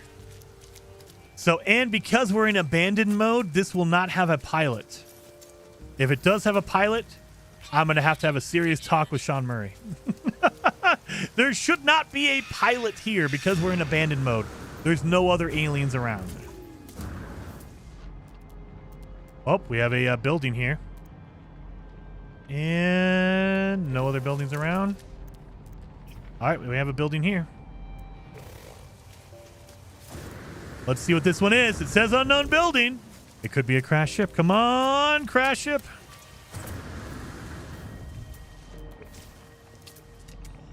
I don't see a roof. I don't see any angles. Oh, Borderlands. BL, Borderlands 4. I mean, I'm excited for that. I love Borderlands. But I will say my favorite Borderlands is Borderlands 2. And Borderlands 3, for me, it had better gameplay. It played a lot better. But I just didn't care about it because the story sucked. I was basically just going through it just to get the good stuff. That was it. I was just there for the gameplay. I didn't care about the story. Whereas in like Borderlands 2, Borderlands 1, I cared about the story. So everything I've seen on Borderlands 4, it looks good. It looks good. I'm waiting to see what they do with the story or whatever that's going on with that. Gameplay sounds good. Everything about the gameplay looks really, really good, but that's never been a problem. Like, the gameplay's always been very good in Borderlands. I'm more worried about the writing being You're pretty irritating. good. Miriam! Sending some luckily for a crashed ship. Shamrock emoji. Shamrock emoji. Yes! Hopefully! Hopefully, Miriam. And thank you, 07, for the super chat. Very, very much appreciated. Why did my page just change? What the heck is going on here? No, don't do that. Thank you. Jason, have you played Nightingale yet? Harold, I played it when it originally released in early access. I have not played the most recent revision. Like, I know they had a huge overhaul lately. Or, recently, I should say. Recently. But I have not played since the overhaul. I might need to go back and play some Nightingale. I have not played since the overhaul. I played, what was it? A year? Maybe 2 years ago when it originally came out. I'd have to go back and see when the last time I played Nightingale was. It would have been on the initial release. Welcome, Raiders. Oh, wait a minute. Did Ricey raid? No! I'm supposed to rate you, Ricey. Did you rate me? Oh, no. Well, thank you. I appreciate that. 07. Poke yourself in the eyes and then look for a ship. I keep doing this because my glasses keep sliding down. And I think it's because my headphones are, like, pushing forward. Yeah, that's exactly what's going on. All right, I gotta quit moving my headphones. All right. Thank you so much, 07 Ricey. Very, very much appreciated for the raid. Hopefully you had a good community night. And Xbox prices going way up on consoles, dude. We had a huge rant about that earlier, Andy. Huge rant about... I think you were here, Andy. Weren't you here for the rant I had at the start of the stream? Or like the first hour of the stream? Oh, I hate all that stuff. It feels like Xbox is in a competition to be the worst company. Like, they're not... Whenever something good comes out about them, they have to, like, prove that they're not good. I don't know what it is. Like, last year, in 2024, Sony raised their prices on all their PSN and their games. And then so Microsoft, for whatever reason, decided to fire 1,900 people. And it's like, why? Why can't you just not be bad? Like, it's not that hard. Just don't be bad. Seriously. Now it's like, oh, Nintendo, they raised the prices of their stuff. Well, we got to jump in on that. Let's raise our prices as well. It's like, no, you don't have to. It's fine. You don't have to do that. Andy, with the gifted member, thank you very much. 07. Yeah, we were here. We were here. I went through that rant earlier. End of the day, not a fan of it. Not a fan of it at all. I mean, it just seems like a dumb move. But you know what? I don't work at Microsoft, so it is what it is. I can just vote with my feet, vote with my wallet, and say, you know what? PC looks better every couple of months. PC looks better and better and better.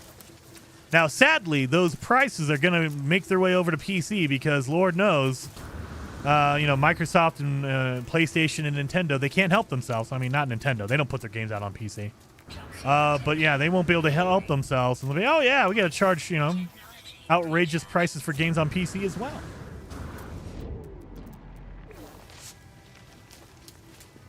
They've done it to push more people into Game Pass. Maybe. But you'd think if you were doing that, you'd make your console cheaper. Like, if you want more people on Game Pass, naive man, I don't know, but if you make your console cheaper, maybe more people will buy the console, and then they'll buy Game Pass. I mean, you'd think. You'd think especially, 5 years. 5 years after the release of your console. You know that thing is cheap as dirt to produce now. Like, every single generation before this generation, the PS5, Xbox Series X generation, every single one, the PS4, the PS3, the Xbox 360, the Xbox One, every single one of them, mysteriously, the consoles got cheaper as they got older. We got a PS4 for $399, $299, $199. But this is the first one that goes up? That's kind of suspicious. Just saying. Anyway. Tuck says they want you to own less and be happier. Yeah, that's without a doubt that is true. Own less, own nothing, and you will be happy about it. Toxic damage detected. Well, how do you break my hazard protection if I don't have toxic protection to begin with?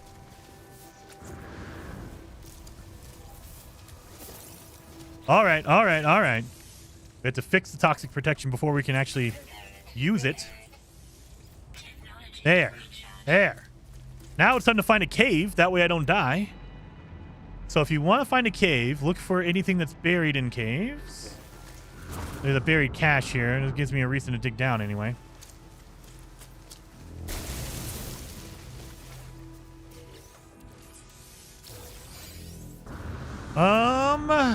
Where is my... There we go. Humming sack. Oh my god, 200 away. We gotta go Toxic protection. all the way over here because a humming sack is gonna be in a cave. There we go. Toxic protection. Stabilized. All right. Whew, take a breath here. Jason, can't you ride an animal quicker? Probably. I mean, it also depends on the animal. But the problem is I can't make any pellets. So they don't allow you to make pellets in the beginning of the game. So you can't make pellets, so I can't have an animal. I can't make a pet.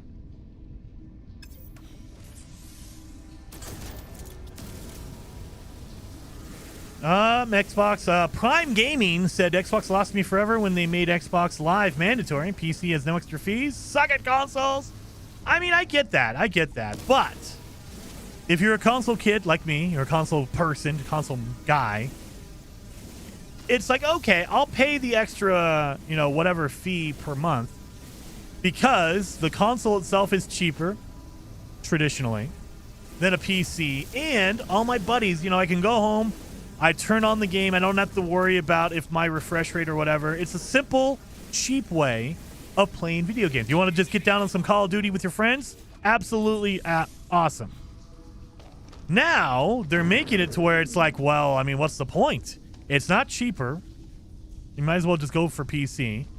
I'm paying for online. I'm paying, when it becomes so financially, non-viable to play on a console, what's the point of a console? That was the bonus. That was the thing. You go out and grab a 360. It costs you $200. You get an Xbox Live account. Cost you $5 a month, and you're good. And it's just gotten worse and worse and worse, and you're like, come on, really? We don't need you. So yeah, it just boggles my mind that as a business, Microsoft is going out of their way to find reasons to make you not want to buy their console. And you'd think that wouldn't be the case. Like, it feels like they're trying to find reasons to make you not buy a console. And I don't understand it.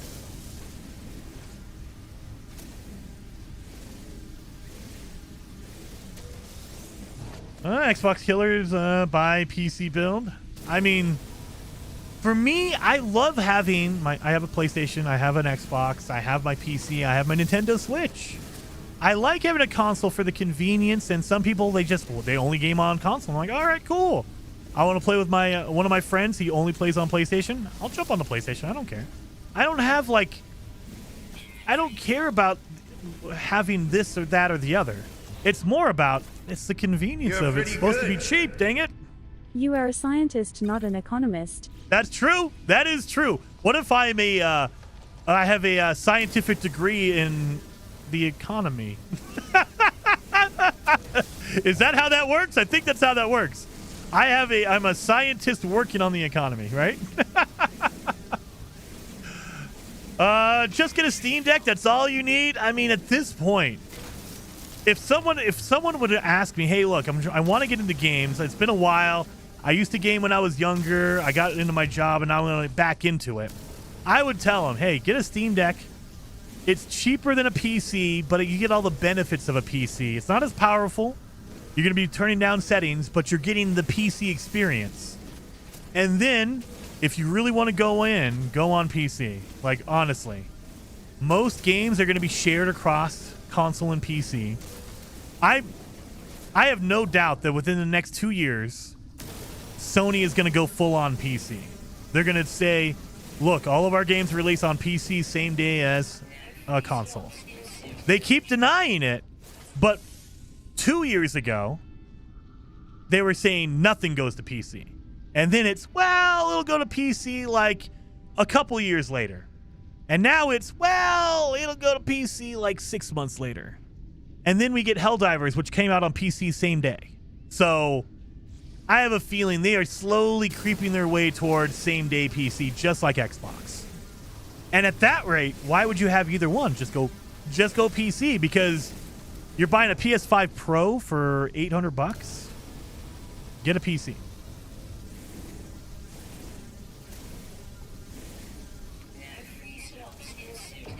And it sucks because I want to tell you, hey, go to Xbox, go to PlayStation. They're the cheaper, they're the easy way to get in there, man. You get an account, you pay, $300 for a console, you get an account, and you're golden. Now it's, well, technically you're paying $600 minimum, probably. Let's get rid of this. Son of a... Well, now I need to go get some ferrite dust. All right, time for ferrite dust.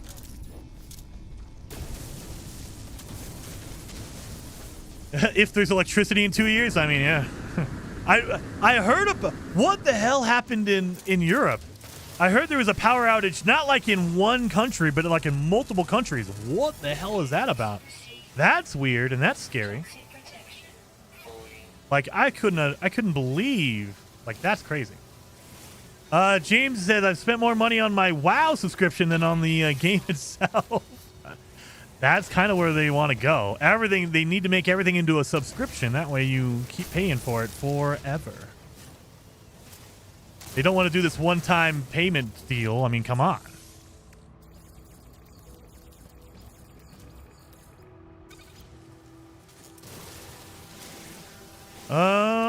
Well, it's not true. The video card alone makes the PC run well. It's more than the console alone. I mean, a lot of people get caught up. Like, being realistic.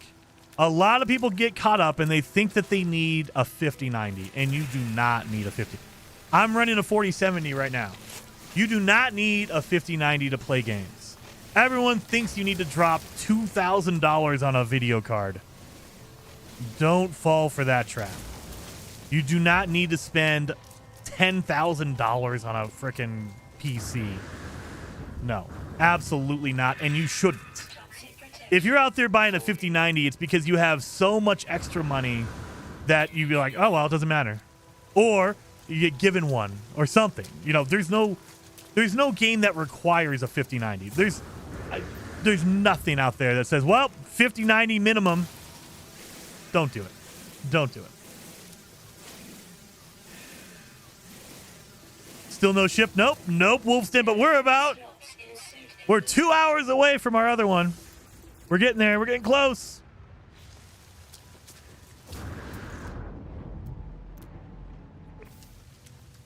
I use a 3080. 3080 is a solid card, Kolsa. 3080 is solid. 3080, you get a 4060, 4070, a 3070. Those are all very, very viable. I mean, seriously. You do not need them, if you want to turn up all your settings to ultra and get 1,000 frames. Okay. But do you really need that? No, you don't. Realistically, no. Don't do that. Don't go all in and think you need to spend $2,000 on a video card. No. Jason, you're so close to 2K for a reasonable gaming PC. If you're starting from scratch, maybe. So, but then again, I will say I don't agree with all the prices of video cards and electronics right now. If you go get an NVIDIA graphics card right now, you're spending $1,000, and it's like, that's outrageous. Talking about console prices, a modern graphics card is going to be that bad as well. So if you find a used graphics card that you trust, that is always going to be better. Do that. And if you're buying like from scratch,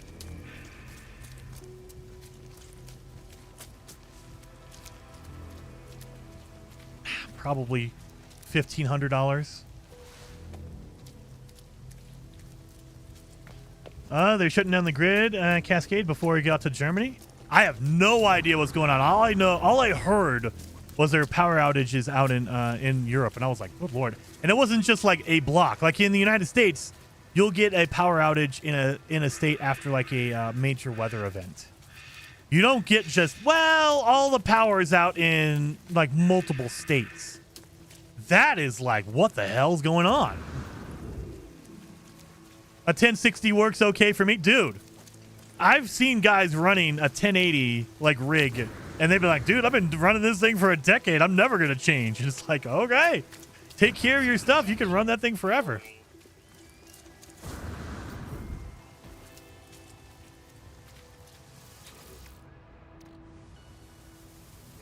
Oh. Exactly, Jason. That's the problem for new people. I think that's a big problem. That's a problem that a lot of people run into is they think they need the most recent, the most best, whatever, graphics card or processor, CPU. You do not need that. A 10900K will get you there, and that's like a 5-year-old processor. So you do not need the most recent, most powerful, super duper PC to run gaming. Starly or Slarty, thank you so much for 5 gifted members. Very, very much appreciated. 07. Very, very much appreciated for that. But yeah, seriously, you do not need cutting edge, $1,000 for your CPU, $2,000 for a GPU. You do not need to do that. Don't do that.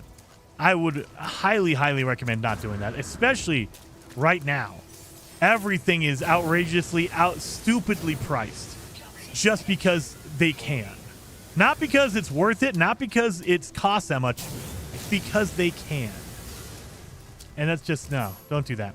Go out and buy used. Seriously, if you can find a location, find a local computer store, a local PC shop, I guarantee you can get a good gaming rig for real reasonable. And it's not going to be, you're not going to be running a 5090 and, a 14900K or whatever the new Intel is. But it's gonna game well. Tim says I use all AMD formats and no issues. I've ran I had a 7900 XTX, a graphics card, an AMD graphics card. I love that card, and I think for the money, if you're just gaming, that is an absolute beast of a card. However, the thing I ran into is AMD does not do video well, at least for the 7900 at that time. This would have been a year ago, I think. About a year ago. Maybe over a year ago. But yeah, so for what I do, my job, a YouTuber, I have to deal with a lot of video, and AMD is not very good with video. Not very good at all. And it could have changed with the new drivers, and it could have changed with the new graphics cards. So I've not tried a 9070, or I've not done any of that stuff, so I don't know. But the 7900 XTX was just... It just struggled with video, like streaming or video editing. It was not wasn't good. And so that's what kind of led me over. That's why I have a 4070, because NVIDIA is better. I mean, not perfect, but better with video. But on the flip side of that coin, I think it's been since January, all the NVIDIA drivers have been trash. So good luck, I guess. They've been super trash with all their graphics drivers since January. So there's that. Oh, it's just, there's no perfect solution all around.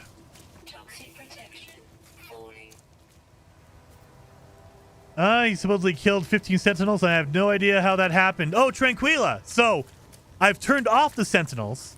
So you see my Sentinels are removed. They're turned off. If you get close to Sentinels, meaning if you get close to a manufacturing site or a resource depot, there's always going to be Sentinels there. However, they will spawn in, and then the game will say, hey, no. The Sentinels are turned off, and they'll explode, and it counts as a kill for you. So a really cheap and easy way to get Sentinel kills is to turn off the Sentinels at a Sentinel pillar, and then run around to all the manufacturing facilities, run around to all the resource depots, and basically it just kills all the Sentinels there, and it counts as a kill for you, even though you didn't do a thing. That's what's going on. That's what's happening. Is I'm going nearby manufacturing facilities and stuff, and it's just shutting them down. Or a resource depot or whatever.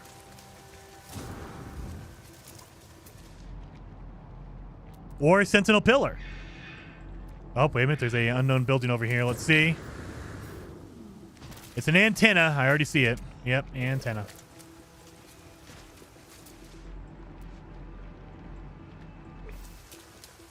Heather says, I bought a used graphics card from some guy, hardly used, only drove it to church and back once a week.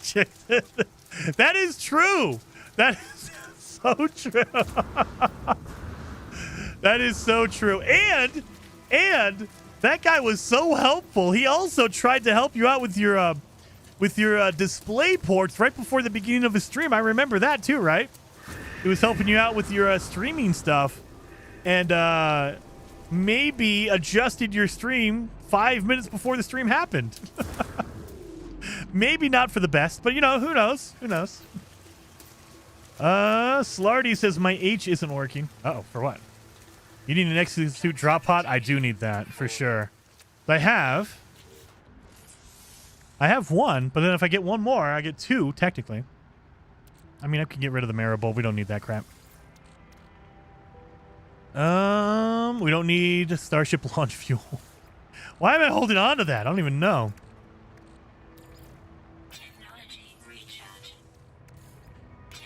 There we go. All right, we're good. We cleaned up our inventory a little bit. Oh, God. I feel like you know this guy personally. Maybe. 3080 is an amazing card. Guys, seriously. If you're looking into getting into PC, do not go all out and spend like $5,000 on a PC. You can, if you have the money to blow, the money to just throw, do it. It'll be a great experience. But don't feel like, well, if I can't spend, $3,000 or $4,000 on a PC, then it's not worth it. That is absolutely not true. Not true. You can get away with some really good used parts. Make sure they're quality used. If someone's running like a crypto mining, rig with their graphics card, maybe don't do that. But if you can get some good old, like somebody has an old, like a 3080 from, 2020, and he's like, all I did was game on it, and he took care of it, absolutely. Get that thing for cheap. You can get some really good PC stuff. You don't have to spend tons of money on it. And you probably shouldn't. I would not say, again, unless you have the money to spend. And I don't think a lot of us do. You have the money to spend, absolutely. Go get a 5090, and hopefully you enjoy it. But you don't need it. It's not required. And I feel like a lot of people think that way. They're like, wow, if I'm in a PC game, I need to have a 5090. It's like, no, you don't. No way. Absolutely not. Because most games, you're not going to be using all that power. It's just going to be sitting in your PC rig. And it's not going to be used. You're not going to utilize that thing 100%. Most games aren't going to take the advantage of a 5090. No way.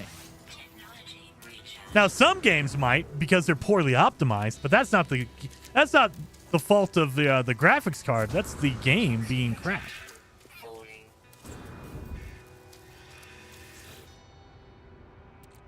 How goes the run? It's going well. Midnight. We're what, 2 hours away? We are 1 hour away. We are 1 hour away from getting our ship. I still haven't found another one, though.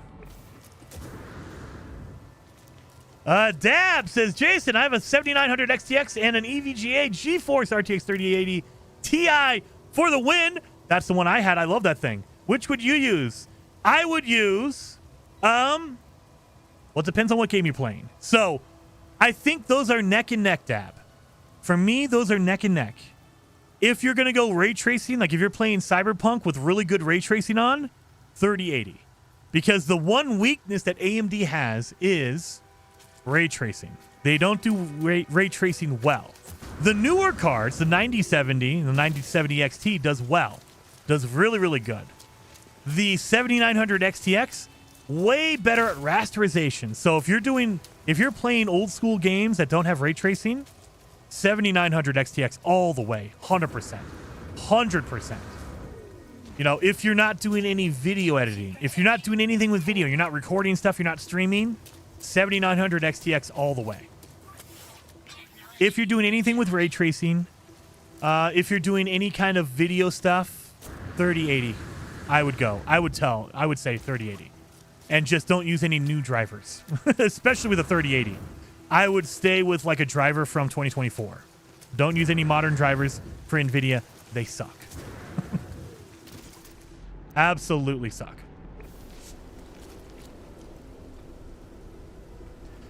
Uh, 7900 XTX is about a 3090 all day. Dude, yeah, 7900 XTX. It has the VRAM. Don't get me wrong. It has VRAM in there. It's 24 gigs of You're VRAM. pretty good. Poor abandoned Starfield graphics card. Frown. I have it. It's over there. It's over there. It's over there waiting. Maybe one day when I'm able to get a second rig, maybe that's when I'll put it in there. Because I love the 7900 XTX. It's an amazing card. If you're gaming, it's amazing. It struggles with ray tracing, absolutely, but it is an amazing card. It has a lot of VRAM. So the thing with the VRAM that you probably should consider, especially if you're looking at a graphics card, is you want something that has more than 8 gigabytes of RAM. 8 gigabytes will get you there. 8 gigs of VRAM will get you there. But more and more modern games, their texture resolution, they're not doing well. You want more than 8 for more modern games. 8 will get you there, but 16 is better. 24 in the 7900 XTX is way better. You're going to be able to get way better, way smoother texture rendering. So absolutely. But when it comes to ray tracing, NVIDIA is still top of the list. Midnight says, I want your 7900 XTX. I wish, but I can't. When they sent me the 7900 XTX, they literally had me sign something saying I would not sell it or give it away. So I can't. I'm not allowed to. I'm not allowed to. So I have a Starfield 7900 XTX, but it was sent to me from AMD. So I have one from AMD. Part of that stipulation was I could not thus turn around and resell it. They don't want you selling off that thing and, you know, turning around and selling it for a whole bunch of money because they gave it to me. It was a gift. So if I ever get a second PC, that's probably I will save money. I won't have to buy a graphics card. Because I can just shove that 7900 XTX in there. And it's a solid ass card. It is, seriously. The VRAM alone, dude. That's the one thing I will complain about all day about NVIDIA. NVIDIA, they make solid cards. Not so much recently. But they always cheap out on the VRAM, and I don't understand it. The only thing I can think of is they're trying to force you up.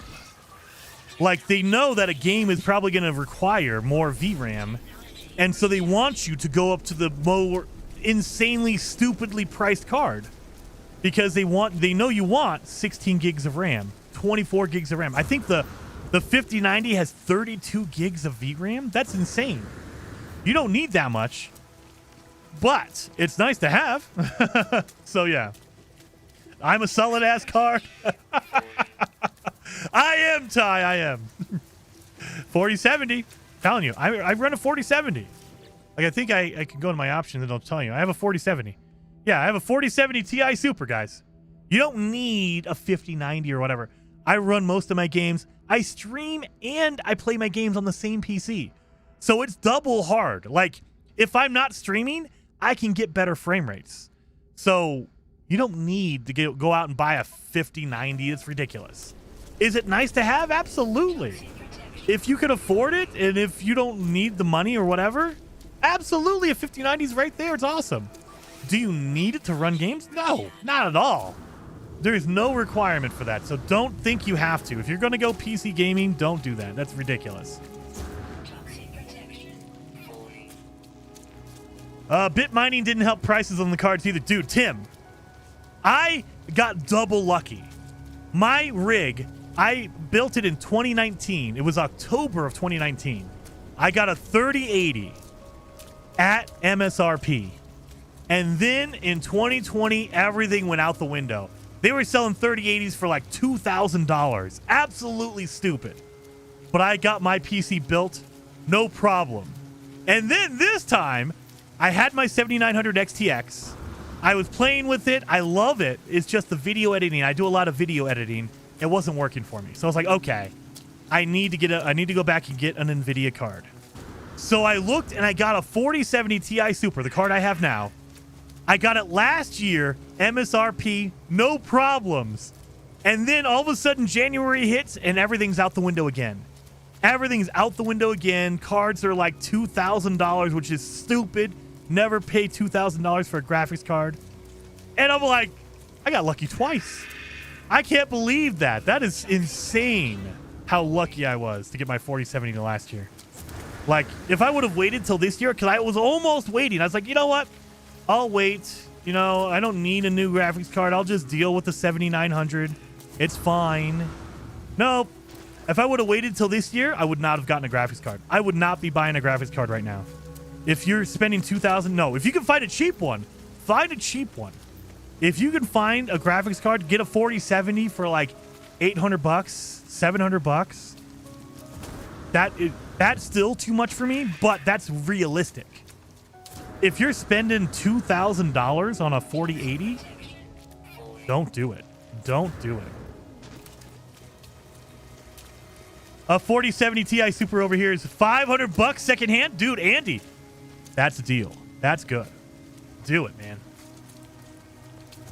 I every once in a while I go look, like you get tempted, like, I might want a 5090, and then you look at it and it says $2,000 or $3,000, and you're like, I'm good. Nope. I'm good. $2,000? That is a rip. I am not even handling that. Absolutely not. That's absolute trash. $2,000 for a graphics card. Absolutely ridiculous. Jason, where is Jason running to? Desert Dwarf. Desert Dwarf? Yeah, Desert Dwarf. We have a crashed ship. We're trying to get a crashed ship. So, we're doing a no starter ship abandoned run. Essentially, I start a brand new save, and we're ignoring the starting ship. And we're trying to find our own. And I have one right here. So, yeah, we don't have anything nearby. I'm just trying to get to this ship right over here. If I can get to it, this will be my ship. And I'm hoping it's a good S-Class, a fighter. That'd be good. I'll take an S-Class fighter.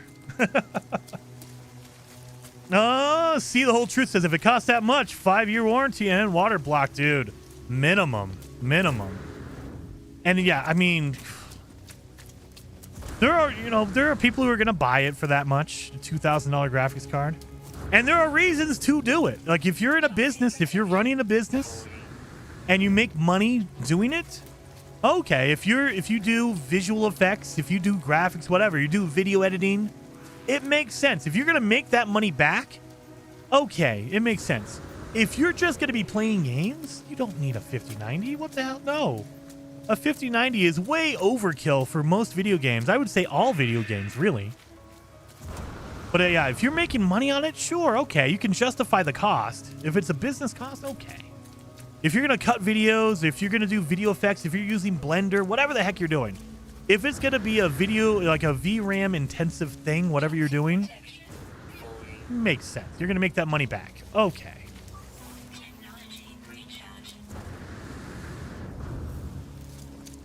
What other space games do you play? Eba! So we play another game, Heather Silvermist and I. We play a game on Mondays called Planet Crafter. I don't know if you've heard of it. I absolutely love Planet Crafter. It is an amazing game, and if you have not heard of it, I would definitely recommend checking it out if you like No Man's Sky. Definitely check it out. There's tons of videos out there. You can go over to Steam. It is it's more of an independent game, more of an indie game. So it has a little bit of rough edges on it, but I really enjoy it. I love it a lot. It's a really solid game. We are having so much fun. We are. Planet Crafter is so much fun to torture. Oh, look at Drop Pod. If you have another friend to play with, it's up to 10-player co-op. So if you have friends and you want to play some Planet Crafter, absolutely get in on it with some friends. It is way, way fun in multiplayer if you want to. But you don't have to do it in multiplayer. You can do it solo as well. It works just as well in solo. So if you want to just play it on your own, you just want to, chill out and play some Planet Crafter, do it too. It's absolutely a blast. All right. So this is one thing I hate, and I hope they change. I have an exosuit upgrade right here. I can't use it unless I purchase or unless I fix this. That's kind of a pain in the butt. Kind of a pain. I don't know why they do that, but they do. Do I not have any? Oh my god, I don't have any sodium. So I gotta get sodium. Smeagol's voice. You don't have any friends. I mean, if you don't have any friends, it works solo as well. You don't need friends. It's not a requirement. But you can if you want to. If you do have your friend. If you have a friend, you can play Planet Crafter with them. Trying to find... Oh, there's some over there. I'm just trying to get some sodium because we need to make sodium nitrate. Oh, yeah. We also need to make a... Oh, yeah. We have enough for that. Boom. Here we go. There we go. Boom. Perfect. So we need sodium nitrate. That's why I'm getting the sodium plants. Grab this. Jason. Hi, Jason plays. Lilu says hi, smile. Well, hello, Lilu. Good seeing you, Jason, as well. Heck yes. John says, I just bought a Ryzen 9 8945. I don't even know what processor. What is that processor? I don't even know that one. A Ryzen 9 89? I don't know they made 89s. I thought they were at 9000s. I don't know that AMD processor. Sounds like a really, really powerful one. And a 4060 for $700 for both? That's a steal. You got both of them for $700? No, you did not. The 4070 was probably $700 on its own. That's awesome. But the 4060 is not as good with the desktop 360. Are you talking about mobile? Oh, is that a mobile processor? Is that why I don't know that one? Yeah, it's a mobile. Okay. That's a mobile one. So your laptop. Okay, got you. So mobile laptop gaming is absolutely fine. Just keep in mind that because it's a laptop, it's in a small space. And so you're going to thermal throttle like crap out of that thing. So even if you get a 4070, even if you get a really powerful GPU in a laptop, it's going to be thermal limited because it doesn't have a lot of air. A desktop, you got air, you get fans to blow on it. It can actually lower the temp so it has more power to it. And also you're working off of a laptop battery or a power plug, which is going to have a less of a power source there. So you're going to be power limited. You're going to be thermal throttled. So just keep that in mind if you're going to go mobile. It's totally fine. Do it. If that's what you got, then that's what you got. But, you know. The 8000 series are supposed to be mobile. Oh, okay, so the 8000 is mobile. That's why I didn't know, because I was like, I don't know what an 8945 is. A mobile processor. That's what that is. But yeah, for $700, you get a 4070 and an 89. Sounds reasonable to me. Reasonable to me. Do I not? Oh, I didn't make an antimatter housing. Son of a gun. I need ferrite dust. All right, ferrite dust it is. Where's my rocks at?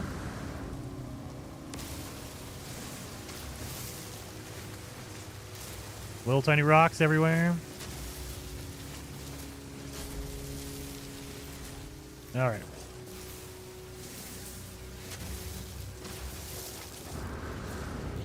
That should be enough. So now I'm allowed to buy one. I technically get one. Goes in the center there.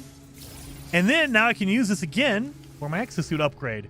I hate that they force you to buy it first or to fix it first before you can use your upgrade module. That just irritates me. But it's a small nitpick. Not a big deal. It's not a big deal breaker or whatever. Down there. There we go. Toxic protection.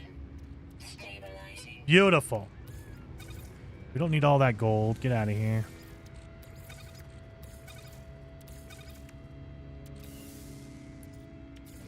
There we go, just to get rid of that. I think we're solid. We're solid here. We're solid. We don't need all this navigational data. All right, let's keep going. Where's my 1 hour away? All right, got it for my granddaughter. Hey, that's a solid Hey Jason, laptop. happy weekend. Love this game. Yes. Well, thank you, Brad, and thank you for being a member for 2 months. Very much appreciated, and happy weekend. Hopefully you guys are having a good weekend. I need to go get some. I mean, we're almost there. We're almost there. So I want to get to a ship before we end. But barbecue is calling me. L&L. I might need to go to barbecue. No. We'll get to the ship. We got an hour. We're good, right? We got an hour. We can get there. We forgot. Oh no, I did forget my refiner. Thank you for the reminder. I forgot my refiner. And it probably still has stuff in there as well. Let's go grab that thing. That way I don't have to rebuild it. It's not a big deal to rebuild it, but it's still a pain. Because I need to use ferrite dust to make a metal plating, and then I need to use oxygen. I don't want to do that. Also, we can do this. What the? Was I already here? Was I already here? I guess I was. Thank you. Give me that.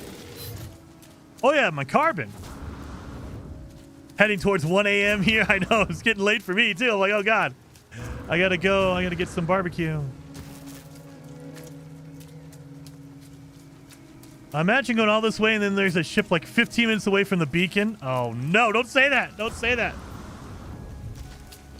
But yeah, seriously, if you're thinking about PC gaming legitimately, you do not need to spend an outrageous amount of money to get a good PC that's comparable or even better than a console. Seriously.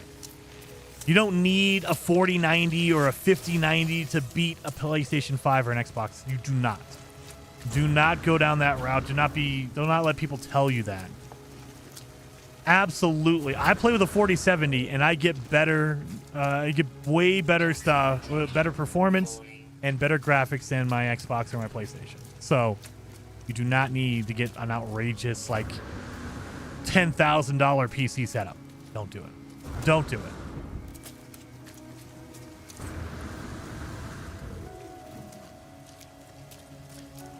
Go to bed, Andy. Nothing to see here but Jason running in circles anyway. Hey, no. I don't know what you're talking about. Andy's just about to miss me find a crash ship that's identified as an unidentified building. That's what he's about to see. It's going to happen, Paul. It's going to happen. I've been saying that for like 3 hours now, but it's going to happen. It's going to happen. Oh, Lord.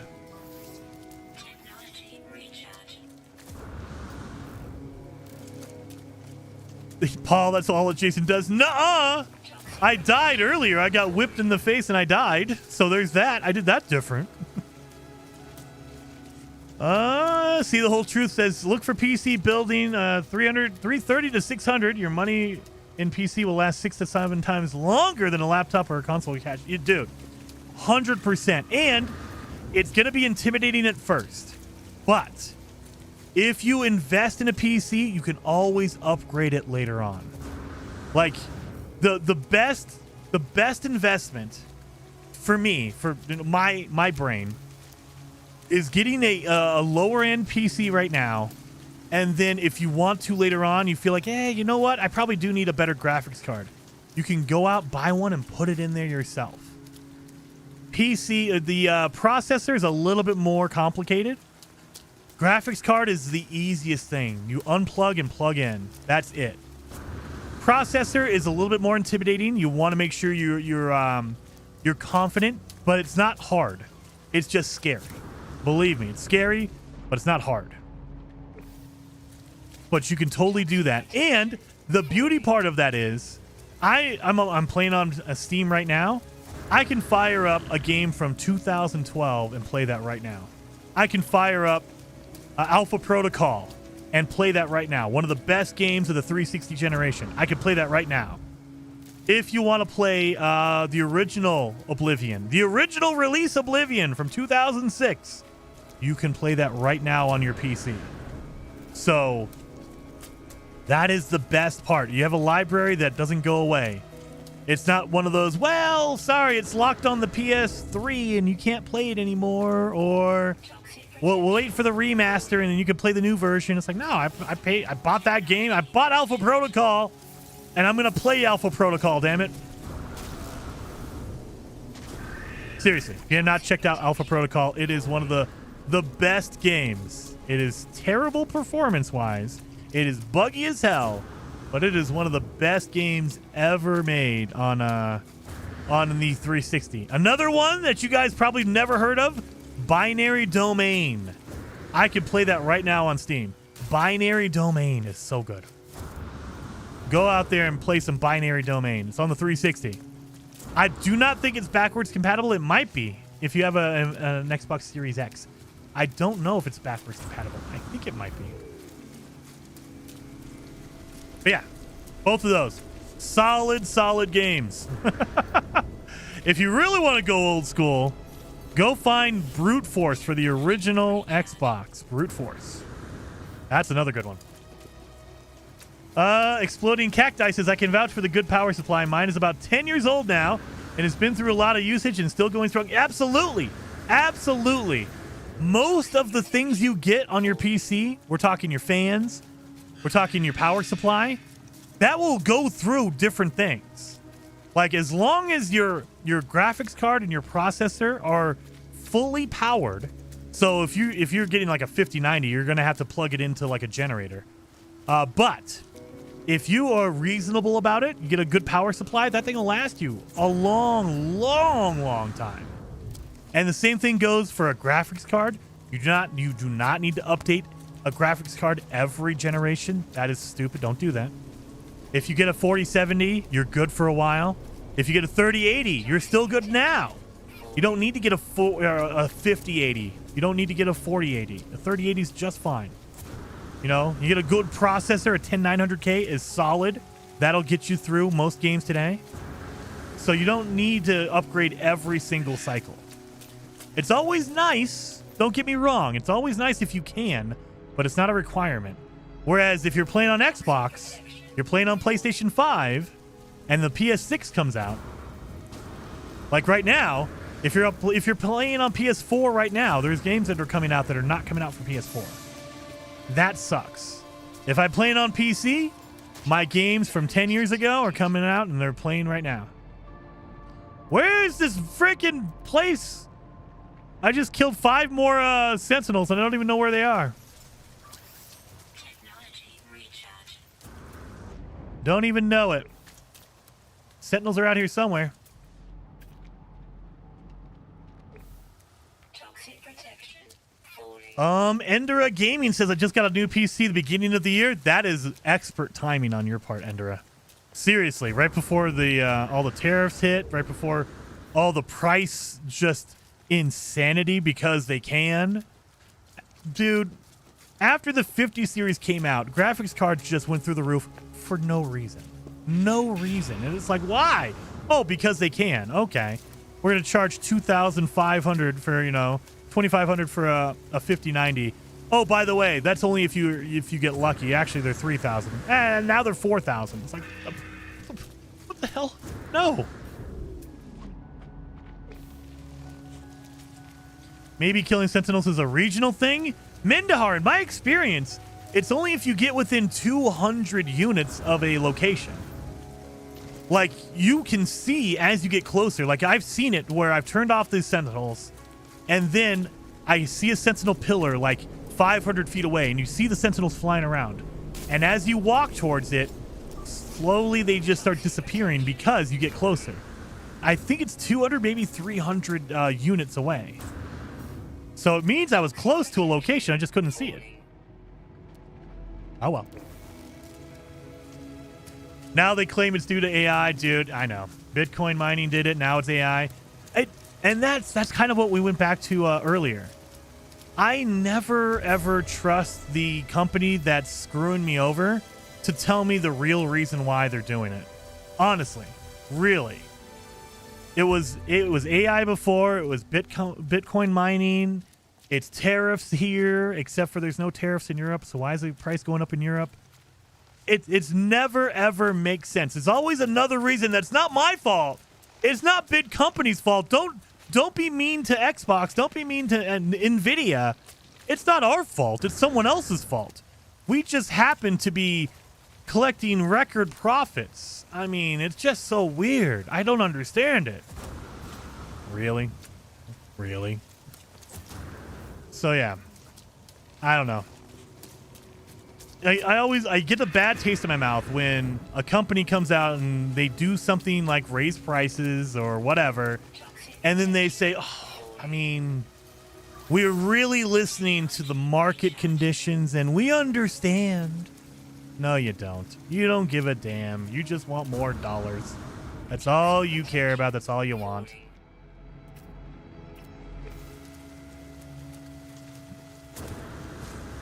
Anyway, sorry.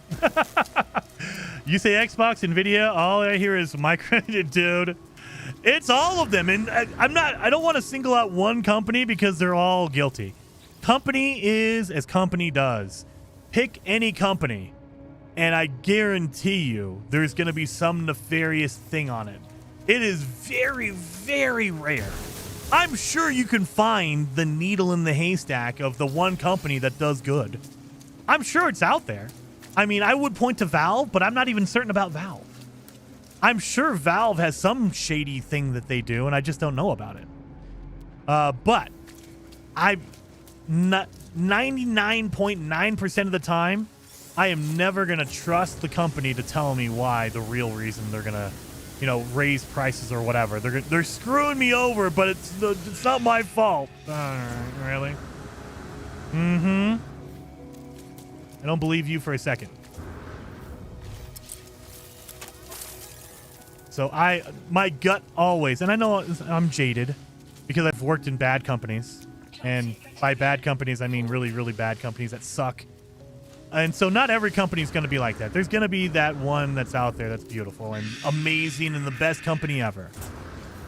But if you go along the line long enough, they all turn that way. You can't make money without us, and we want the integrity. Oh, dude, I wish. That's the problem. It's the argument I had 10 years ago about DLC. Don't buy DLC. If you buy DLC, if you buy these microtransactions, they'll just keep making it. How'd that turn out? So, I'm with you. Man. But ultimately, you're holding your hands trying to stop the tsunami. I mean, good luck to you. And I'm there for you. I agree with you, and I'll help you out as much as possible. But when Mass Effect 3 had day one DLC, day one microtransactions, the character that was literally in the game, and they removed it to sell it to you separately. That was the thing. When Assassin's Creed, I think it was Assassin's Creed 3, had a memory, I think it was memory 13, that magically, when you played the base game, it went from memory 12 to memory 14, and you're like, that's kind of weird. All right, whatever. And then like 2 months later, they had a DLC that was memory 13, and you're like, what the? You literally ripped it out to sell it to me later? That's not good. Yeah. They'll do it. And then they'll say, well, we couldn't get it done in time, even though they got it 2 months later done. You couldn't delay the game by 2 months. I can't do that. Anyway, you worked in radio, enough said. I mean, radio was one of them. And in my naive experience, the thing that kind of opened my eyes and really jaded me was I worked in retail. I worked for Walmart for many years, and I saw how crappy Walmart was corporate-wise and how they can treat their employees and all that kind of stuff. But I was like, you know what? That's Walmart. It's a whole different, it's one company, right? And then I worked for another retailer. And then I worked for another retailer. And I noticed the same pattern. And then I was like, okay, maybe just retail sucks. I need to get out of retail. Retail just blows, right? They're just terrible. You get in the radio and you see the same exact setup and you realize, oh no, it's not retail. It's not radio. It's a corporate thing. Okay, great. That's awesome. So it's just if a company is run corporately. All right. Well, now I know, and that's like almost everyone. Yay! Jason has a fantastic face for radio. You do not know how many times I heard that. Whenever you would have people come in to do interviews, like if they're doing like a local like business, they're like, oh, let's come in. We'll talk about our local like car dealership or our local spa or whatever. They would come in, and that was always the joke because they would show up, and you'd think it's gonna be this big fancy building, and it's gonna be some beautiful studio, and it's this studio that has carpet from the 70s on the walls. All the equipment's from 1994, and then you're like, every guy in the building is wearing sweats or jeans and a t-shirt, and you're like, all right, this is kind of grungy, but I loved it. It's great. It is. It's so good.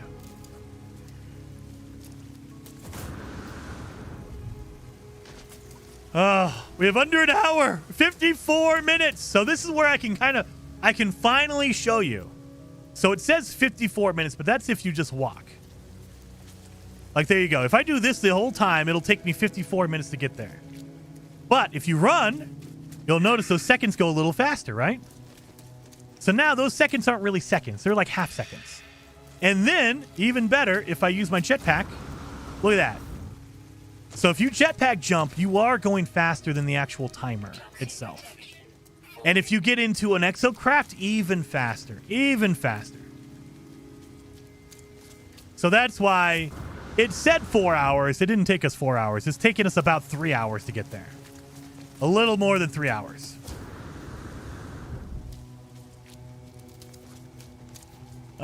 Philosopher says, how's this? Diablo 4 has an issue where when people buy cosmetics with real money, sometimes when a new season starts, they disappear. No refunds were made, and they aren't fixing it. That's awesome. That tells me I don't need to go back and play some Diablo. I'm good. That's what that says. That's crap. That's bad. Oh, asteroid. Yeah, there's all that kind of, I mean, the best thing you can do is you find a company that you enjoy and you love their games, their product, whatever that product is, and you support them as much as possible. That's all you can do. Like, I play the crap out of No Man's Sky. I love Hello Games. I will support Hello Games in whatever they do because they are a company I agree with, and they treat us well. They treat us amazing. And that's all you can do. If you know a company sucks, avoid them. Just say, hey, you know, sorry, Ubisoft, I don't want to buy this game anymore. Or sorry, Xbox, I don't want to buy that game anymore. Or whatever it is. Sorry, Sony, I don't want to buy that game anymore. Or EA, or whatever company it is. You know, Activision, because Diablo sucks. Whatever it is. Just don't invest your time in it. Don't invest your money in it. And say, you know, lesson learned. I'm not going to buy your stuff anymore. Sorry. And move on. That's all you can do. What'd Michael say? I'm going for it. Maybe it's a good day to die. It is. Good day to die. I got to play my sounder finally. I died first hour in the stream.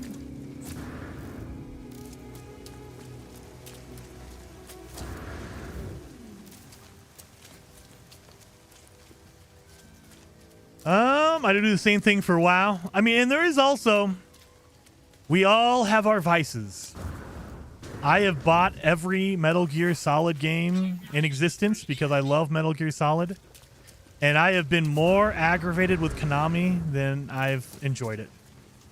Metal Gear Master Collection was the biggest ripoff ever. And I still bought it back when it came out originally. They've fixed a lot of it. It's not perfect. It's still not great. They've gone back and they've patched it. They've done work on it. So I'm not saying they haven't done work on it. But when your original release was worse than the Xbox 360 version, there's a problem. It's like, how? How can you take a game that is a decade old and make it run worse than the version that came out a decade ago? Like, how? How is that? You have to be a super talented to do that, really. And that was just, but I spent my money on it. I bought it. So everyone is a sucker for that thing. You know, there's going to be that thing that you just can't stop. There's people who play WoW and they hate it, but they play it every month. And it's like, I get it. I know. It's an illness. It's Stockholm Syndrome, probably. John says, I have every Civilization game except the latest. Why not? Isn't the latest on Game Pass? I think it might be. I will say, Game Pass, as much as I'm ripping on Xbox and Microsoft, right now, Game Pass is still one of the best deals in gaming. We'll see how long that lasts until they raise the price on that thing again. That's an antenna over there. I'm telling you, by the end of the year, Game Pass right now, Game Pass Ultimate is $20 a month. I don't think that's going to last. They were raising prices on everything else. They didn't raise the price on Game Pass right now. I think that's coming. I think that's coming. Got to think, we have Doom coming this month. We have Outer Worlds coming the end of the year. They're raising the price on Game Pass.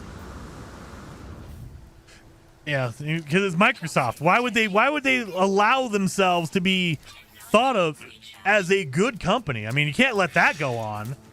I mean, geez. You had a good thing going. You're releasing all these good games. Awesome. Everyone's loving Microsoft. They're like, everyone likes us too much. We need to do something. What do? We're going to raise prices on everything. On a console that's 5 years old? Yeah, let's raise it up by $100. That's fine. Everyone will hate us then. It's like they're afraid of people liking them. I don't know what it is. It's just... Ugh.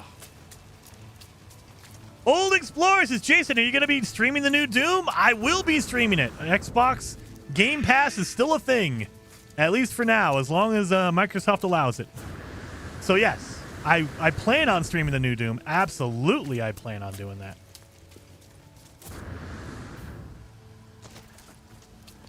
Can't wait for the new Doom. It looks good. It looks freaking solid, man. So I played the original, oh, I shouldn't say the original. I played Doom 2018, the reboot. I did not play very much of Eternal. I should probably go back and play some Eternal just to get a feel for it. But I played the crap out of the original Doom release. The original 2018 reboot, whatever you want to call it. Played the crap out of that one. 40 minutes! I have my eye on the prize. I'm not looking around here. I need to find another ship.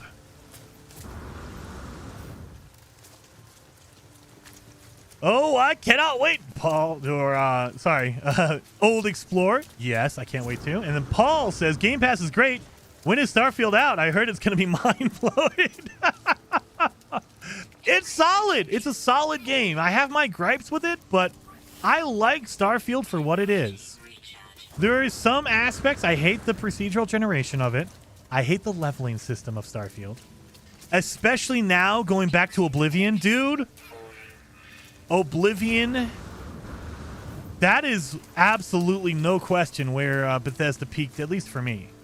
Oblivion is like top, best of Oblivion, or of Bethesda, is Oblivion. I went back and I played the original game. I'm playing the remaster now. Solid. 100%. One of the best games ever made. I love Oblivion. And so, comparing Oblivion to Starfield, you can see, like, why is the leveling system so bad in Starfield?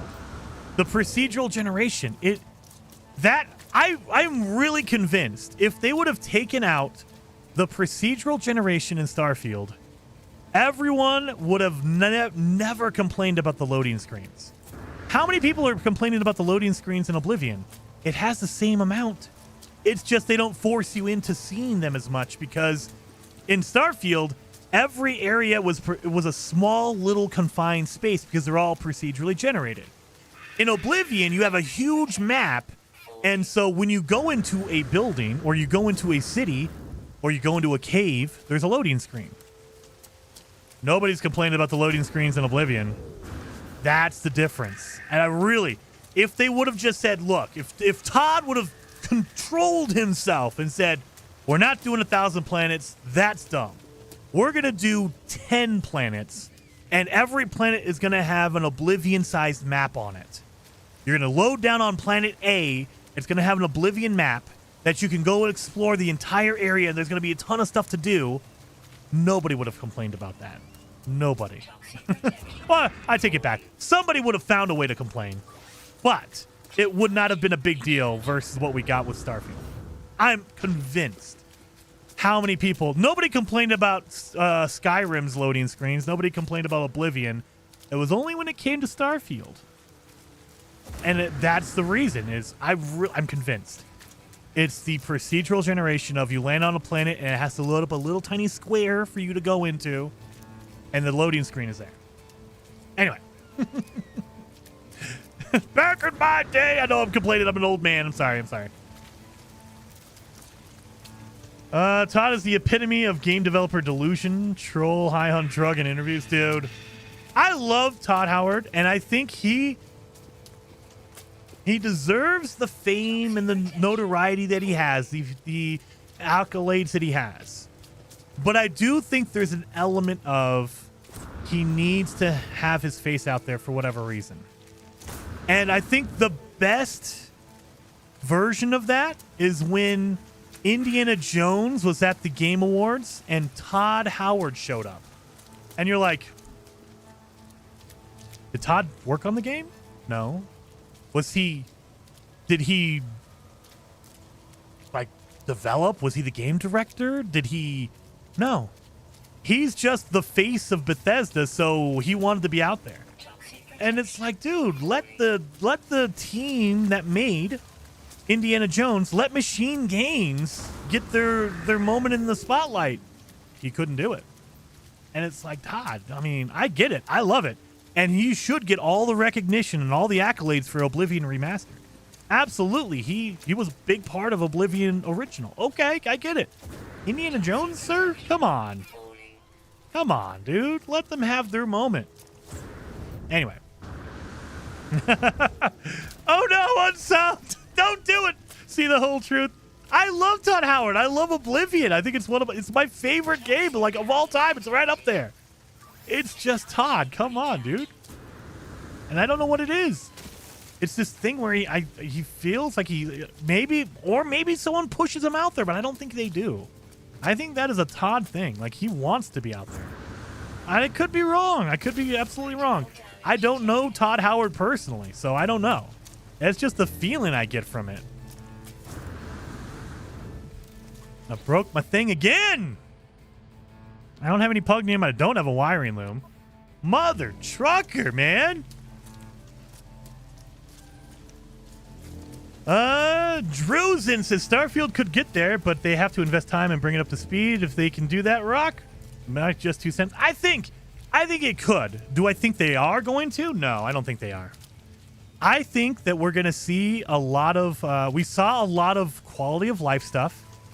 They did a lot of polishing, but I think, this is my own speculation, I don't work at Bethesda, but I think what they did was they were working on they were working on Starfield because they know that Elder Scrolls 6 is going to be using that same engine.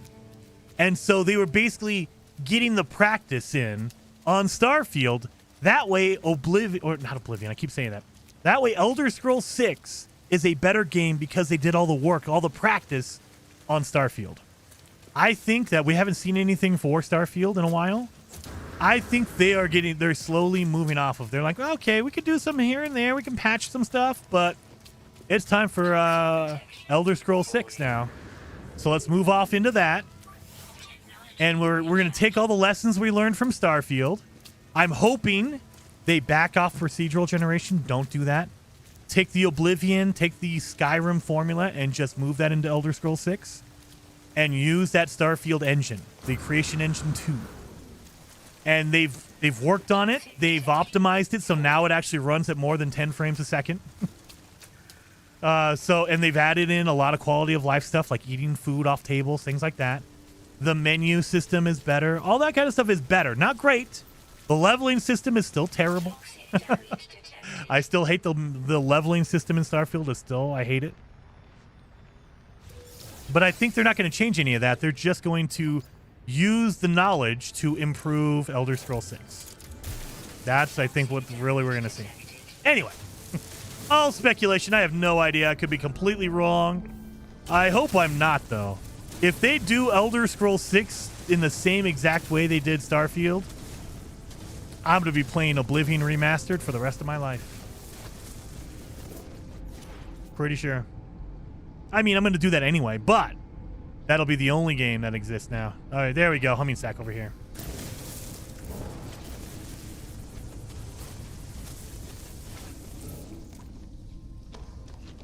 This planet smells like salad dressing. Ooh, I don't know about that. Starfield was a disappointment, but certainly not a failure. I don't know if it was a disappointment. Like, for me, again, I mean, I ran into it thinking it was going to be... I thought it was going to be Skyrim. It ended up being more in line with Fallout, but think of it as Fallout in space. The disappointment for me was the procedural generation. The whole, we need to have 1,000 planets. No, you don't. No, you don't. I think for me, the experience would have been better if you would have done 5 or 10 planets. And you just put down a Oblivion-sized map on every planet. And so you don't get to go around the whole planet, but you get a little taste of, here's some towns, here's some cities, and you have the open area. Same exact setup as Oblivion. That would have been a way better experience. But for what it is, I like Starfield. I play Starfield all the time. I like it a lot. I think the gameplay is a lot better. The gunplay is better than it's ever been in any Bethesda game ever. And it gives me hope for Fallout 5, whatever that comes out. I think Fallout 5 is going to be a way better game because they took the time to really figure it out in Starfield. The gunplay in Starfield is much better than any Fallout game I've ever played. And so there are really good aspects to it. It's just they leaned on what I would say is the wrong thing, that procedural generation. That was like the least developed and the weakest part of the game, and they leaned on it the most. And it's like, oh, there's so good things, and you just chose that one, huh? 1,000 planets, Todd? All right.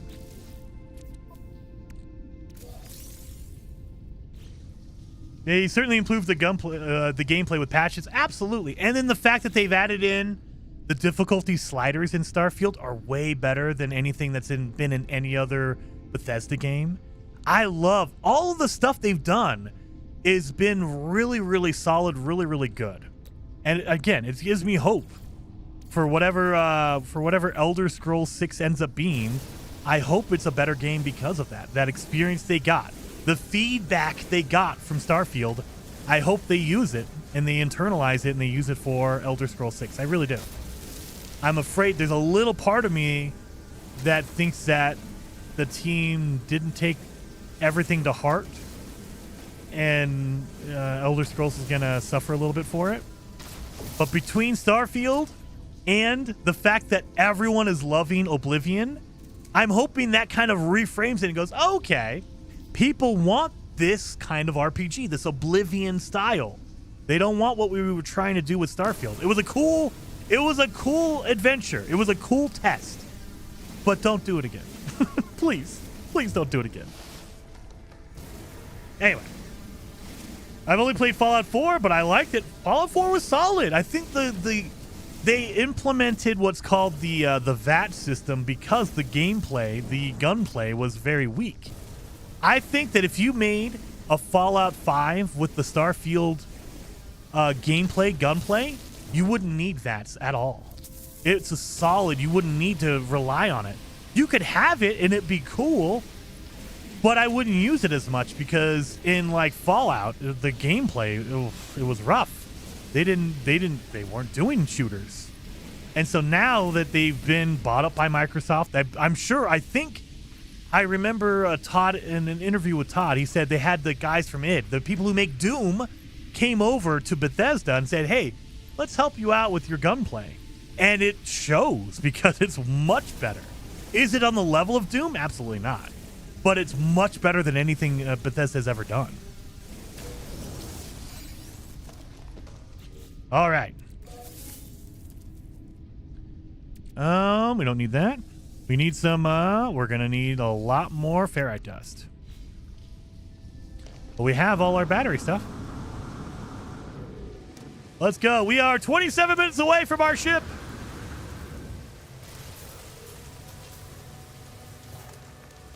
Toxic protection falling. Let's get some ferrite dust here. Maybe it's the cutscenes to go any place, maybe. Jason, well, I'm still waiting for my Light No Fire. Mark, I am too, man. Once Light No Fire comes out, no other game, maybe Oblivion, but no other game is going to be able to rip my attention away from it. Maybe No Man's Sky, because I'll be doing a comparison. I know everyone's going to be comparing No Man's Sky to Light No Fire to see what the differences are, all that kind of stuff, so of course. But man, I'm going to be obsessed with Light No Fire when it comes out. On the same level I'm obsessed with Oblivion right now. I have like 70 hours in Oblivion in about a week. A week in 4 days. So yeah, I just nonstop been playing Oblivion. And I have the same feeling I'm going to have that for Light No Fire when that comes out.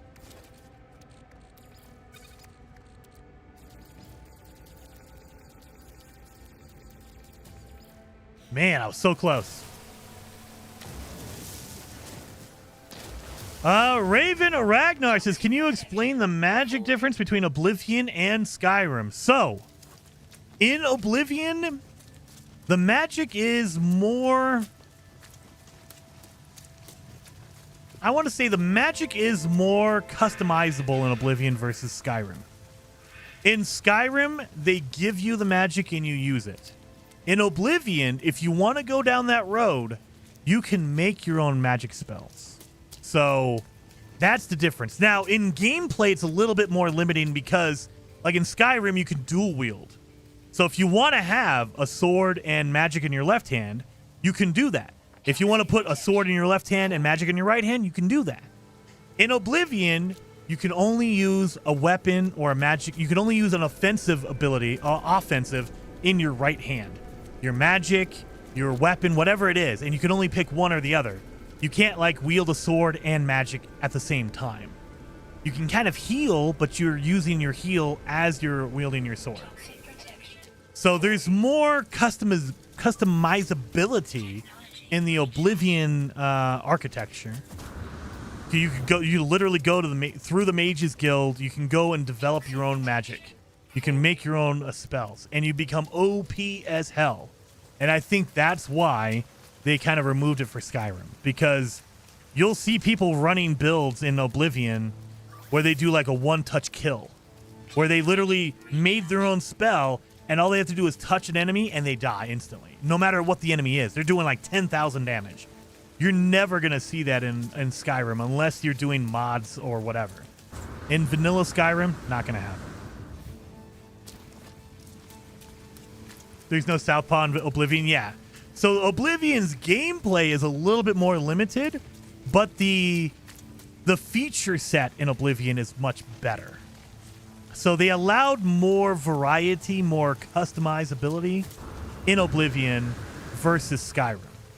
Skyrim's gameplay is a little bit more more action based. Like you can get a frost and like a soul trap in the same time if you want to.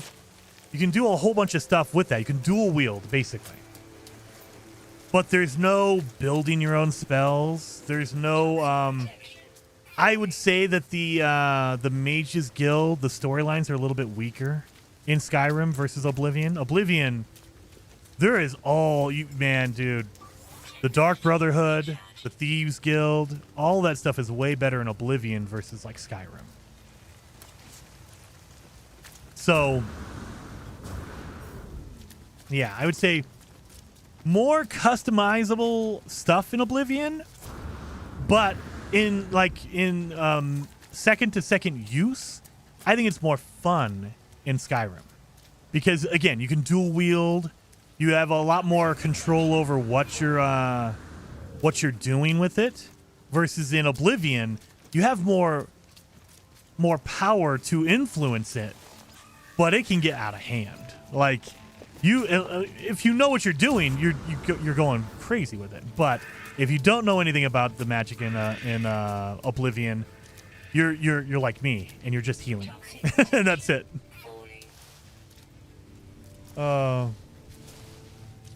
I still play Civ 4 all the time, dude. I play Oblivion all the time, and now I'm playing Oblivion Remastered all the time. And when Metal Gear Delta comes out in August, I'm going to be playing Metal Gear Delta all the time. So I shouldn't say that. I don't know. It looks solid, and the rumor is it starts with the V. The company that did the Oblivion remaster, the developer, is also, that's the rumor, is that they're also working on the Metal Gear Delta remaster. You know, so if that's true, I have really high hopes for Metal Gear Delta now. Because after playing the Oblivion remaster, that is a solid, like, that's amazing. And if they could do that to a Metal Gear game, oh my God, I want that. So that's my high hopes are now even higher, because I saw the gameplay of Metal Gear Delta and I was like, man, this looks good. This looks really good. And now that we've seen what they can do with Oblivion remaster, that's going to be a good game. So at this point, I mean, without playing Metal Gear, we don't know for sure, but at this point, I think my game of the year discussion, my own personal game of the year, is going to be a big fight between some remasters, which is kind of sad. You're pretty good. Drew! So do you think when Light No Fire comes out, that NNS gets abandoned? Nope, I don't think so. So I think there's going to be a core group of people who play No Man's Sky, and that's all they're going to play. They like the space theme. They like the freedom of going to different planets. And 07, by the way. Thank you, Drew. I appreciate the super chat. But I think that there's always going to be a core group of people that like this setting, this play style. And they're going to look at Light No Fire and they're going to be excited to play it, but they're going to come back to No Man's Sky because this is the flavor they like. And I think it's gonna break down to what we see with Bethesda fans. There's gonna be people who love Fallout and they don't like Elder Scrolls, and then there's people who love Elder Scrolls and they don't like Fallout. And there's gonna be a cross section of a lot of people that like both, but you're always gonna have that group that likes one or the other. And I think we're gonna see that breakdown with Light No Fire as well. There's going to be people who are going to come out and say, you know what? No Man's Sky is the better game because I like the theme. I like space travel. I like going to different planets. And then there's going to be another group that says, no. Light No Fire is better because it's on one planet. I like the building mechanics. I like the setting, the old school setting. Good. I think that's what we're going to see. Metal Gear remakes. Fool Jason once. Shame on you. Fool Jason twice. And you can't get fooled again. You can't fool a fooler or something like that. Dude, Mark, we were talking about this earlier. Konami, I should say Metal Gear is probably the only series that will fool me every single time, and I will fall for it every single time. Dude, I will be a sucker for Metal Gear, probably forever. Forever. If Konami came out and said we're making Metal Gear 6 right now, I'd be interested in it. I don't even know what it's about. I've never seen a trailer for it, but I'm already interested. So, I'm a sucker when it comes to Metal Gear stuff.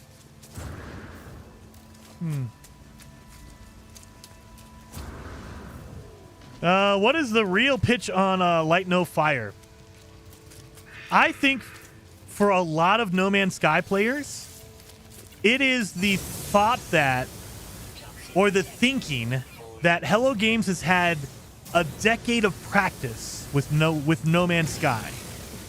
Like, No Man's Sky was the first game from Hello Games like this. They don't have a history of procedural generation or anything like that. This is the first game ever like this. And so, of course, their first outing is going to be a little rough. They're going to need to practice at it, but they've had 10 years of practicing on No Man's Sky. And so now, Light No Fire can be the game that takes all that knowledge, all the experience they have with No Man's Sky. They know what works, what doesn't work. They've seen the feedback of what players like and what they don't like. And they can build a game around that. And I think that's what a lot of No Man's Sky players, I mean, speaking for myself, that's what I think.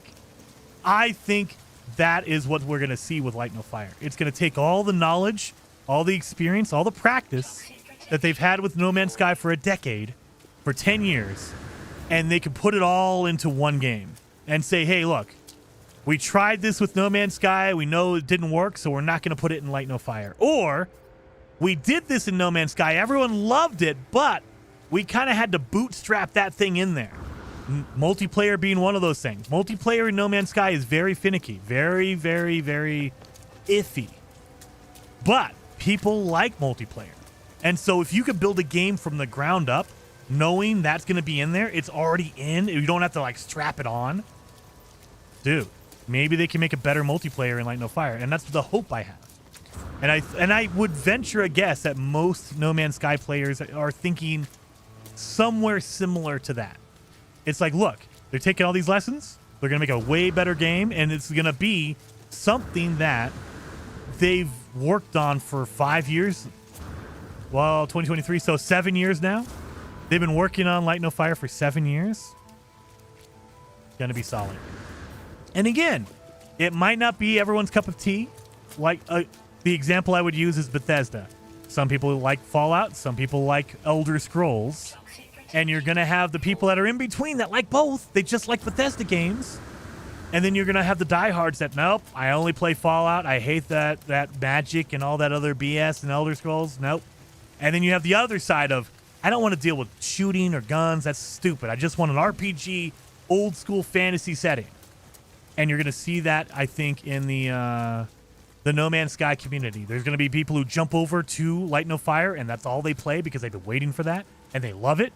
And then there's going to be people who jump over, they played Light No Fire and go, that's okay, but I really like the space stuff. I want a No Man's Sky game. I want that theme, that space theme.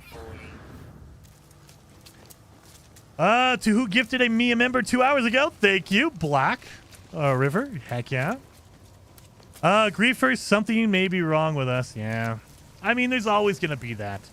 And I always recommend, guys, seriously. Network settings, it's always disabled by default. This is a brand new save. But they never, ever have changed this.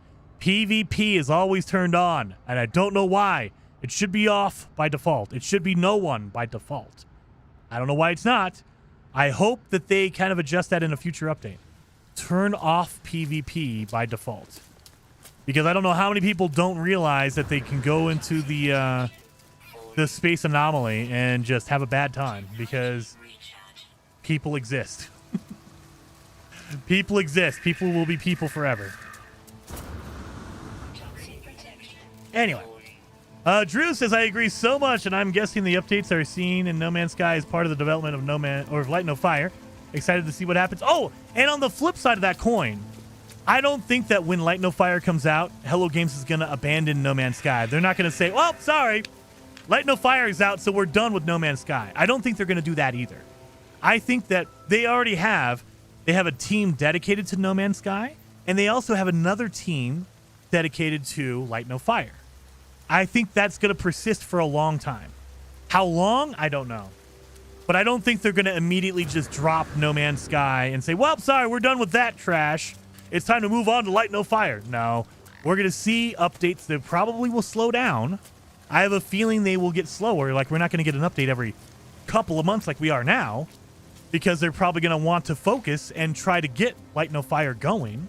So it's understandable, but they're not going to outright like just drop No Man's Sky or whatever. We're going to have support. They're going to still be doing updates for No Man's Sky. I could be wrong, but that's not the feeling I get. I feel like Sean Murray and the team over at Hello Games, they love No Man's Sky. This is their baby. They've been working on it for a decade. They're not just going to stop because they have a new game.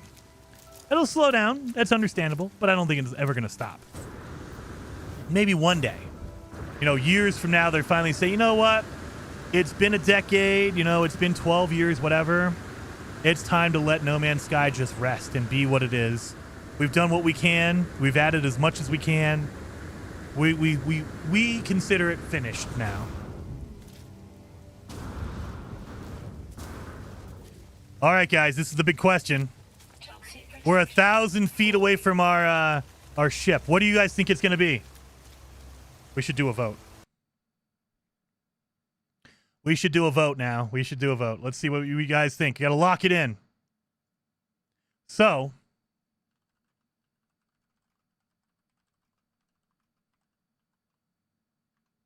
it's going to be, let's get some options in here. Shuttle. Fighter. Explorer. Hauler. So they only let me have 4 options. I would put in an exotic, but that's very, very unlikely. It could happen, but I think I'm going to try to put in the most likely scenario in the poll. I mean, if it's an S-Class exotic, I will take it. I will take it, but those are very hard to come by. Those are very hard to come by. It can happen, but it's not very likely. The phallic hauler, the toothpaste hauler. No. All right. I'll let you guys vote. Get it in there. Be at 1,000 feet. So I want you guys all to vote. Get in there and vote. But yeah, I don't think we're going to see an end to No Man's Sky updates anytime soon. So I wouldn't worry about that. And yeah, I just think that a lot of people, they're going to find their flavor of game. I have a sneaking suspicion that I'm going to like Light No Fire more than No Man's Sky. Simply because this is all speculation on my part. I don't know. I've never played or I've never seen Light No Fire other than that one trailer we've all seen. But I have a soft spot for Valheim. And if Light No Fire is anything close to Valheim, that is like mixing 2 of my favorite drugs together. I mean, you get the formula and the gameplay of No Man's Sky, and you make it play like Valheim? Dude, that might be the perfect combination for me. So yeah, I don't know. No idea. It might just be No Man's Sky with a skin on it. Who knows? But if it leans more towards Valheim with a feel of No Man's Sky, that's almost perfect. Like, seriously. I love Valheim a lot. You guys know, we play Bela's Rest every year at the end of the year. I absolutely love Valheim. There are some things I want to tweak about it. And, I mean, a lot of the tweaks, a lot of the changes I would make are No Man's Sky changes. So if you can give me that mixture, No Man's Sky and Valheim together, that might be perfect. Nobody will ever know. He will just die close before. Oh, dude, if I die right before, like, oh, we don't see it yet. Oh, it's down here in this valley right here. Oh, look at that. It says unknown building. Where's Paul at? I technically found an unknown building and we know it's a ship, right? Technically, It's an unknown building. Light No Fire story looks disjointed and weird. See the whole truth? I think that's because we only had one trailer. And we have a trailer that's almost 2 years old at this point. So how many changes, how many things have they adjusted since that? 2 years of development is a long time. So I don't know. I would love to see what they're working on now, but, you know, they keep it all close to the vest. They don't tell any of us anything. Did you discuss the Ghost of Yotai yet? Dude, Mock, not yet, but I'm really interested in that because I love Ghost of Tsushima. So, and the fact that, dude, it feels like everyone is just going all in on Ubisoft. We just had Yakuza, the Pirate Island, come out. That is a better, like, sailing, like, ninja game. Ghost of Yotai is... It feels like everyone's doing a better job than Ubisoft, and that makes me sad a little bit. Oh, I saw a little bit of it. Who guessed? Who guessed a fighter? Who guessed a fighter? We got a Halo fighter over here.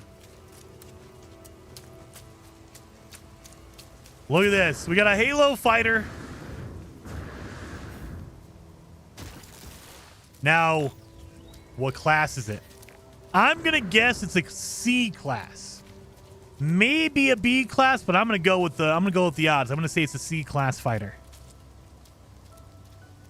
This is our ship.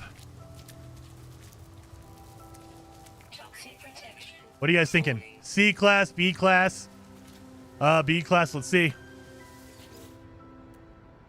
C class. Dang it. It has a good upgrade on the shield at least. So we got a C class freaking fighter. And we're going to swap out our ship. So usually when you swap out a ship, they trade it in for the amount of money it's worth.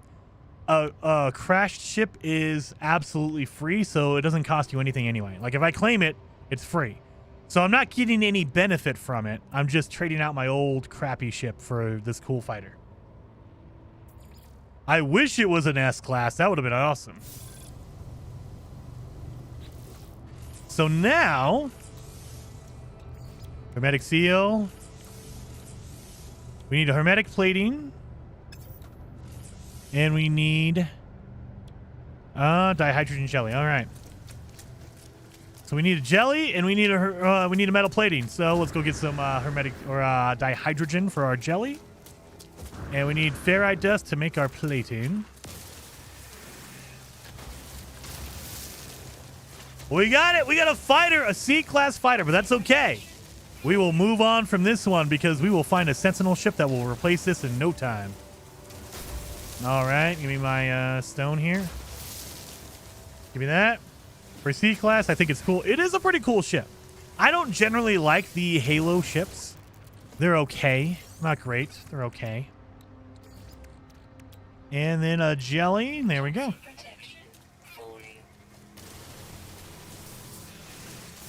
So now you know the first thing we have to do, right? We have to go to the space station and see what the heck is up there. Oh, yeah. Let's get our technology before we leave. I almost forgot. Get the technology here. That way I can get my stuff. It's going to be a teleport receiver. You always get that first. There you go. Always, always get a teleport receiver first. This is going to give me a toxic upgrade. Watch. Watch. As I leave, because I found my ship, they're going to give me a toxic protection. Oh, nanites. Oh, thank God. They gave me nanites. Good. All right, all right. I get it. I get it. Let's get in our ship.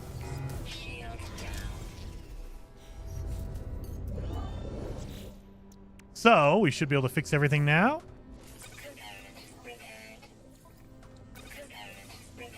And you can fix your shield. I always recommend you do. Because you don't know if you're going to be attacked before you get to the space station. And you don't want to die on the way. Weapon, I can't do. The shield upgrade, I cannot do. Okay. Let's go.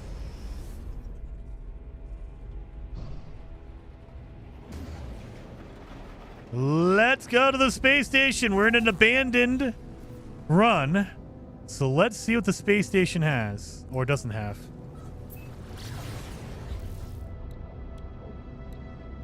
Dun, dun, dun.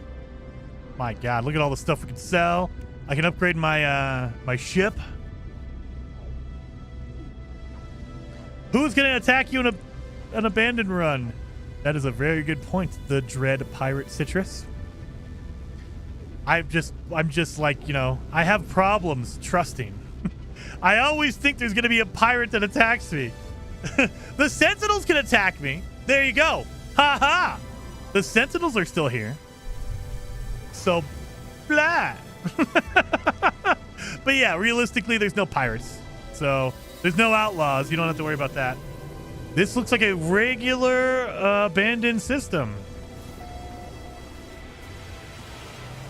So, do we not have regular ones? Or is it just the one you start out with? Do we have it broken? Yeah, we need a microprocessor. Okay, let's buy some microprocessors and get some fuel. All right, so this looks like a traditional abandoned system.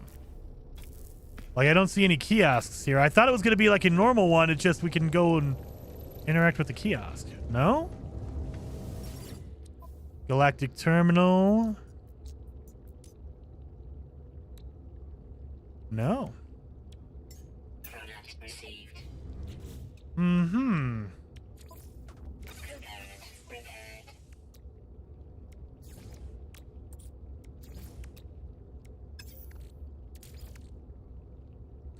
I need ferrite dust. Do we not have ferrite dust here? None. None, none. And you can't refine this up and down. Huh. Check the yellow ammo crates. I will do that. All I got is chairs here. I got some nasty fluid dripping. I got no yellow ammo crates over there. Maybe it's on the other side. Oh, wait a minute. That's new.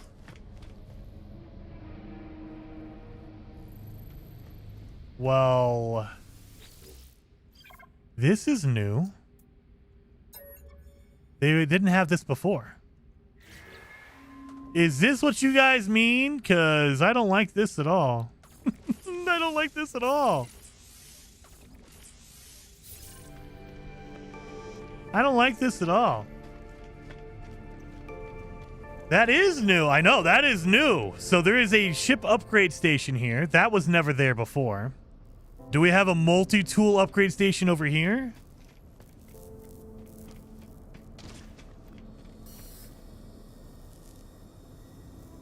Is this all you get? Oh, mother. All the stations are going to look like this, aren't they? I thought they were going to look like the traditional, like the normal ones we have now, except no one would be there. Every station is going to be abandoned like this, and they're just going to give us the upgrades? Oh, hell no. Yeah.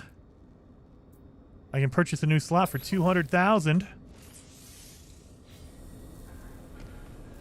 Oh, and then we don't have any bases, so we can't teleport anywhere. No upgrades. So you still cannot find, I mean, you can find random upgrades, but I thought that the kiosk, like they were going to have, like in my brain, what I thought was you go into a normal, quote unquote, the new stations that are overhauled, and there just wasn't going to be anyone there. And if you go up to the desk, you were going to talk to a kiosk, and it was going to let you buy upgrades, and then they were going to let you do this. But it looks like, I bet you all the stations are like this. They're all abandoned, and they just have the little kiosk in there. Mother. Well, you know what? There's one way to find out. Let's go to another system. Let's go see if we teleport to a random system, if we have that again. Technology recharge. I don't think I'm going to be able to go on one. I need more ferrite dust. We need to go get ferrite dust, I guess. They're all the same. Yep, they're all like that. I had a feeling.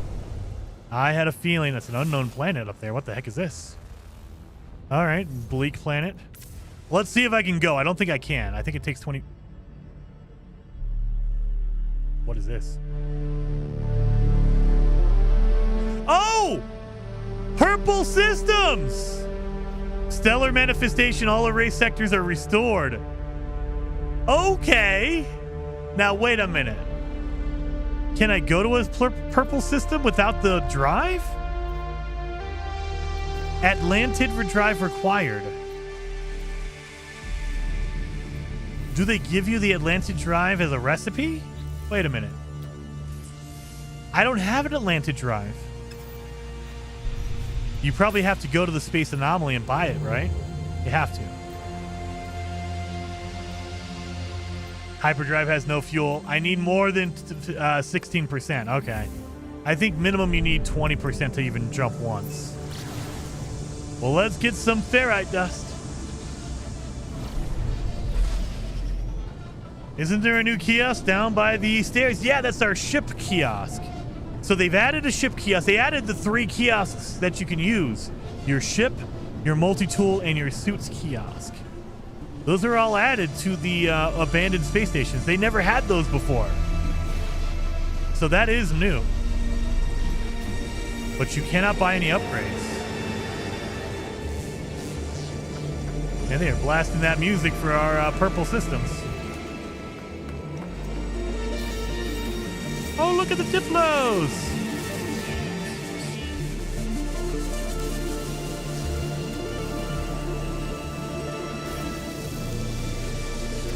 Let's just get some. My God, I gotta turn that music down. Let's get some ferrite dust so we can make some fuel. We're gonna make some warp drive fuel because we need to warp to a new system before we can go to the Space Anomaly. As far as I know. They won't let you do that until you've warped at least once. So let's see what we got here. You get major upgrades on the yellow cans in the space station. I didn't see any yellow cans. I didn't see any yellow cans up there, man. Owie. Holy crap, I need a lot of ferrite dust. Well, let's just farm up a lot of it. Oh my God. Well, let's see. We'll go one more time back to the space station. We'll try to look for some yellow cans. And ultimately, we're going to go to a new space station anyway.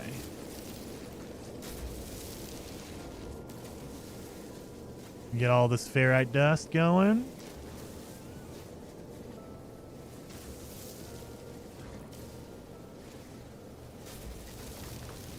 All right.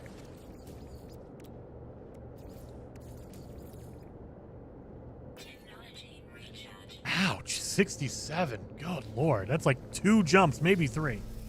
All right, they were there? Oh, we'll see. We'll see. I'm going to go back up there. Where is my space station? Should be like right here, right? There you are.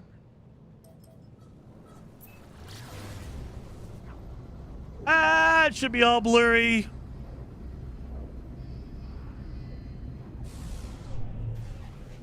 Jason, cans are headphones. That is true.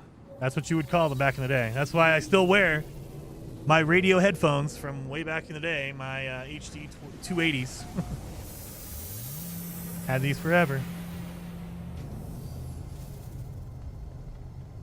All right. So that's a new kiosk. I didn't see any yellow cans. You guys keep screaming there's yellow cans. Are these yellow cans? Nope. Nope. Nope. Let's go over here. Maybe I missed them. I looked over there. I didn't see any yellow cans over there. Let's look over here.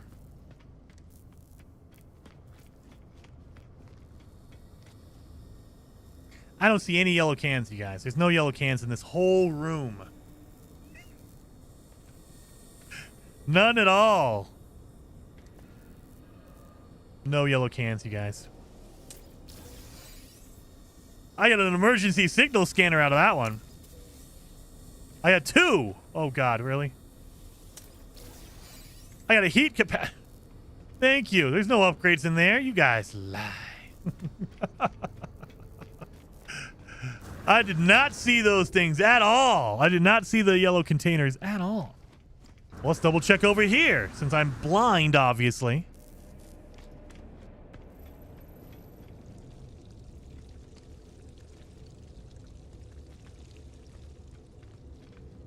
don't see him over here. Like, I legit don't see him over here. I can sell my heat capacitor and maybe get some stuff. Sell my salvage data. Thank you. Emergency signal scanner. We can go to a derelict freighter. Heat capacitor. Thank you. Nope, I don't see anything here. I see chairs. I got a whole bunch of sit. Viking stations will also have 2 nanite terminals. Why are the Viking systems different? What makes them? Why not the Gex systems? That seems unfair. All right. Well, let's go. I think what I didn't even pay attention. What system are we in? Are we in a Gek or are we in a what?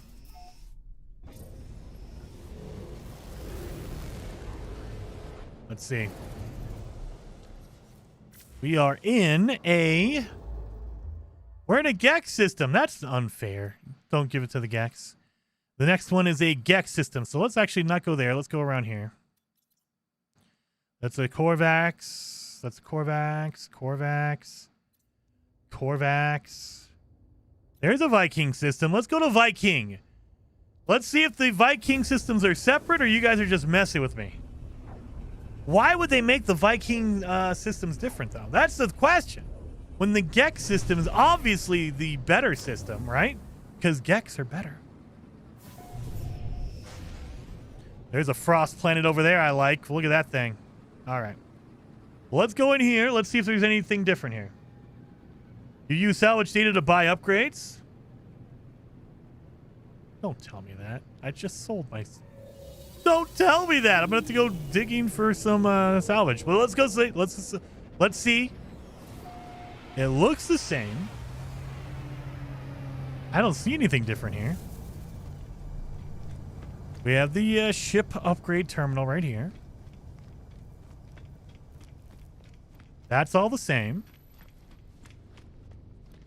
This should be where the multi-tool and the upgrade exosuit upgrade station are over here. Oh, it is different. What the? What is this?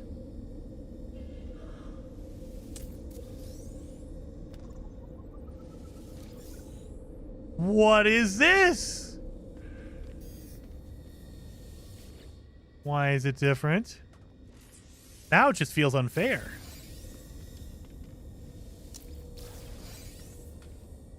That feels unfair.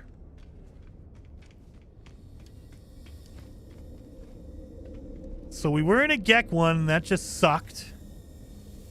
We're in a Viking one. We just got a photon cannon module. Okay, we did get an upgrade out of that one. What does the other side look like? The same?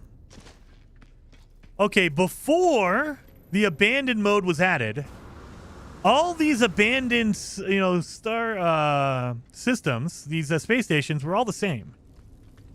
Now they're different. Yeah, look at this. They randomized the abandoned system. What the hell? Okay.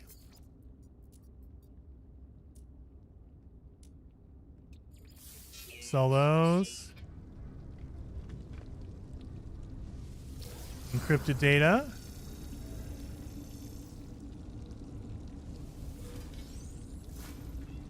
I don't see any upgrade like station I can buy anything from. Maybe you just need to warp once to open things up. Maybe. I don't see any. I don't see an upgrade station like to buy things from, or buy upgrades from. Just the normal multi-tool, exosuit, and ship, and the trade terminal. Everything in here looks the same. Oh, we have pyrite. I will definitely take that. Yeah, this all looks normal.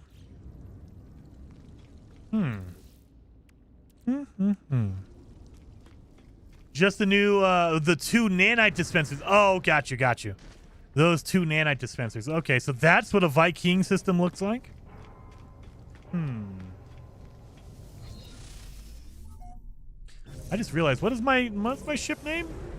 Chino of the Horizon? All right, I can get down with that.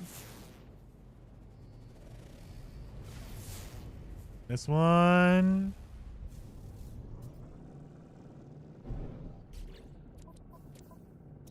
Oh, there's more than those three. What the heck? Okay, now we gotta go to the first person so I can see where all the planets are. Oh, there's a moon here. What is this moon? A plated moon. That's an icy planet. Arctic one, yes. There's a planet over here. Just seeing if we have a good planet out here that we can go with. Boiling, no. I mean, obviously, this is a dead planet. Windswept, eh. Gamma root. Okay, so there's another planet behind this one. Let's go see. Chico. You make me want to play No Man's Sky now. Exploding cacti? Do it. It's never a bad time to play No Man's Sky, I'll tell you that. This one is infested with ancient bones. Guys, that might be a good planet. It's going to be cold. Yeah, because it has dioxide on it. Well, let's go see what a Korvax system looks like. Korvax, where are you? I saw you earlier. There you are, Korvax. So we've been to a Gex system. We've been to a Viking system. We're going to go to a Korvax system. And then, yeah, we'll go to the anomaly as well, Colsa. We'll go to the anomaly and go see what the anomaly looks like in an abandoned one. This is already a bad start. That looks like a volcano planet over there. Arid with ancient bones. Ooh, we got ancient bones. Make some money off that. Icebound. Ooh, that looks good. Green planet with blue oceans. That is a temperate planet, but it has aggressive sentinels. Ooh, what is this? Purple? An arid. That is a desolate. And this one is a fragmented, so nothing really particularly amazing. Well, what are pirate systems like? I bet you there is no pirate systems. I bet you everything is just abandoned, OE. I bet you everything is just abandoned. Because to have a pirate system, you need pirates. And there's no pirates. There's no aliens in this at all. So you technically can't have a pirate system. They're all going to be abandoned space stations like this. And the only difference, I think, is going to be the interior, like the hallways and stuff. Because, yeah, look at this. Is all the same. Let's see. Let's go up here. Let's see what this looks different. The floor plan looks different than the original one, or the last two. And, yep, it's different. It's round. Look at this. I think this is more in line with the original one. Yeah, I think this is the same. Yep, look at the same two containers under the table, the one over here. This is the same floor plan as the original space station we were in. Okay. Always buy your upgrades. Okay, so same setup as the original. I got a black market good. I'm smuggling.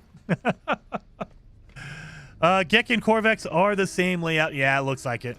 Looks like it. Which makes me upset. Why does the Viking have a special layout? Why can't the Gex have a better layout? Yep, same thing right here. All right. I mean, okay. I'll take it. Yeah, phosphorus and dioxide here. Okay. Sell my gra-gra.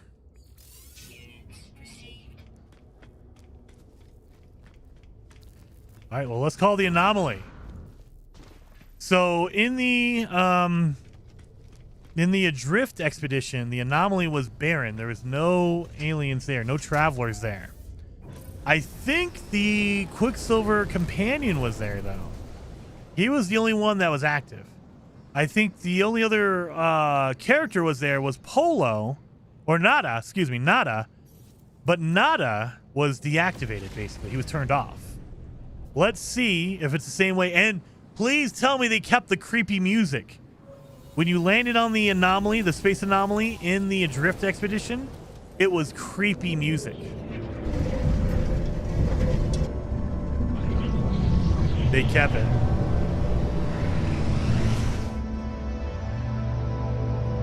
They kept the creepy music.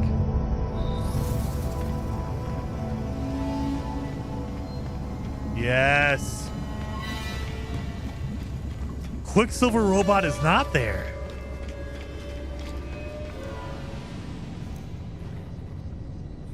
He's not here.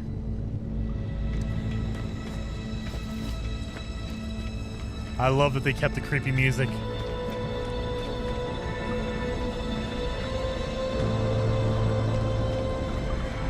This is good. Nada is he deactivated like the original? Like in the Adrift? Yes, he is. Now, in the original, the Adrift expedition, there was a way to activate him. He would wake up, and then he'd go back to sleep really fast.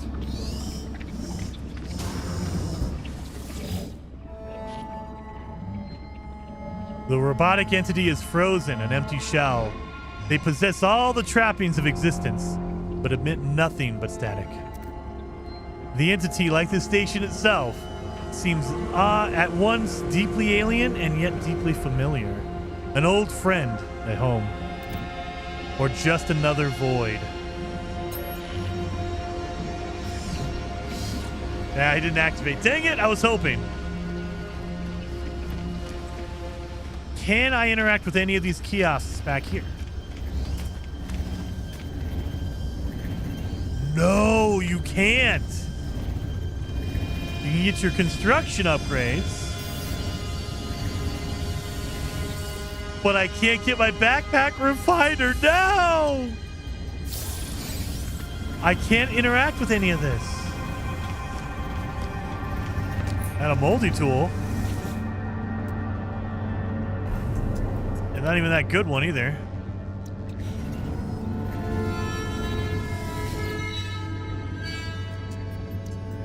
Look at this. You can't do any of the exocraft. You can't do any of the... Look at this. You cannot interact with any of these kiosks to get any of your upgrades. Oh my god. Yep, that sucks. So I can't get my backpack upgrade. You can't get any of that. And there's nobody here. Can I destroy my multi-tool at least? Please let me... Look, they even took away the autophage. Oh, look at, he's gone. Everyone's gone. The autophage guy, he's gone.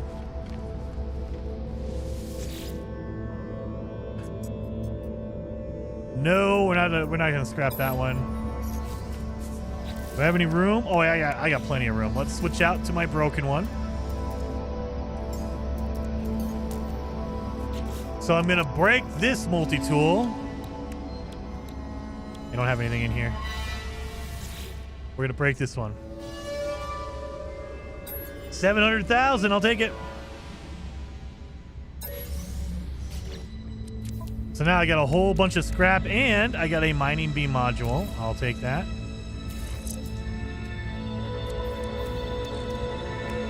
And I got scrap.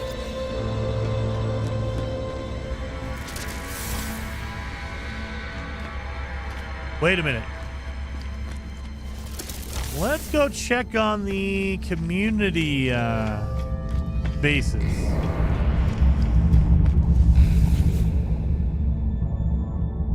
We can still go to all the community highlighted bases. Okay. So we're not in a new galaxy. We're still in the traditional, normal galaxy. It's just there's no aliens. They went old school. Base computer for blueprints. Oh, really? Wait a minute. Really?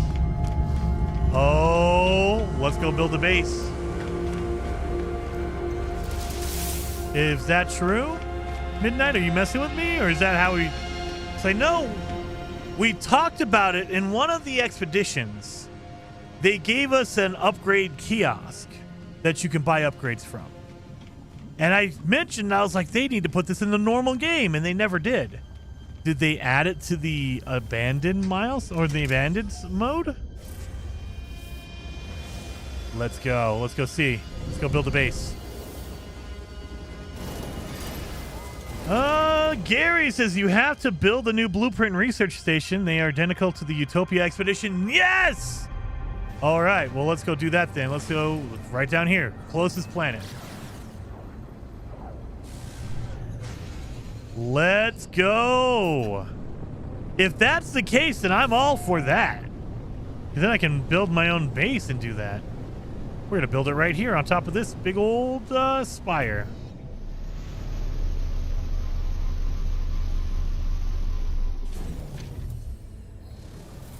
And we're going to do the best thing ever.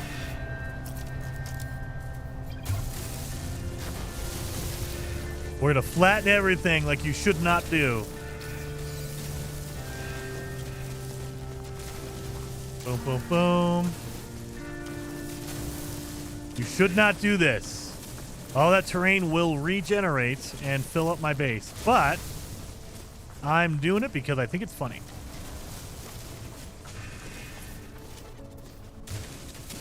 Get rid of that crap. Get out of here, you. All right, base computer, here we go.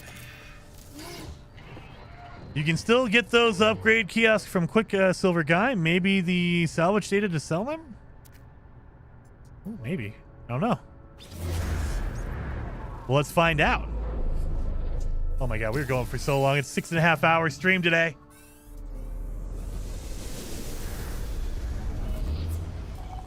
All right.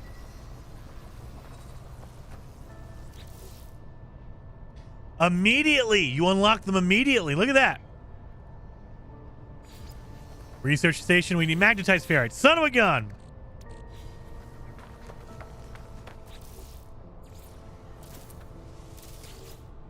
So, we need to make our magnetized ferrite. I knew I should have bought it.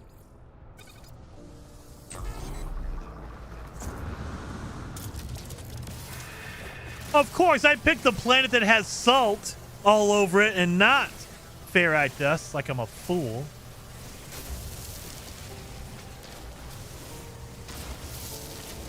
Let's make some magnetized ferrite.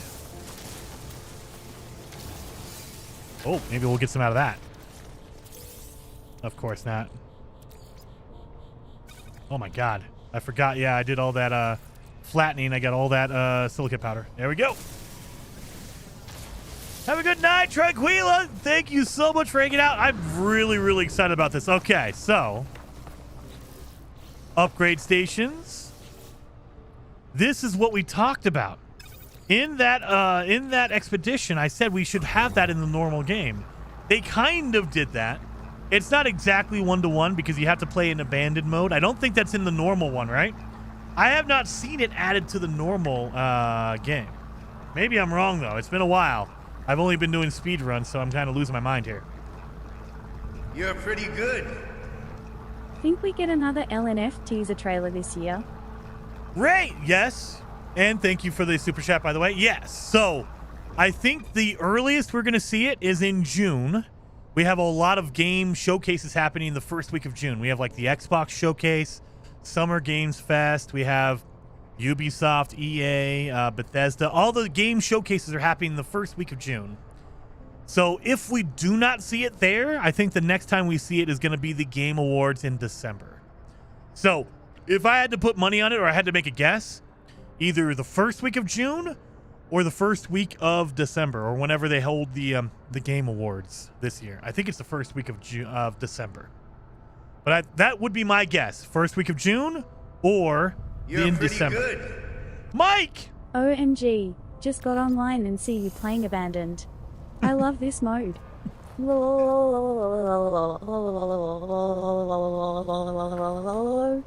Haha.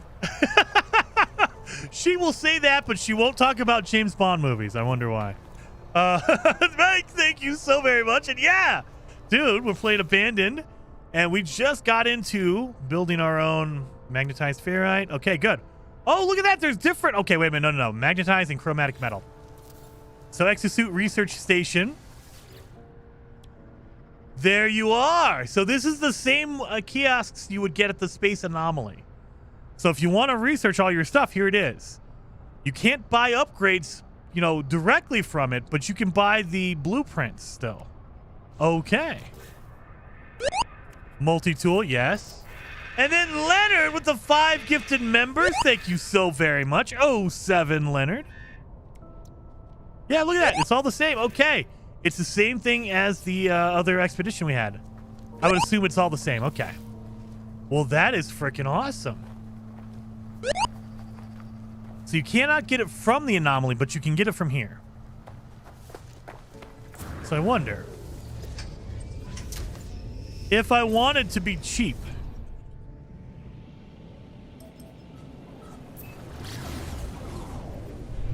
If I wanted to be cheap.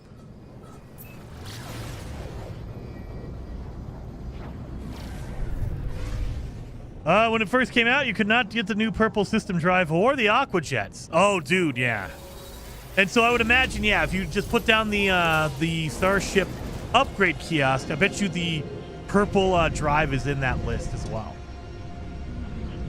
Gary Williams says, not identical to Utopia. They've added the new technologies like the nutrient processor and Atlanta drive.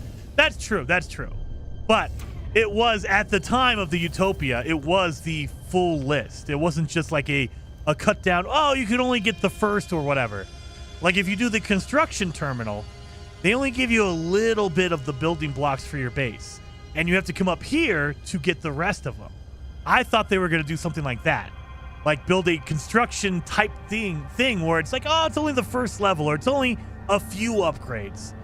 No, they give you the whole list of upgrades, which is kind of nice. And to be fair to them, the Utopia one was the full list at the time. They've added some more since then.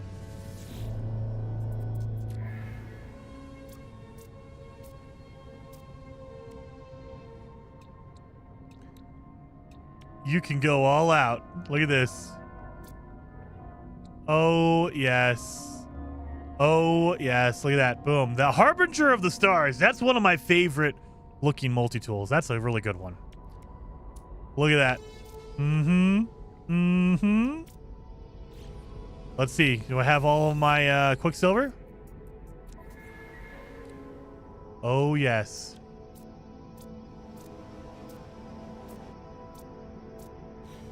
Do I have all my expeditions? Yes. Yep. I can get all of my ships. So, yeah. Look at all these. Now, all the old school players know about the Golden Gek helmet. Look at that. Beautiful. My streamlined jetpack. Yeah. The bubble jetpack trail. Golden helmet. That was before I moved over to the to PC when I was playing on Xbox years ago, 2019. This was my helmet.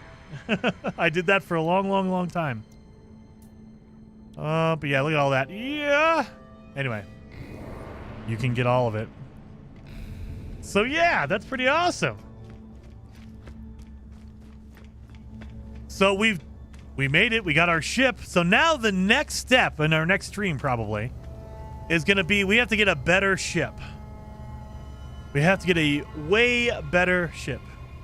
That way we can actually start going. So we're going to need to go to a dissonant system, and we're going to have to go farm. We need to get our advanced multi-tool or advanced light laser, and then we're going to have to go out and get some Sentinel equipment.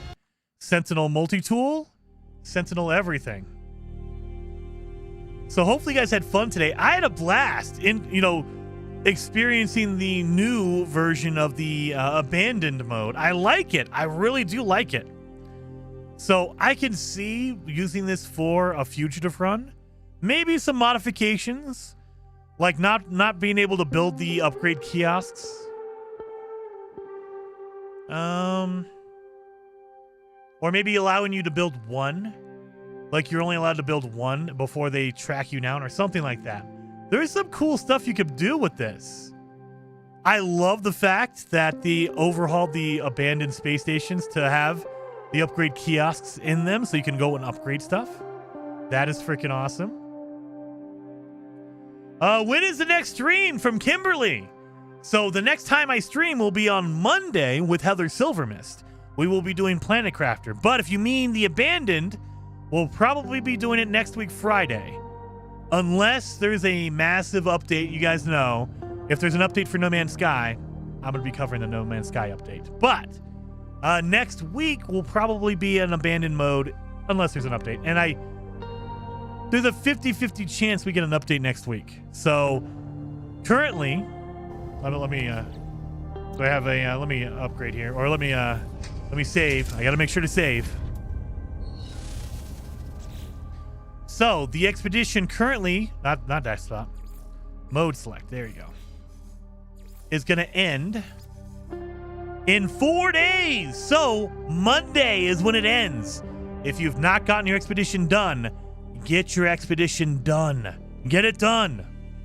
Seriously, get it done.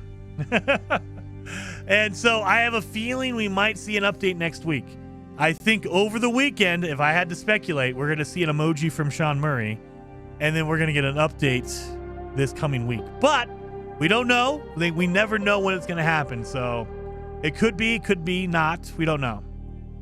But definitely, I mean, if it comes out Wednesday, we're going to have to bump an Oblivion stream, I think, to do the update. Maybe we do a sneaky Oblivion stream over the weekend. I don't know. It depends on if my wife is amenable to that. So anyway, hopefully you guys had a blast. I had a blast. It's been freaking amazing. And I think we don't usually get to raid Azrath. Azrath is streaming right now. Let me see. What is he streaming? What is Azrath streaming? Is he streaming Schedule 1? He is streaming Schedule 1! Okay, so Azrath is streaming Schedule 1. I have played Schedule 1. It's a very good game. It's a very addictive game.